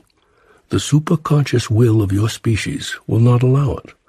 No species ever totally, utterly, and completely self-annihilates. You may even have to find a way to migrate to another inhabitable location in the cosmos, with but a handful of humans, but the species will never totally self-annihilate. You have come very close, though. Human civilization has already gotten very close. Are we talking Lemuria here, or Atlantis? We are. So we have our work cut out for us here. We may not completely disappear as a species, but we can do plenty of damage if that's what we choose. That is correct. Currently, that's not what most of humanity is choosing. Yet many sentient beings do things that bear no relationship to what they choose. Remember our children with matches analogy? Yes. Very young children who light matches and start a fire that burns the house down did not choose to do that. That can be the outcome of what they did, but it is not what they chose. And the only reason the house burned down is because the fire department didn't arrive on time. In your case, in the case of your civilization, the fire department has arrived. That's what the third invitation is all about. You are the fire department. You and others like you on Earth who are going to self-identify as being committed to assist in the awakening of the species. If that's the case, I need to ask now that we turn this conversation into a look at something more personal. Remember when you said, I want to be careful not to focus so much on the fascinating aspects of all of this that we've been discussing, that I lose my focus on what's important for me to get out of this on a personal level to assist my own further awakening? Yes. And you actually mentioned then the topic of full integration, which is exactly what I feel called to talk with you about now. And I think that others who have self-identified may have the same question that I do, or the same issue, if it's not unkind to them to put it that way. Go ahead. I'm here. Chapter 30. How do they integrate all of this? We've been given some great insights here about how humans could live if we were an awakened species. But the question now is, how do we make this work in everyday life? If I'm the fire department, I need to change my own behaviors before I can begin to think of producing some kind of change on the planet. Gandhi had it right. I need to be the change I wish to see. But I've not been able to do that to my satisfaction. I'm finding that information is one thing, integration is another. The great sadness of my life is that I haven't been able to fully integrate all that I have come to know and understand as a result of our conversations. I haven't been able to make it a consistent part of my life. I mean my daily interactions, not just my daily thoughts. And here's what I don't want to do. I don't want to share with others messages that cannot be actually lived and demonstrated. I'm not interested in pie-in-the-sky, impractical, unworkable, or non-achievable evolutionary goals. These goals are achievable, I promise you. Regular, normal human beings have lived their lives in the ways that have been described here. Well, that may be so, and I'm very glad to hear that, but I can tell you that in my own experience, this has been a huge challenge. I hear you say that I am love, for example, and that we are all love, that love is what we're made of, it's who we are. Well, you know what? I think I'm a loving person. I want to be a loving person. I try to be a loving person. But far too often I say something or do something or am something that's just plain and simply not very loving. Either I'm not loving the earth, or I'm not loving myself, or saddest of all for me, I'm acting in a way that's not very loving toward another. I want to get above that. I want to move past it. I want to go beyond it. I'm entering the first third of the 7th decade of my life on Earth, and I'm really wanting to see more progress. How long, oh God, how long is this going to take? You're being very hard on yourself. Many who know you would say you're a very loving person, and so is everyone who has been drawn to this conversation or has found themselves following this dialogue by chance. It is true indeed of everyone on Earth. You are, all of you, my wonderful children, growing and becoming more and more of your true divine self every day. It is as I told you in our very first conversation. You are goodness and mercy and compassion and understanding. You are peace and joy and light. You are forgiveness and patience, strength and courage, a helper in a time of need, a comforter in a time of sorrow, a healer in a time of injury, a teacher in times of confusion. You are the deepest wisdom and the highest truth, the greatest peace and the grandest love. You are these things. And in moments of your life, you have known yourself as these things. Choose now to know yourself as these things always. I'm really trying. We all are. I just don't seem to have found the formula here. I don't seem to have found a way to consistently be who I want to be, who I know I am, when daily life presents itself. Can you help me? I feel like I'm floundering here. You might begin by letting this very conversation be of lasting benefit. Listen to it often. Pay attention to the lists of 16 ways in which an awakened species behaves. Place particular focus in your personal life on items 1, 2, 3, 4, 8, 12, 14, 15, and 16. Thank you. Thank you. I will do that. I'll take those numbers down, and I will do exactly that. But is there anything else you can tell me? Any other idea you might offer? Yes. Number 1, see your whole life as the process, not just a small period within that whole. So do not seek to complete the integration of all that you have come to understand within the next year or month or week or day. Let your process take the time it will take. Well, that's not what I would call excitingly motivating to a person who's impatient. Impatience can be not so beneficial if you let it stop you from acknowledging how far you have come and how fast you have done so, and letting that inspire you about your tomorrows. In other words, be kind to myself. In other words, be kind to yourself. Notice where you've been earlier in your life, where you were just a few years ago, and where you are now. Your progress has been exponential. You've not been moving forward at a 1, 2, 3, 4 rate. You've been moving forward at a 2, 4, 8, 16, 32 rate. This is true of all those who are following the conversation here. It is, in fact, why and how they have come to do so. They are not following this exchange by chance. They have brought themselves to this experience. All of you are now stepping into the perfect time for advancement. It's going to be easier as you move forward. The biggest part of the mountain, the toughest climb, is behind you. Thank you. Thank you for telling us that. But could you give me any practical tools, any methods or approaches that I could use to more fully integrate all that I know to be true? I'm searching for congruence here. I don't want to just talk a good game. I want to walk the talk. And you don't think that you do? Every so often, maybe, every once in a while when I'm in a really good space. But I want to do it every day. I yearn to do it all the time. You are doing it all the time, don't you see? Your struggle is part of the process. It's part of doing it all the time. If you weren't walking the talk all the time, you wouldn't pay 10 seconds worth of attention to any of this. The whole world is going through an evolutionary shift right now, and you're not immune to that. You're part of it. You're actually part of that which is creating it. All of you who are engaged here right now have self-selected to be part of that. So have patience with yourself and have patience with the process. You're all going exactly where you all seek to go, and you're all getting there, and you are, each of you, sweetly and gently taking others there with you as they see the changes in you and feel inspired to create changes in themselves. If they saw you showing up all at once as the perfect example of an awakened one, they might admire you, but they would never see themselves there. Don't you see then that you are going through your struggles on their behalf? Do you see that it serves them for you to be doing so? Do not ask then for your struggles to end. Ask them to be even more evidenced, and then more visibly and successfully overcome, and in this way all of you will awaken a species that is wondering if such a process is possible, and see in you that it is. You have a way of making everyone feel better. Well, if I can't, who can? Cute. You can really be cute, you know that? So I've been told. No, but really, couldn't you give us some tools here, some methods we could use to at least keep this process of our personal evolution moving forward? You do know that there is no right way to the mountaintop. Yes, I know that. You made that clear many times. But surely you can offer us some options, some things we might consider. With that caveat, here are 5 then. First, share your process. As spoken of in an earlier part of our exchange here, and referred to again just a moment ago, share openly and authentically with those whose lives you touch both your struggles and your progress on the path to full awakening.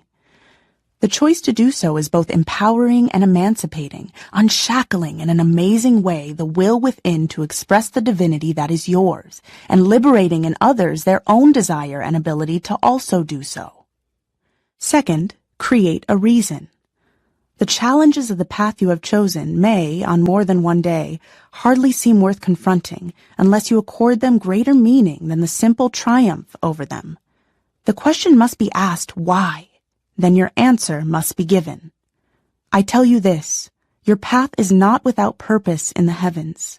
For every soul which would grow to know in its experience what it has always understood in its awareness serves not only its own agenda, but the superconscious will of the collective, advancing the evolution of a species even as its individual progress is attained, for it shall leave in the wake of its advancement the ladders and the stepping stones by which those who follow may do so ever more rapidly.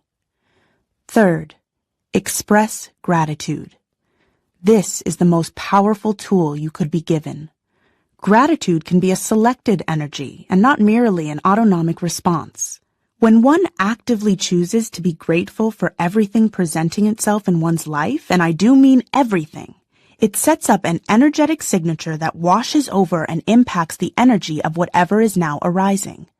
This can transmogrify, defined as to transform, especially in a surprising or magical manner, the presentation itself, to say nothing of one's entire life.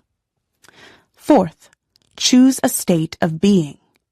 Do this in advance of anything you know you are going to think, say, or do.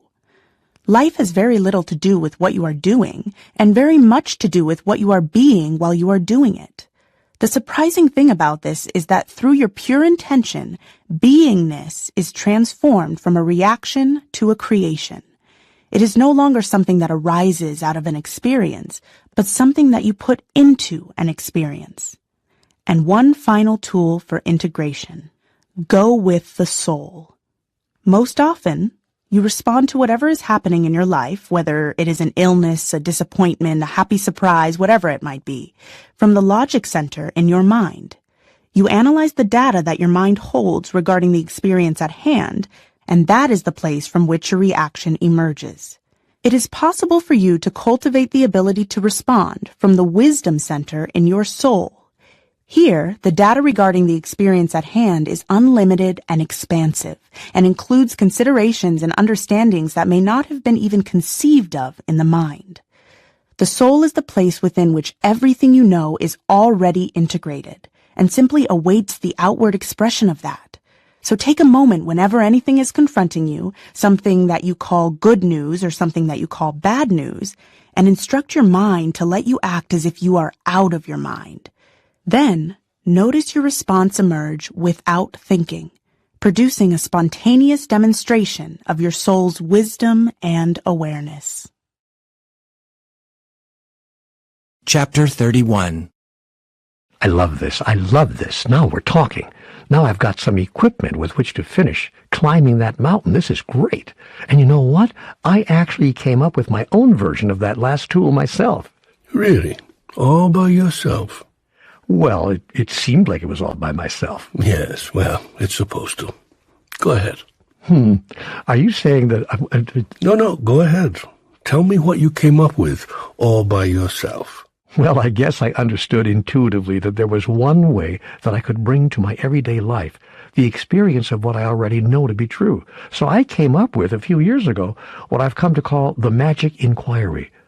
I use it to make an instant assessment of whether what I just did, am now doing, or am about to do is, well, here's that word again, congruent with my deepest desire. Before I sit down to watch a movie, for instance, or walk into a social situation, or prepare a meal, or have a conversation with a beloved other, or do anything at all that I have judged to be of here and now importance, I quietly ask myself, and what does this have to do with the agenda of my soul? That's a great question that can open anyone to a powerful inner exploration. Well, for me, the answer has almost always become clear immediately, because I know that the agenda of the soul is to express and experience divinity within me, through me, and as me. This instantly creates a context within which I can then create and experience the event at hand, or choose to eliminate it altogether from my doingness activity. The reason I've taken to calling this the magic inquiry is that it almost always works like magic, snapping my attention to exactly what is going on in the present moment like no other device I've ever found. Or been given. And I'm going to let that sit there. I'm just going to let that just sit right there. A good idea. Another good idea that's just come to you. You're being cute again. You're doing it again. I like that. I like that about you. So let me just ask you, what good idea I might just be given about this? How can I decide ahead of time what I'm going to be doing before I think something? I mean, your fourth suggestion a minute ago to choose a state of being ahead of time, including how you're going to be when you're thinking of something, isn't that asking a bit much? I can decide what I'm going to be before I say something. I get that. I can decide what I'm going to be before I do something. I get that too, but I don't know what I'm going to think until I think it. Am I making any sense here? You are if you imagine that your thoughts are, most of the time, original. But the fact is, the vast majority of your thoughts are thoughts you have had before. This is because most of the events in your life are events that have happened before, in terms of type. More often than not, when an event of a certain type occurs, you immediately think what you thought previously about such an event. Very few of your thoughts are original, because very few of your experiences are original. Your life is on repeat most of the time.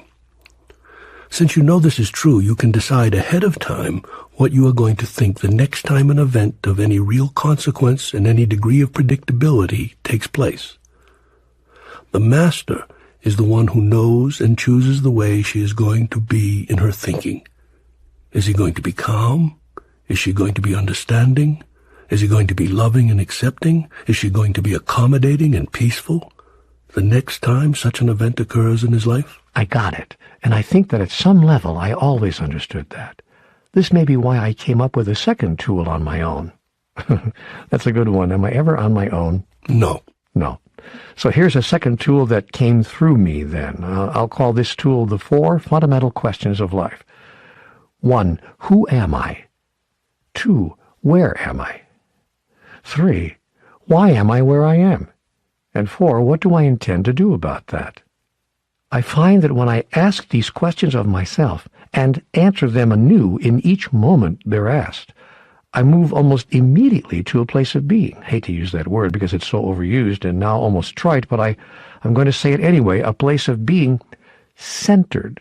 I feel centered within myself and not nearly so intermingled with the mini-dramas and mini-dilemmas of life. You're in this world, but not of it. Exactly. Those are 2 very good tools. They can really help you look at how you are using your time and what you are being while using it. And now I have even more tools. All of us here can be on our way if we use even 1 or 2 of these ideas. You can indeed. And of course, you're already on your way. But I understand your use of the phrase. I want to remind you that all of you are already awake. You merely need to begin acting like it. These tools can help. This whole dialogue can help. The things we've been reminded of in the conversation with you can be immensely helpful. There can be enormous power in knowing and embracing some of the ideas found in this wonderful dialogue. Ideas like, you are not your body. Survival is not your basic instinct. The expression of divinity is. See the other as yourself. Life is eternal. And because you cannot lose your life, ever, you have nothing to lose by being compassionate, caring, and comforting in every circumstance, and on and on and on and on, all those wonderful messages. I'm going to conclude that if I simply used the tools I've been given in this life, if I found it possible to act more and more of the time as if I was already awake, I could feel free even while I'm in this body. You told me earlier that you would explore that with me. Am I reaching the right conclusion here? You are. Freedom is not getting what you want. It is wanting what you get. I've heard that before. You've heard almost everything here before.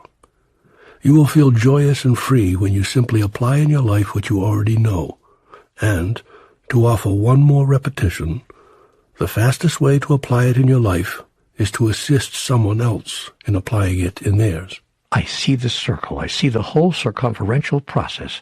And I feel helped and heard here. Thank you. I feel heard and really helped. And I think that's all any of us needs to feel to be willing to move on. So having said that, there's one last thing. This is something that I absolutely have to ask you because, sorry, I have to say this. It's something that's really bothering me about the exchange we've had here. What's that? What about heaven? What about coming home to you? This dialogue seems to have reduced dying to nothing more than a process of moving from one state of being, physical, to another state of being, metaphysical. That may be useful and even fascinating at some level, but whatever happened to coming home to God? Chapter 32. Ever since the transcript of Home with God was published, I've been longing for your embrace, for you to hug me back into your heart.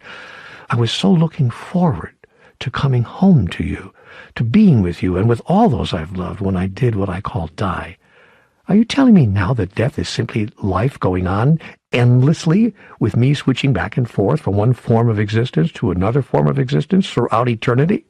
I can understand how that could seem unappealing. But what's been said here about entities embodying and disembodying does not include the middle chapter of the story. Didn't you think it should? Yes, and I wasn't going to let you walk away from here without going over that. How nice. But I know how impatient you are, and we were moving deep into metaphysical explorations of the difference between highly evolved beings and human beings, particularly as it relates to physicalizing and dephysicalizing at will.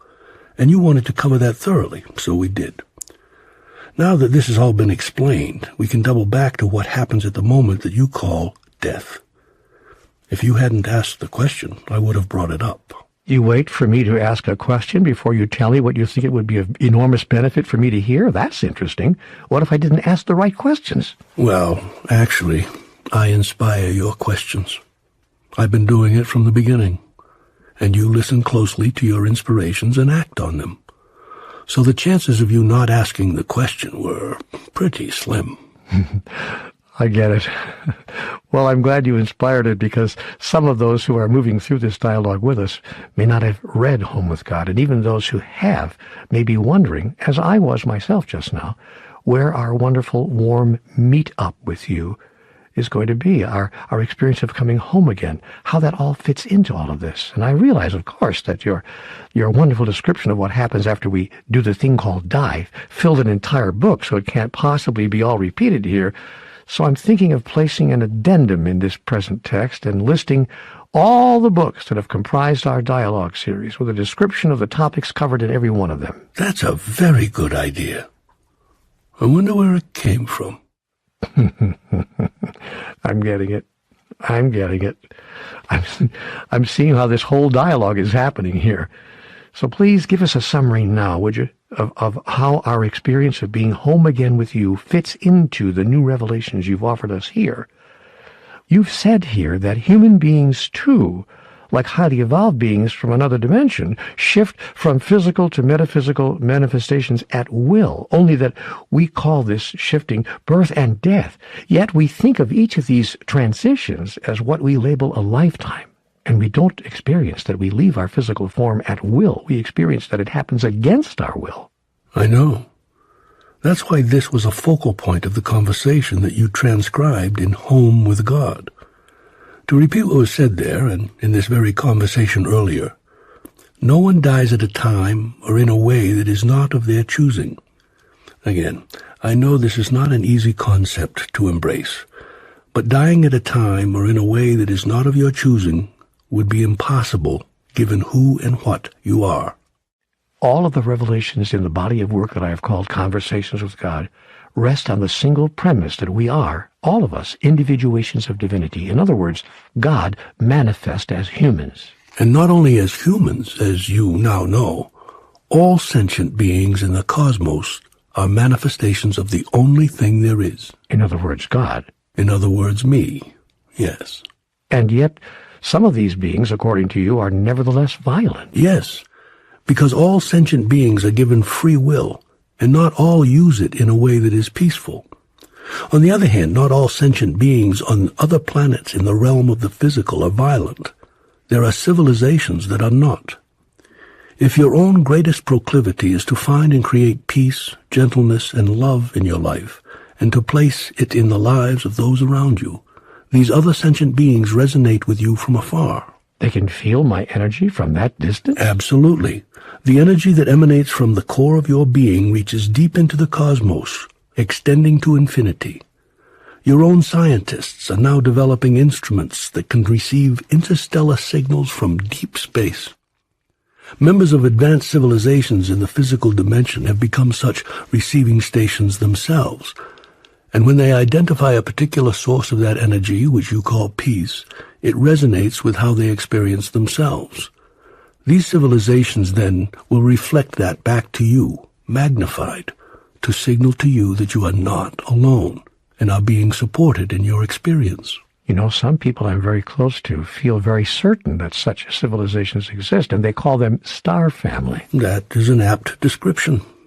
And members of this family are very happy to know that highly evolved beings from another dimension are also offering you assistance, often in a more direct way that eliminates the gap between your planet and others in the physical realm, given that Hebs have overcome the artificial limitations of time and space. Now, to get back to the subject at hand, when those of you in the realm of the physical disembody, you simply re-identify. I have said to you before that death is merely a process of re-identification. In other words, during our life on Earth, we've actually been living a case of mistaken identity. Exactly. And after what you call death, you come alive to who you really are. And you do return to what you've called home, rejoining first with all of your loved ones, then reuniting with the all. And I mean that you literally reunite. You meld into me and you have the experience, not just the knowledge or the awareness, but the experience of our singleness and onlyness. I did describe exactly how this happens in the dialogue that we had, which you turned into the book Home with God. Yes, and this reminder is very helpful here. Good. You will remember then that it is after the moment of mergence with me, after the full experience of our oneness, that you unmerge with me, or emerge, if you please.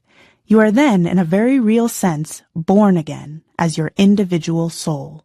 Why would I leave you? Why would I separate from this perfect union with God?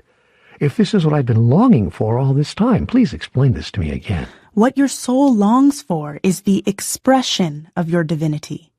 Once you know it fully again, once you have remembered, that is, experienced yourself once again as a member of the body of God, you will be overcome by a natural yearning to express that. This is God's fundamental desire, to evince myself, to not merely be aware of myself, but to express myself. I do this by individuating myself, so that I may evince and express every single part of me. The part of me that you are will then be given the choice to either return to the physical life you've just left, you would be described as having had a near-death experience, or move on to the realm of the spiritual, then to return to the realm of the physical in another moment. All of this happens in the blink of an eye, of course, if you're observing it within the illusion of sequentiality. In ultimate reality, it is all happening simultaneously. And those other life forms we've been discussing choose to go to that other dimension? Yes. This is the third realm in the kingdom of heaven, the realm of pure being, as you have conceptualized it. Do we humans not have the option to exist in the realm of pure being when we emerge from oneness with you? Yes, you do.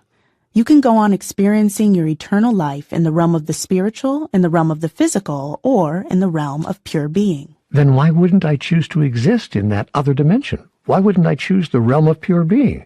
After all the wonderful ways you've described it, why in the world would I choose to come back here? Because you desire to experience completion of that portion of the journey of your soul, which can only be undertaken in your dimension, the realm of the physical. For this reason, you will consider it a blessing to be here, right where you are now. And of course, it is a blessing, and it becomes even more of a blessing when you choose to bless others by your being here. It is during this next period on Earth that some of you will self-select to do exactly that, intentionally. This is all part of the awakening of the species. This is all part of the third invitation. Chapter 33. Your quick summary here of your very detailed previous conversation with me about the afterlife experience makes it more and more apparent to me that a key element, a vitally important element of the process of awakening, is understanding that life has no end. Ever, ever, ever. Because when we understand this and live it, everything changes. The complete Home with God transcript is a remarkable text that could alter one's whole understanding of life, and that could bring wonderful comfort to any person or family member of a person facing end-of-life circumstances. So I hope that everyone will find it and read it. And while this statement about life never ending has now been made over and over again, I'm not sure that the real importance of it has been emphasized. This is more than a random and interesting metaphysical fact. This is a critical, foundational understanding. Yes. All that you see around you is nothing more than energy, expressing in different ways. Energy can neither be created nor destroyed. It always was, is now, and always will be. What you call life and death is the essential essence manifesting as you, simply changing form. Now, the movement of life, what you call its activity and progress, is simply a process of energy exchange. The difference between the dimension in which you live, which is the physical realm, and the other dimension is that in your dimension, the exchange of energy is sometimes a violent process, whereas in the other dimension, it never is. Never. And that brings up again what you've referred to here over and over again as another dimension, and the highly evolved beings who are supposedly helping us right now. Not supposedly. Actually. Okay, actually. So how is that happening, assuming that such beings actually exist? This is not an assumption, this is a fact. Given that such Hebs exist, where are they from? What is this other dimension you keep talking about? There is an entirely different community of beings living in an entirely different way in which you would consider an entirely different universe. Let me get clear here. Are you talking about an alternate reality, or what's been called a parallel universe? Some in your world have used those words to describe it, yes. Is this parallel universe a mirror image of our own, simply reversed? No. Parallel does not mean identical. It means alongside of. What you are now terming here a parallel universe exists side by side with the universe with which you are familiar, but it is in no way identical or even nearly the same. That is why it has been referred to here as another dimension. A metaphysical dimension. A dimension in which, as we explored earlier, entities express themselves as metaphysical or physical depending on... I know what serves their purpose, which you told us earlier is to assist all sentient beings in the realm of the physical in the understanding, expressing, and full experiencing of themselves as who they really are. But tell me this, why would highly evolved beings choose to come to Earth, where the species is so young and apparently so unable to learn or unwilling to embrace, even after millennia, the simple basic formula we've been offered here for producing a wonderful life? Why not go somewhere else to help a species to awaken? Why not go to a planet where the entities are far more advanced, at least, and may be just a few steps away from embracing the understandings that it takes to fully awaken? Some do. Your planet is not the only place that highly evolved beings from another dimension have visited. Well, good. At least then they don't have to confront failure after failure for millennia after millennia among one of the youngest species in the cosmos. There is no such thing as failure in the experience of highly evolved beings. The simple commitment to undertake anything and the actions and activities involved in doing so provide all the sense of achievement or accomplishment that a Heb desires. It is the best and highest expression of self for which a being of this level of consciousness yearns. It is not necessary for the outcome of that expression to take a particular form, for that experience of the expression to be validated, justified, or celebrated. What a point of view. What a healthy point of view. Have you never done anything for the sheer enjoyment of it? Does a specific result have to emerge from everything you undertake in order for it to have been fun for you? No, of course not. But something as important as helping to awaken an entire species would probably not fall into my category of a simple but pleasurable passing of the time. I mean, I would probably attach some significance to the outcome, if you don't mind. And by the way, this is not an idle consideration for me over here. You've extended to us here a third invitation, and I'm embracing and accepting it with no small sense that I would like to at least be minimally successful. If you're going to make it an outcome-oriented undertaking, you're going to make it very tough on yourself before you start. You'll be watching your own every move, weighing your own every word, worrying about how in the world you can achieve what you hope to experience within yourself, nervously preparing your plan B if your initial approach does not produce the outcome you desired, and then plunging ahead with the project to transform yourself, completely oblivious of the metaphysical impact of all these less than joyful energies you've projected into space. Heavens, I never thought of things that way. I know. That's the point. It's being brought up here to help you change your way of thinking. I'm going to invite you to redefine what you call success in your full awakening. I'm listening. Success in fully awakening is knowing that you are already awake and simply don't know it or haven't accepted it. And so we have come full circle from what you said at the beginning of this conversation. We have, because it is one of the most important messages with which I could both begin and end all meaningful interaction with you. Awakening is not about changing yourself. It is about changing your thinking about yourself. It is about knowing that you are, as I said to you here earlier, whole, complete, and perfect, exactly as you are right now. Your personal transformation is about adding to what you are now, not about subtracting from what you are now. Success in any area of your life is not found in producing what you think you must produce on your journey. It is found in the love, the joy, the happiness, and the sense of true self that you experience, and that others experience in their life because of you along the way. That alone can produce the rest of what you think you are supposed to produce. You're saying it's the journey, not the destination. That's an old saw. There's nothing new there. This whole discourse is nothing but a reminder. One big reminder. Everything here you've heard before, known before, even experienced before. The purpose of all of our conversations is and always has been the same. To transform you into a person who knows that you already know and simply haven't accepted it. That's why everything you've heard from me, everything you've read in any of the transcripts of any of our conversations, has so often felt to you as something you have already known. This includes the information here about highly evolved beings from another place. You've known and understood that such beings are around since you were a child. None of this is new to you. You're right.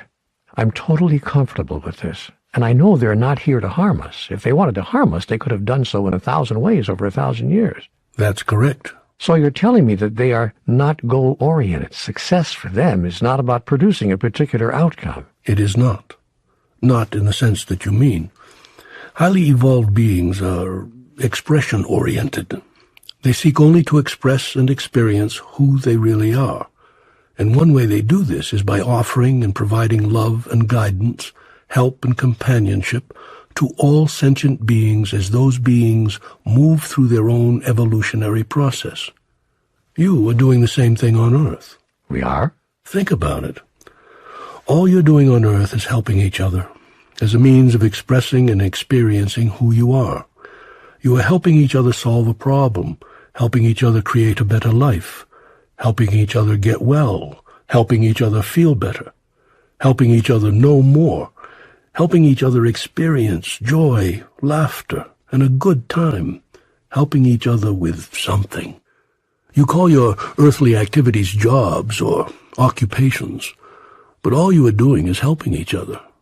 The result in both cases, the activity of Hebs and the activity of humans, is the same: energy exchange. One form of energy changes into another. It's about how this occurs that we want to wake up our species to if we want the species to enhance its quality of life. Exactly. And why it occurs. When you understand why energy exchange occurs, you will understand how to cause it to occur without ever needing to use violence. You will then become a transformed society and begin to create a heavenly world. Well, why does it occur? What causes energy exchange to occur? Love. The building up of energy to the point where the feeling that you define in your language as love magnetizes energy particles to energy particles, producing a commingling and an exchange. I said earlier that humanity was one decision away from making the human venture become one of the most successful and joyous expressions of life in the cosmos. I said that we must decide to open-mindedly, genuinely, and unrestrictedly explore, and then open-heartedly, joyously, and unreservedly accept the reality of who we really are. I see now that we can take the first steps toward fully implementing that decision with a simple formula. Eliminate violence and remember to love. Yes. And the key to this formula, the fastest and most powerful way to make it work, is to release yourself at last from the imprisonment of your thoughts about separation. You are not separate from anything, not from each other, not from any form of life, and not from God. So it comes down to this. Eliminate violence and remember to love by releasing all thoughts of separation. That's really what it's all about, isn't it? That's really what it's about. Chapter 34. We're coming to the end of our time together here, and I can feel this conversation reaching a conclusion. But speaking about love, Earlier in this conversation, you said that love is who we are, who I am, and that it is who we all are, every human being. Now you're saying that what we have to do is remember to love. Yet if all human beings are already love, then what is there to remember? How to love. You are invited to remember how to love by remembering that love is your true identity. But I don't understand how, if love is who we are, it's possible for some human beings to act in ways that are very unloving. We touched on this when I described earlier how unloving I am so often, not to mention people who do really horrible things to each other, things I couldn't or wouldn't dream of doing in my worst moments. No one does anything that they consider to be unloving. Everything they do because they are loving. What? Remember this always. Every act is an act of love. This is true for everyone, without exception. The killer? The rapist? The thief? The religious fanatic? The racial bigot? The political tyrant? You mean even the financial swindler? The emotional charlatan? Look deeply now. Awakening means looking deeply. It is the love of something that is behind every decision and action of every sentient being. All you have to do to understand why some person or group has done something is to ask, what do you love so much that you felt you had to do this? The problem is not that people don't love. The problem is that people don't know how to love. This does not in any way justify their actions, but it does explain them. As a species matures, it remembers how to express love purely. What does purely mean? Purely means with nothing intended or needed as a return for the self. Pure love is an act of selflessness, foundationed in the self's awareness that it needs, requires, must demand nothing to be perfectly happy. This is the natural state of godliness, which incidentally is why God requires, demands, and commands nothing at all of anyone. Least of all abject subjugation or degrading, debasing, demeaning, groveling, and fearful worship. So you know you've loved purely when there's nothing in it for you, or when it's not only not to your benefit, but actually non-beneficial to you. Such a thing would be impossible. Every pure expression of love brings benefit to the lover, and that it brings all those who purely love the highest and fullest experience of who they really are that is possible for life to provide. The ultimate purpose of life itself is the ultimate experience of divinity itself through the ultimate expression of love itself, which is the ultimate definition of God itself. That's beautiful. That's beautiful. It is really beautifully put. But is it possible for a human being to express and experience this? I guess we're swinging back into my question about integration. Is it possible for me to ever really feel this kind of love? Not only is it possible, every human being has done so. There is not a human being on the planet who has not felt it already. Perhaps they felt it when holding a baby in their arms. Perhaps they felt this kind of love for a place or for some physical object, even something as seemingly insignificant as a favorite pillow or a stuffed animal. Perhaps they have felt this kind of love for a plant or a tree or a sunrise or the night sky. Have you not ever felt love for the night sky? No, I would call that awe and appreciation. Which is the highest form of love, because it wants and needs, gets and demands nothing in return. Everyone has felt this kind of love. This is the love I have for you, for every single one of you. When you love something for the sheer beauty of it, for the sheer wonder of it, for the sheer joy of it, for the happiness it brings you to feel that energy glowing inside of you and sent out from you, you are loving purely. If you are looking to get something back as your reward for sending it out, then you are not loving something or someone else. You are loving yourself and simply using something or someone else as a means of doing so. Ouch. Ouch. What's wrong with loving yourself? Doesn't all love begin with self-love? Yes, but self-love is not love that is received from anything outside of self. Self-love is of the self, by the self, for the sheer beauty, the sheer wonder, the sheer joy of the self being who and what it truly is. This is how God loves God's self. This is how I love me. And this is how I invite you to love you. I wish I could do that. I really do. I mean wholly. I mean completely. I mean all the time. But it's hard for me to do that with all my faults, all my foibles, all my failings. Here we go again. I am telling you now, once more, as I have told you many times before, you are perfect. Just as you are perfect. Even as you see nothing but beauty and perfection in a 1-day-old newborn and a 1-week-old infant and a 1-month-old baby and a 1-year-old child, so do I see nothing but perfection in you. And I would see this, by the way, if you were 100 years old, nay, 1,000, for that would still be less than a single heartbeat in the life of the universe. You are growing and expanding and enlarging and completing your experience of your true self through your expression in the realm of the physical here on this magnificent planet you have called Earth. We will meet in perfect union again when you return home, and as I have promised you through all your lifetimes, you will never, no, not for a moment, be without me while you are away. I love you now as I have loved you always, with a purity that asks, needs, and demands nothing in return. For you and I are eternally one, and the experience of this is all that our self desires. I'm so deeply touched by that. I'm touched and renewed. Now all I want to do is apply all of this in my life. Chapter 35. I want to make this real. I want to make this true for me in my experience. This dialogue has included some wonderful insights, brought me some perfectly timed reminders, and given me some potentially powerful tools. And the 16 items on that list of differences between highly evolved beings from another dimension and humans, that'll stand as guideposts for me on my journey forever, I'm clear. But what I need now is to know and to feel that this idea of our awakening and our advancement as a species isn't all just a pipe dream, something sounding very nice but virtually unachievable by the average person. I don't want to go back to business as usual when this dialogue ends. Look, I have only my own experience to go on, so I tend to get a little discouraged at times like this. I get inspired by the possibilities and discouraged at the probabilities. Can you hear that? Of course I can. Yet if you have only your experience to go on, you should be completely encouraged, not discouraged. I don't understand.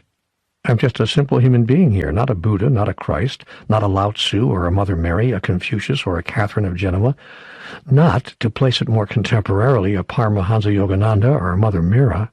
I know that at our basis, at our foundation, we are all the same, that I'm cut out of the same cloth as all of those wonderful others, but I'm not demonstrating qualities in my life that evidence this. Actually, you are. But we'll get to that in a minute. Right now, it is perfect that you are not experiencing yourself as doing that. Do you see this? You do see this, don't you? I sometimes have a hard time with even that nice and apparently spiritually accurate idea. I sometimes think that telling myself that it's perfect, that my progress is so slow in acting like I'm awakened to the fact that I am awake, is just giving myself a pass. It's a way of excusing my past and forgiving my present moment failures. First of all, there is nothing to forgive, any more than you forgive a 10-year-old for not getting her multiplication tables right, or a 4-year-old for knocking over the milk at his birthday party. You don't need to forgive because you understand perfectly how such a thing could happen. Understanding replaces forgiveness in the mind of the master. I know. You've made this point with me repeatedly, and I really see and appreciate the pure and wonderfully generous logic of it. But for me, this perfection idea still sometimes feels like a fabulous escape hatch. Somehow the idea that it's all good makes me not feel I need to work to make myself any better. Well, of course, you don't need to. Need has nothing to do with it. No one is keeping score here. No one is judging or punishing. So it's not about need. It's about desire. Well, I can honestly say that I do have desire. I really, truly wish to do as you consistently invite all of us to do. Announce and declare, express and fulfill, become and experience the next grandest version of the greatest vision ever we held about who we are. I guess I'm just not able to see the perfection in taking over 70 years to even understand why I'm here, much less step into the living of it. Try thinking of your process in this way. If you had reached years before now the level of demonstration of, let us say, Lao Tzu, do you think you would have found yourself in the position of asking the questions that filled 3,000 pages of 9 books? Probably not.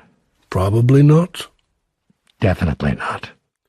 And so you may be among the most prolific questioners of your generation. And do you believe that the questions you have asked and the answers you have received have brought you benefit?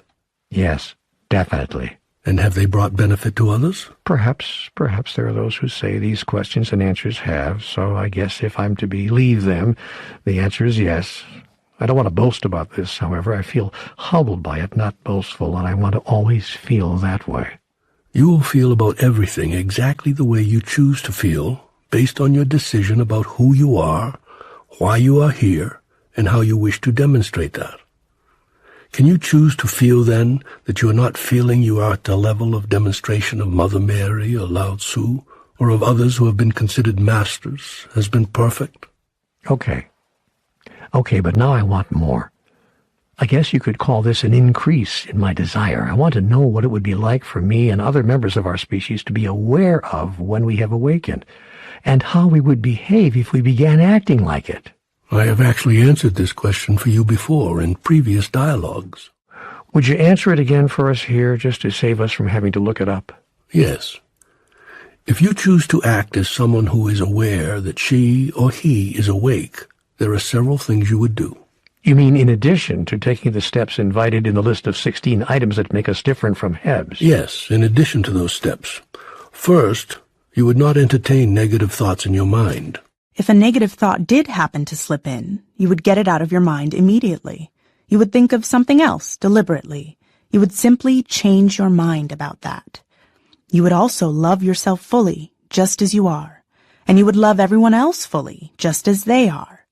Then you would love life fully, just as it is, needing nothing to change and seeing everything as simply something you are moving through so that you can know about it and create a contextual field providing you with an opportunity to demonstrate who you are. You would forgive no one and nothing ever again out of knowing that forgiveness is neither necessary nor natural for humans who are aware that they are awake. You would clearly see that holding an idea that there is a need for forgiveness means holding an idea that an injury has occurred. And as a human who is awake, you would be aware that injury is not possible in the experience of divinity, which is who you are. You would therefore replace forgiveness with understanding in your interactions with others, which would naturally lead to compassion for others as you experience a full realization of the pain, anger, or sadness they must have felt at such a high level as to cause them to abandon their true nature and behave as they did. Also, as a person who is awake, you would not mourn the death of another, not even for a moment. You might mourn your loss, but not their death. But in fact, celebrate both the moments of love and joy that they shared with others and the fact that they continue their life in free and wondrous expression of their evolutionary process. You would likewise neither fear nor mourn your own death for precisely the same reason. Finally, you would be aware that everything is energy in vibration. Everything. And so you would pay much more attention to the vibration of everything that you eat, of everything that you wear, of everything that you watch, read, or listen to, and most important, of everything that you think, say, and do. And you would immediately adjust the vibration of your own energy and the life energy that you are creating around you if you find that it is not in resonance with the highest knowing you have of who you are, and the experience of this that you choose to demonstrate. That all sounds like a big order, you know. You see, this is the moment where I get discouraged. My experience has been that these goals are very hard to reach, that these are the behaviors of masters who are very hard to emulate. Actually, your experience has been exactly the opposite. I don't know what you're saying here. All of these things you have already experienced. You have already had moments in which you've moved away from a negative thought and simply changed your mind about something. You have already had moments in which you loved yourself and others and life itself fully and needed nothing to change, even when not everything was to your liking. You have already had moments in which you experienced that you didn't really need to forgive someone for something they did, realizing, without agreeing with or condoning what they did, why and how they could have done it. You have already had moments in which you moved from mourning to celebrating after the death of another, and you likewise have had moments in which you truly did not fear your own death. And finally, there have been many times when you have felt the vibration of the moment, of something you were projecting, of something you were being invited to eat or to wear or to do, and responded to that vibration by shifting the frequency of your own energy and making a new decision about whatever you were being invited to encounter or experience. You have all done all of this. None of this is outside of your capabilities. Not a single aspect of this is beyond your ken. Nothing described here exceeds your level of mastery as a sentient being. You merely have to decide to be this way more often. Oh my goodness, I never imagined it could be that simple. It can be that simple. Do you think I can do it? Do you think any of us can do it? I know I'm begging the question here. Of course you can. It is as simple as looking at a behavior that does not serve you and replacing it with a response to the invitations of life that you now choose. Have you never changed what you have called a bad habit? Yes, I have. Most of us can claim some success in that. There you are. And what made you change that habit? Well, I wanted to. I just decided I wanted to. And what made you decide that? Looking back, I guess it was just plain desire. I no longer desired to exhibit or experience the behavior. In my case, the biggest habit I ever broke was smoking. I smoked for over 20 years, and I'd gotten up to a pack and a half a day. Then one day I just decided to stop. I just stopped cold. I think cold turkey is the phrase that's used. One day I smoked, and the next day I didn't. That was over 30 years ago. And that's not the only habit that I felt was disserving me that I've broken. So, you have proven your ability to abruptly change a decades-long behavior. Yes. Then your movement from a person who is awake and does not know it or act like it to a person who is aware that you are awake and chooses to act like it is one step, one decision away, just as you yourself said here early in this conversation. And you can easily take that step. You can easily make that movement because unlike breaking a bad habit, this is not even about adopting a brand new behavior. It is simply about doing what you have already done in your life and now doing it more often. You know, I never thought about it that way. I never thought about the fact that every one of these behaviors are things I've already done. I've thought of them as things I have to achieve, not things I'm being invited to repeat. I thought of them as skills I had to acquire, not behaviors I'm invited to replicate. I now see something I never saw before. I see that I can get where I want to go more easily than I ever thought, because I've already been there. I know the way there. Wow, that's exciting to me. This has uplifted me, encouraged me. I don't have to reinvent myself. I only have to reinstate myself, restore myself, reinstall myself in the moments of my life as I have been before. That is a grand awakening. Now you are awake to the fact that you are already awake. There's not much more to be said here, is there? No, there is not. This is it, then? This is it. This is it. Thank you, God. Thank you, my dear, dear friend. I will always remember this experience and be grateful for it until the end of my days. Which will never come. Which will never come. Amen and amen. Amen, my friend. Amen.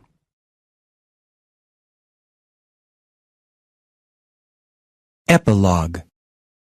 My dear, dear companions on this journey. This is not easy, is it? I mean this journey through life. For most of us, this is not easy. It involves sadness and tragedy in way too many moments. Happiness, too, yes, and moments of great joy, for sure. But the heaviness of the heart and the ache of its breaking over and over again can take its toll. That's undeniable. Even the optimist feels it some mornings upon arising, and some evenings when the weight of events and the memories of events is carried to bed. For 50 years I've kept telling myself, there's got to be a reason, there's got to be a purpose. This has all got to be part of a larger process in which we're all engaged here. Life must be more than a series of random events to which we're all subjected, with the final bell ringing at a time or in a way that we least expect. The conversations with God that I've had since I've slipped past my 49th birthday, now 24 years ago, have convinced me this is true. And this latest dialogue, totally unexpected and packed with surprises, has confirmed everything for me.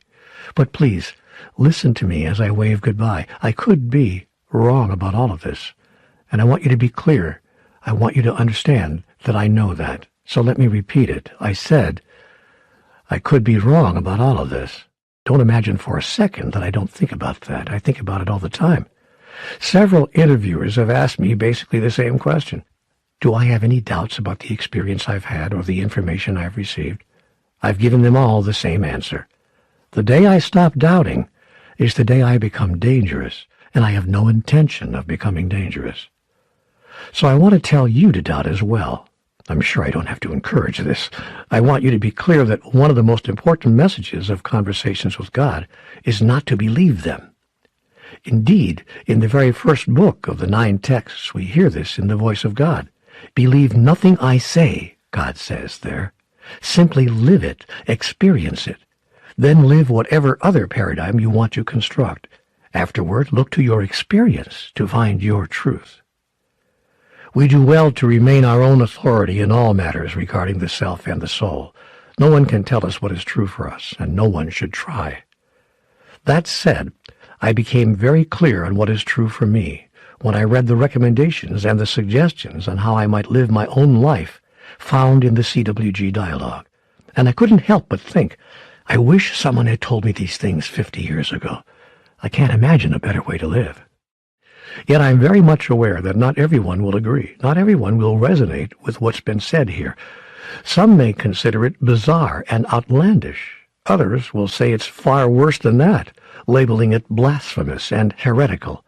I want you to know that I sincerely respect and honor their point of view, and all points of view sincerely arrived at, honestly held, and expressed without violence.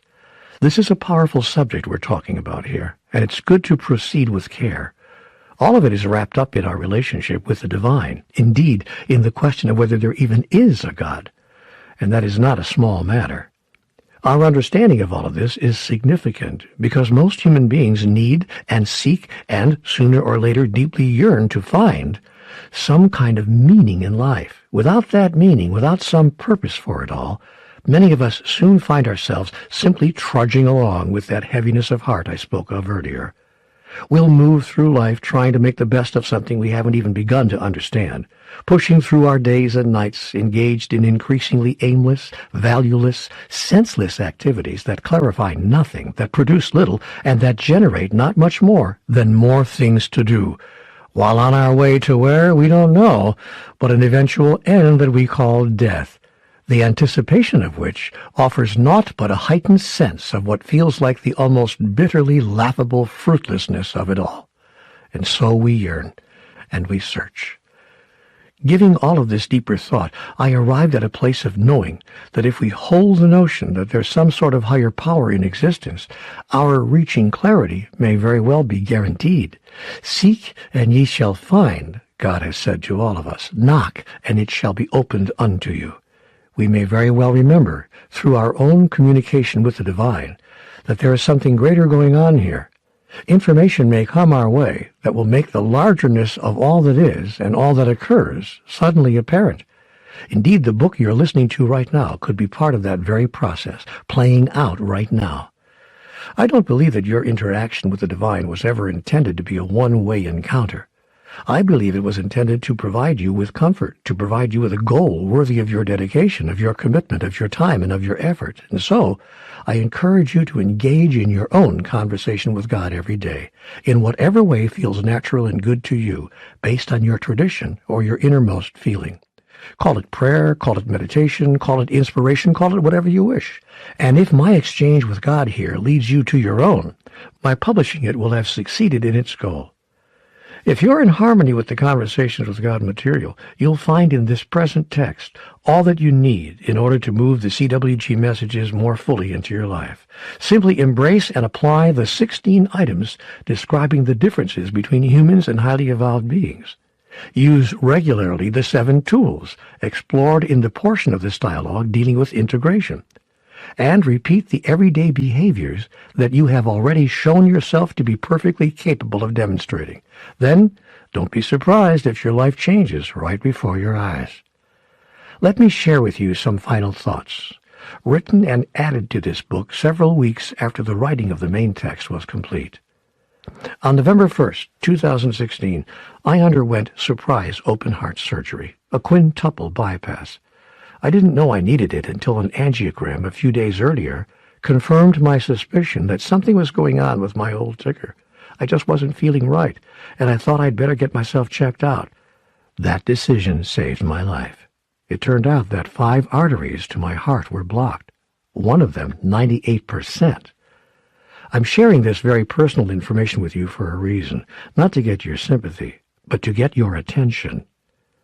This life we are living, this life through which you and I are walking hand in hand, will not go on forever, not in its present form. Our existence is eternal, but our lives in any particular form are not.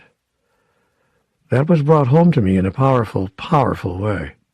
There's nothing like getting your chest sawed open, heart stopped, body put on a machine to do its blood circulating and breathing for 3 hours, and then chest wired shut and zipped up again, to make this message clear to you.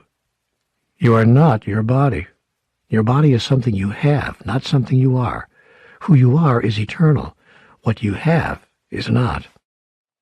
The American poet M. Clare, who I am joyously happy to say happens to be my beloved wife, captured this reality perfectly, I thought, in her poem, Precious Occurrence.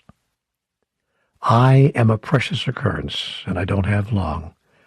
We are a precious occurrence, and as long as we think we have, we don't have long. Too much time is being spent running from face to face, asking, "What is my name?" If you don't yet know it, or if you've forgotten, then become still, go within, and answer it.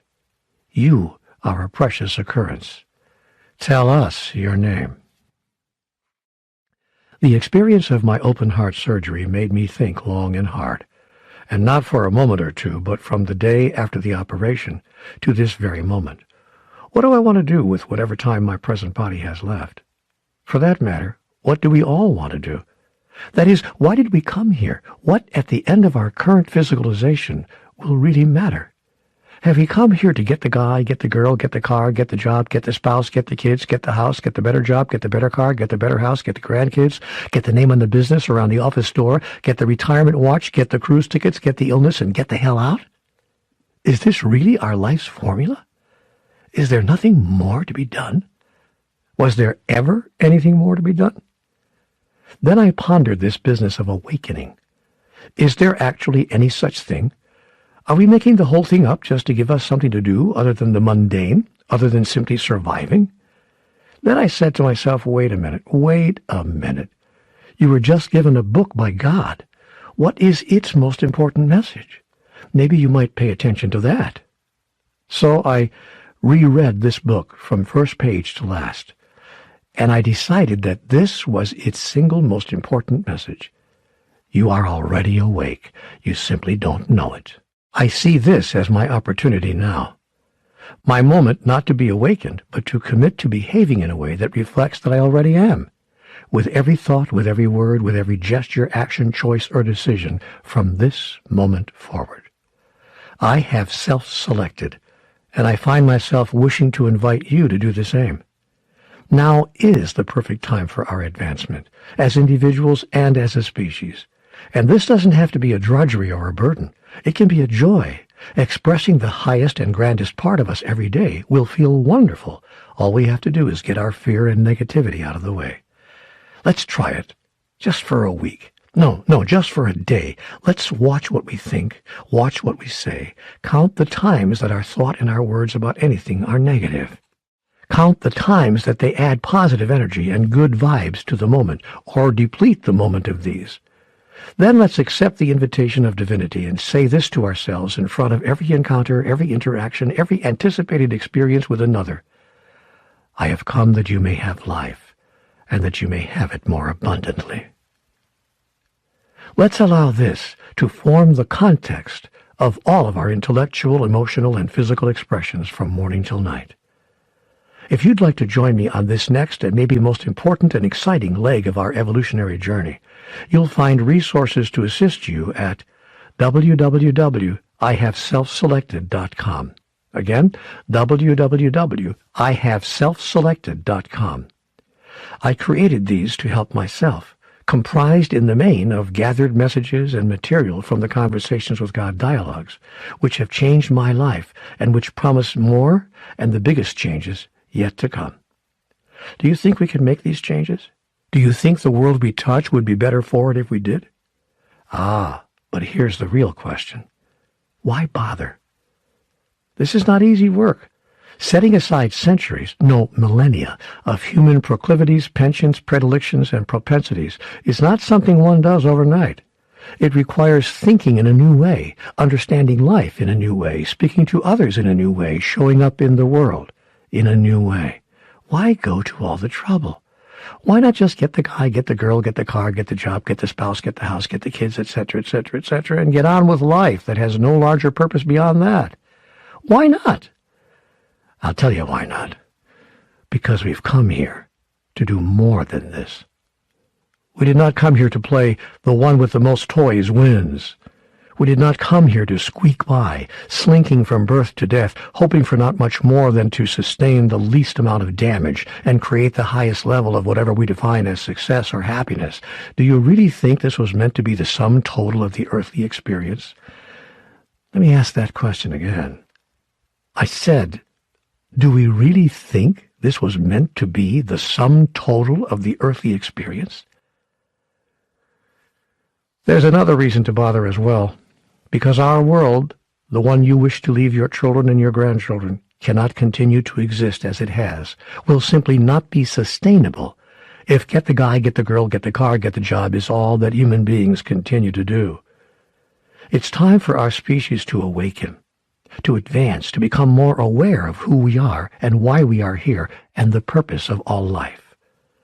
Is the purpose of existence to just exist? Surely not. Surely there must be more than this. And there is.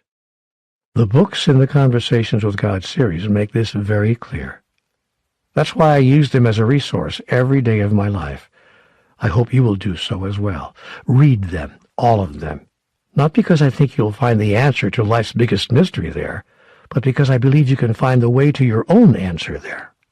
You will either agree or disagree with what is offered in these texts, but either way, you will have moved closer to your own innermost truth. Then you can more fully live it.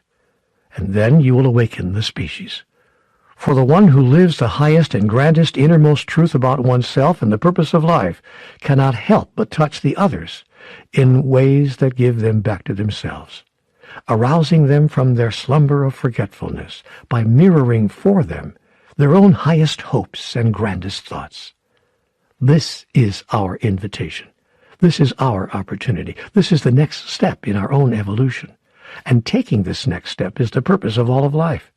For the soul expresses through advancement, advancement, advancement, expansion, expansion, expansion, becoming, becoming, becoming, eternally and everlastingly, and even forevermore. This is the delight of God, embodied in every living thing. I invite you to let this be your delight as well. With my love, Neale Donald Walsch, Ashland, Oregon, November 22nd, 2016. Oh, I'm sorry, and this postscript. P.S. If you find yourself energized by the third invitation as brought to us in this dialogue, I encourage you to notice that there are many organizations and movements around the world inviting your support in helping to awaken our species. One such organization has arisen directly out of the messages of Conversations with God. It is Humanity's Team, www.humanitiesteam.org. And its purpose is to send the message of oneness around the world, bringing an end to separation at last. Another is the Conversations with God Foundation, cwg.org, which works to send the messages of the CWG dialogues into the world. And if you wish to review and study further the contents of those 9 dialogues, and perhaps even participate in an advanced integration program of exploration and application of its messages, You may do so at www.cwgconnect.com. Again, www.cwgconnect.com, which I trust will continue to be a resource long after I have celebrated my own continuation day. Finally, I cannot end this closing note without sharing my deepest gratitude for my wife, M., who has been my strength in times of doubt, my clarity in times of confusion, and my soul's "I understand you completely and love you without condition" companion, whenever she saw in me even the slightest trace of a momentary temptation to imagine that I was all alone on this journey. I have finally felt othered in this life. I knew it was possible, I just knew it, but yes, I experience it as being extremely rare. My happiness is that I can now tell you with absolute assurance that God's way of loving is expressible by human beings here on earth. My dearest M is walking evidence of that. M's poetic expressions have inspired me over and over again, and so I wish to close with one more of them here, that you too may be uplifted. As I move back into the contemplation of the God of my understanding to which this new dialogue invites me, I find myself wanting to pose before the world the intriguing and spiritually important inquiry that M's poem from her published work Home Remembers Me places before us here. I can think of no better way to conclude this latest conversation with God. Here is M's poem. I don't know if my God is the same as your God. Is it made of love? Does it want for you what you want for you? Does it come to you with arms opened, asking nothing but ready for anything? Does it whisper to you of light and of stillness, and point you toward any of the paths that will take you there? Does it remind you of your seeing? Does it remind you of your knowing? Does it remind you of the gentlest lover ever you've dreamed, soothing you all the way down the length of your body, caressing a weariness from your heart? Is it ever late? Is it ever gone? Is it made of love? Addendum. About the Conversations with God series of books. There are 9 books in the Conversations with God dialogue series, each one moving the exposition forward to increasing levels of complexity and enlarging areas of exploration. As well, a number of supplementary volumes have been produced that offer expanded articulations of the spiritual and practical applications in daily life of the remarkable thought constructions emerging from the original dialogue. The supplementary texts extend the original messages into vast areas of human activity, including the specific interests of younger people found in Conversations with God for Teens, the essence of what it looks like and feels like to bring God into one's life found in the book The Holy Experience, the common encounter with unexpected and unwanted change in the book When Everything Changes, Change Everything, the ways now open to humanity to manage its seismic political, economic, and social upheaval found in the book The Storm Before the Calm, and the one thing in all of this that has true significance in our lives, based on the single desire of the human soul, found in the book titled The Only Thing That Matters.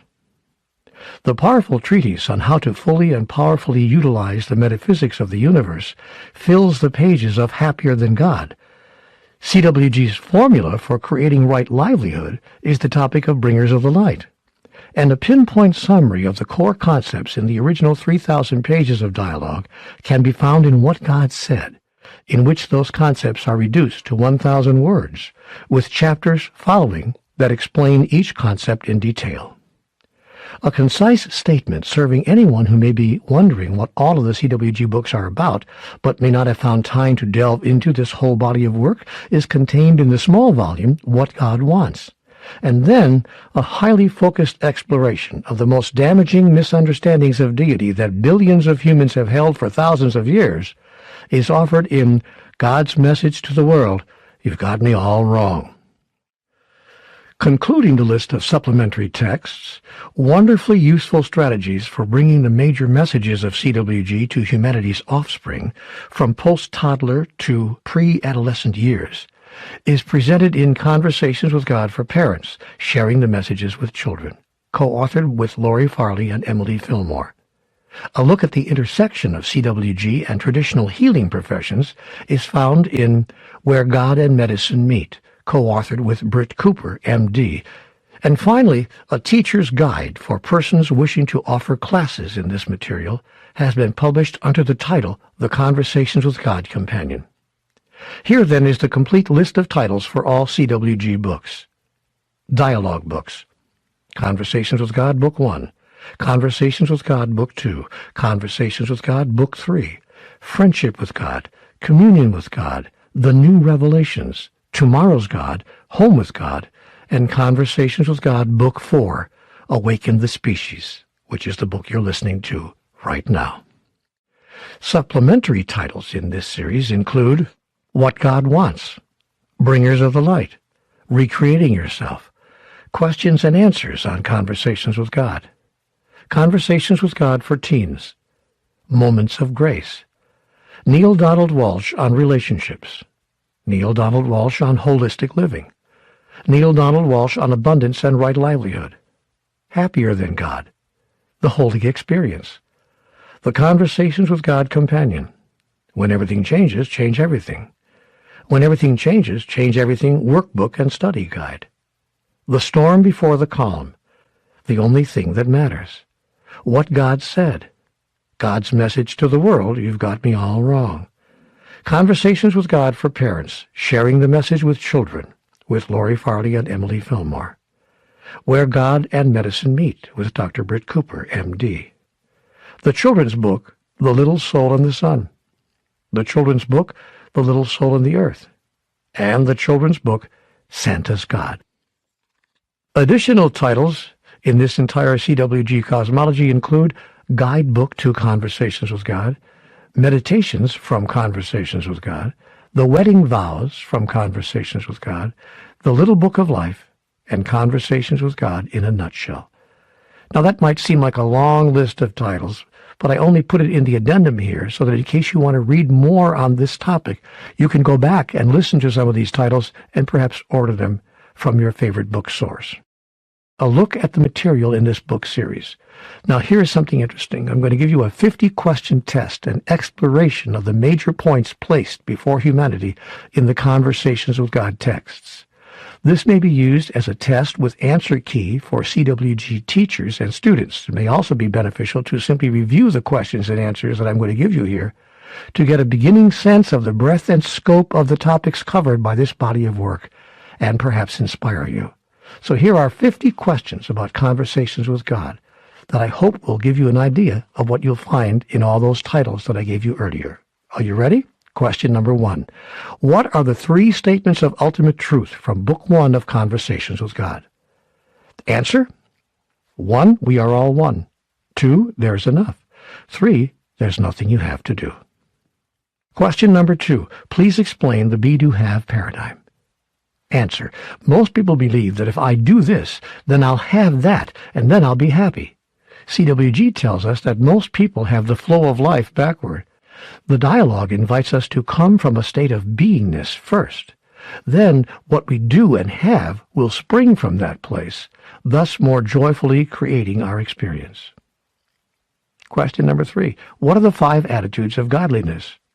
Answer: God is always joyful, loving, accepting, blessing, and grateful.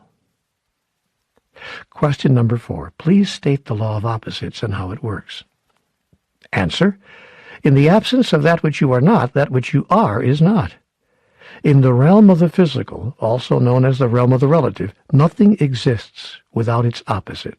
The moment you declare yourself to be anything, everything unlike it will come into your experience. This allows you to know yourself as what you've declared yourself to be. You cannot know hot unless you experience cold. You cannot know fast unless you experience slow. You cannot know yourself as tall if there is no one and nothing short to compare yourself to. Question number 5. What is a divine dichotomy? Answer: it's when 2 apparently contradictory truths coexist simultaneously in the same space. Instead of such a circumstance presenting a choice of either this or that, it offers the possibility of both, this and that. Either or is replaced by both and. Question number 6. What are the 10 commitments? Answer number 6. God has given us a commitment to provide us with sure and certain signs that we are on the path to our experience of God. There are certain things that you shall do spontaneously and automatically. This is how you will know you are on the path. Specifically, God said, you will know you are on the path to God because I will give you these signs. When you are on the path to God, you shall love God with all your heart, all your mind, and all your soul. You shall not use God's name in vain, nor call upon God for frivolous things. You shall keep a day for God to reconnect with your divine self so you don't stay too long in your illusion. You shall honor your mother and your father, as well as your mother, father, God. Thus you shall honor everyone. You shall not willfully kill without cause. This includes all life forms, not just humans. You shall not defile the purity of love with dishonesty or deceit, as this would be adulterous. You shall not steal or cheat or connive to harm another. You shall not lie. You shall not covet your neighbor's spouse, because you will know that all others are your spouse. You shall not covet your neighbor's goods, because you shall know that all goods can be yours, and that all of your goods belong to the world. These are the 10 commitments, 10 signs that will allow you to know that you are on the path to God. Question number 7. What are the triune truths? Answer: the triune truth is that all of life is a trinity or triune reality. That is, there is a 3-in-1 quality to every aspect of life. In some religions, this 3-in-1 characteristic is referred to as Father, Son, and Holy Spirit. Other places where we find this 3-in-1 aspect demonstrating itself, well, we say that a thing is physical, non-physical, or metaphysical. We talk of knowing, experiencing, and being. We speak of the superconscious, conscious, and subconscious. We use the phrase body, mind, and spirit. We describe our universe as made up of energy, matter, or antimatter. We describe human activities as being expressed in thought, word, and deed. We refer to the times of our life as past, present, and future. As well, we speak of before, now, and after. When considering the elements of space and place, we talk in terms of here, there, or between. Question number 8. Name the 3 laws of reality. Answer: 1. Thought is creative, and collective thought creates collectively. 2. Fear attracts like energy. What you fear, you attract. 3. Love is all there is. Question number 9. Name the 3 functions of life. The function of the soul is to indicate its desires, not impose them. The function of the mind is to choose from its alternatives. The function of the body is to act out that choice. Number 10. CWG gives us 6 signs of a decision to live consciously. What are they? 1. Not long ago, all you wanted to do was to stay here in the realm of the physical. Now all you want to do is to leave, to get back to the realm of the spiritual. We thought our basic instinct was survival. Now we know that our basic instinct is the expression of divinity. 2. Not long ago we killed things. Now we can't kill anything without knowing exactly what we're doing and why. 3. Not long ago we lived life as though it had no purpose. Now we know it has no purpose save the one we give it. 4. Not long ago we begged God to bring us truth. Now we tell God our truth. 5. Not long ago we sought to be rich and famous. Now we seek simply to be our wonderful selves. Number 6. Not long ago we feared God. Now we love God enough to call it our equal. Question number 11. Please explain what you resist persists. Answer: when you resist something, you give it energy, which continues to create it in your reality. If something is not to your liking, instead of resisting, look right at it until it ceases to have its illusory form. That is, look at it until you see right through the illusion to ultimate reality. Question number 12. What is the purpose of the soul? Answer: to turn its grandest concept of itself into its greatest experience. Question number 13. Name the 2 sponsoring thoughts upon which all other thoughts are based. Answer: love and fear. Question number 14. Explain the differences between pain and suffering. Answer: Pain is a physical or mental feeling caused by a stimulus of some kind. Suffering is your decision about it. Suffering arises out of a decision that something that is happening is not supposed to be happening or should not be occurring. Suffering ends when the person makes a conscious decision to hold a specific pain in a new way. In the case of either physical or emotional pain, one may reduce or disappear suffering by deciding to love what is happening, knowing that it will ultimately prove to be for the highest good. We thus remove the woe is me aspect, as in a woman giving birth, or a person having a tooth extracted. Question number 15. Complete the following sentence. Relationships work best when you... Answer. Do what's best for you. Question number 16. Complete the following sentence. Life proceeds out of... Answer number 16. Your intentions for it. Question number 17. Complete the following sentence. All true benefits are... Answer number 17. Mutual. Yes, all true benefits are mutual. Question number 18. Complete the following sentence. Every act is an act of... Answer number 18. Self-definition. Question number 19. God says that you may not have anything you want. Why is this so?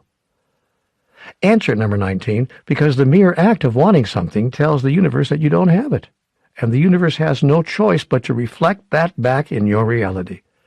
You end up getting more wanting what you want, because God always says yes to your sponsoring thought.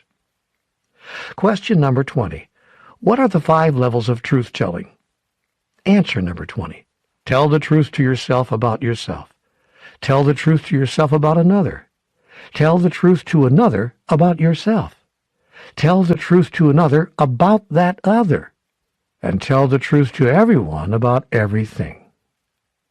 Question number 21. What are the 3 core concepts of holistic living? Answer. Awareness, honesty, and responsibility.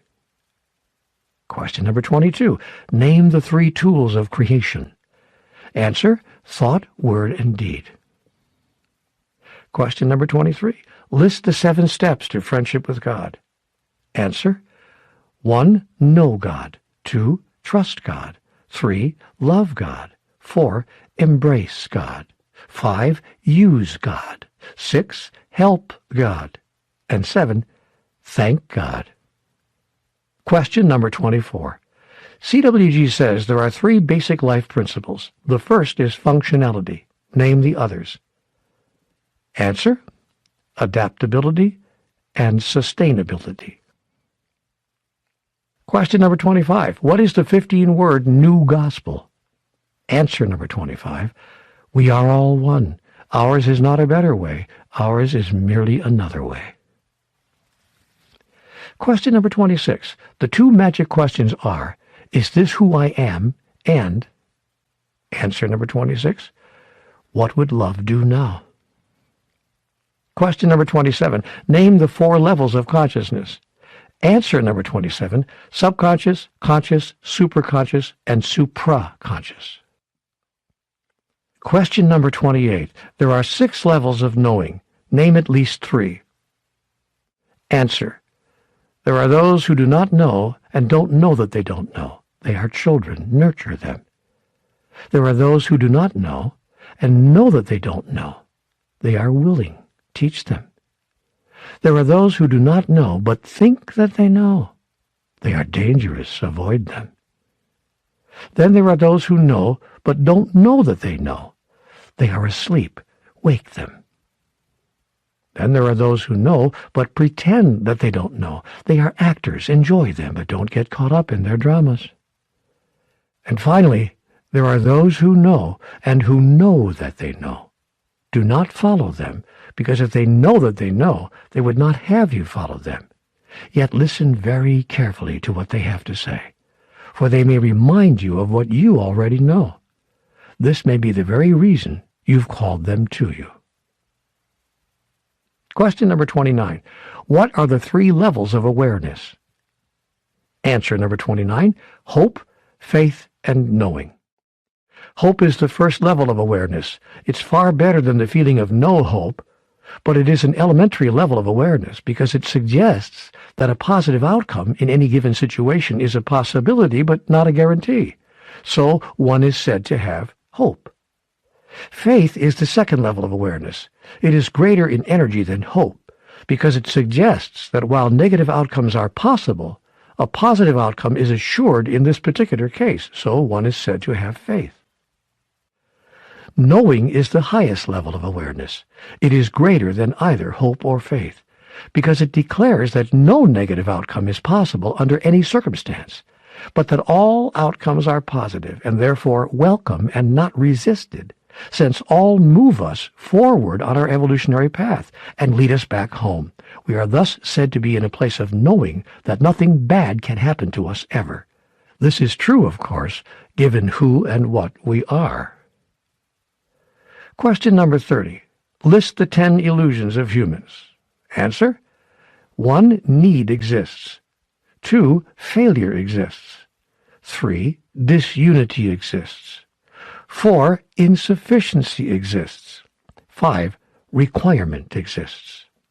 6. Judgment exists. 7. Condemnation exists.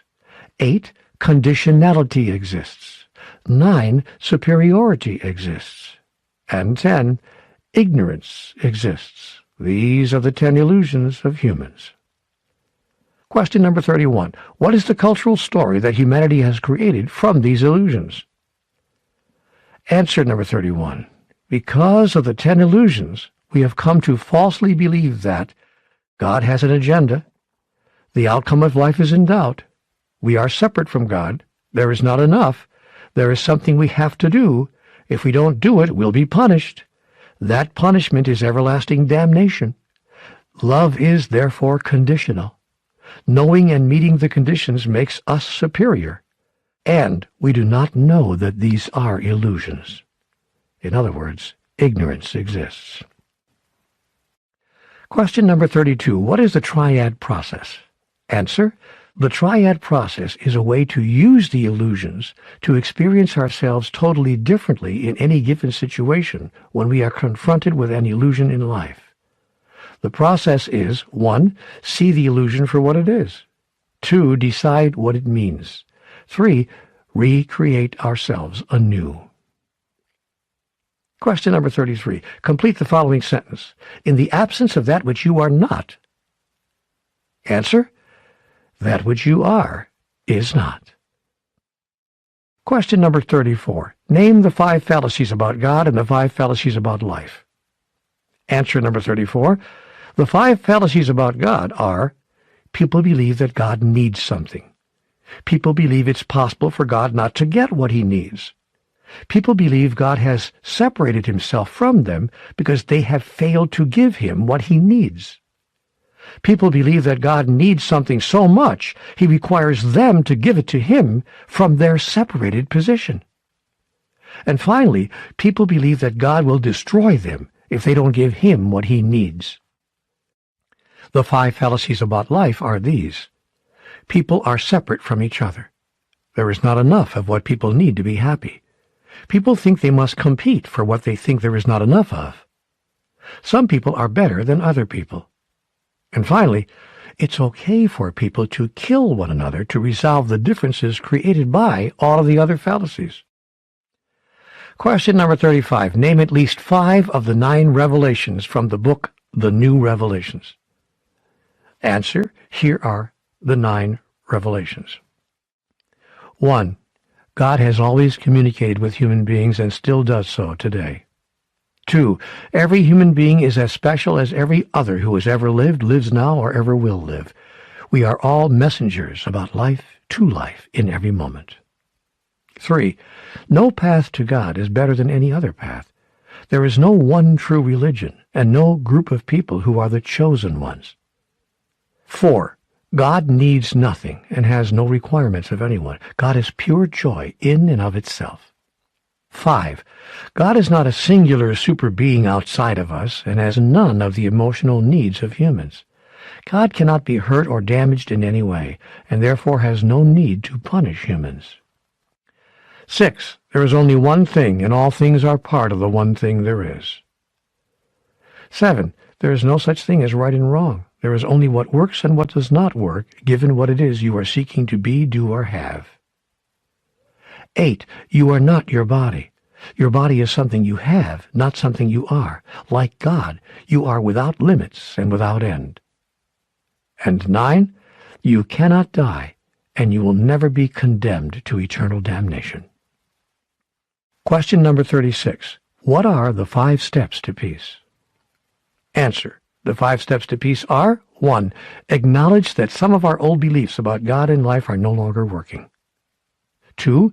Acknowledge that there may be something we don't fully understand about God and life, the understanding of which would change everything. 3. Be willing for a new understanding about God and life to come forth, and allow this understanding to produce a new way of life on earth. 4. Be courageous enough to explore and examine this new understanding, and if it aligns with our own inner knowing, enlarge our belief system to include it. 5. Live our lives as demonstrations of our highest beliefs rather than denials of them. Question number 37. Name at least 5 of the 9 characteristics of tomorrow's God. Answer number 37. Tomorrow's God doesn't require anyone to believe in God. Tomorrow's God has no gender, size, shape, color, or any characteristic of an individual living being. Tomorrow's God talks with everyone all the time. Tomorrow's God is separate from nothing and is everything everywhere. Tomorrow's God is not a singular super being, but rather the extraordinary process of life itself. Tomorrow's God is always changing. Tomorrow's God has no needs. Tomorrow's God does not ask to be served, but rather it is the servant of all of life. And finally, tomorrow's God is unconditionally loving. These are the 9 characteristics of tomorrow's God. Question number 38. Name at least 10 of the 18 remembrances. Well, here are the 18 remembrances. This is from the book, Home with God. Dying is something you do for you. You are always the cause of your own death, no matter where or how you die. You cannot die against your will. No path back home is better than any other path. Death is never a tragedy. Rather, it is always a gift. You and God are one, and there is no separation between you. Death does not exist. You can't change ultimate reality, but you can change your experience of it. The reason for all of life is the desire of God to know itself in its own experience. Life is eternal. The timing and circumstances of death are always perfect. The death of every person always serves the agenda of every other person who is aware of it. Indeed, that is why that person is aware of it. Therefore, no life or death is ever in vain. Birth and death are the same thing. You are constantly creating both in life and in death. Evolution never ends. Death is reversible. When you die, you will be greeted by all of your loved ones, those who have passed before you and those who will pass after you. And finally, the 18th remembrance. Free choice is the act of pure creation, God's signature, and your gift, glory, and power always. Question number 39. Happier Than God tells us that life expresses itself in essentially 5 ways. What are they? Answer number 39. The 5 ways in which life expresses itself are the energy of attraction, which gives us power, the law of opposites, which gives us opportunity, the gift of wisdom, which gives us discernment, the joy of wonder, which gives us imagination, and the presence of cycles, which gives us eternity. Question number 40. What are the 4 fundamental questions in life? Answer. Who am I? Where am I? Why am I where I am? What am I doing here? Question number 41. Name at least 10 of the 17 steps to being happier than God. Answer number 41. Here are the 17 steps. 1. Bring an end to separation theology. 2. Stay in touch with who I am. 3. Give others every experience I seek. 4. Be clear that nothing I see is real. 5. Decide that I am not my story. 6. Have only preferences. 7. See the perfection in everything. 8. Skip the drama. 9. Understand sadness. 10. Stop arguing with life. 11. Drop all expectations. 12. Have compassion for myself. 13. Speak my truth as soon as I know it. 14. Watch the energies, catch the vibe. 15. Smile. 16. Sing. And 17.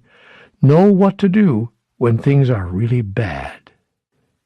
Question number 42. List the 9 changes that can change everything. All right, here they are. Here's the answer. Answer number 42. Change my decision to go it alone. Change my choice of emotions. Change my choice of thoughts. Change my choice of truths. Change my idea about change itself. Change my idea about why change occurs. Change my idea about future change. Change my idea about life. And finally, change my identity. Question number 43. Throughout life we experience reality in one of 3 ways. Name the 3 realities. Answer number 43. The distorted reality, the observed reality, and the ultimate reality. Question number 44.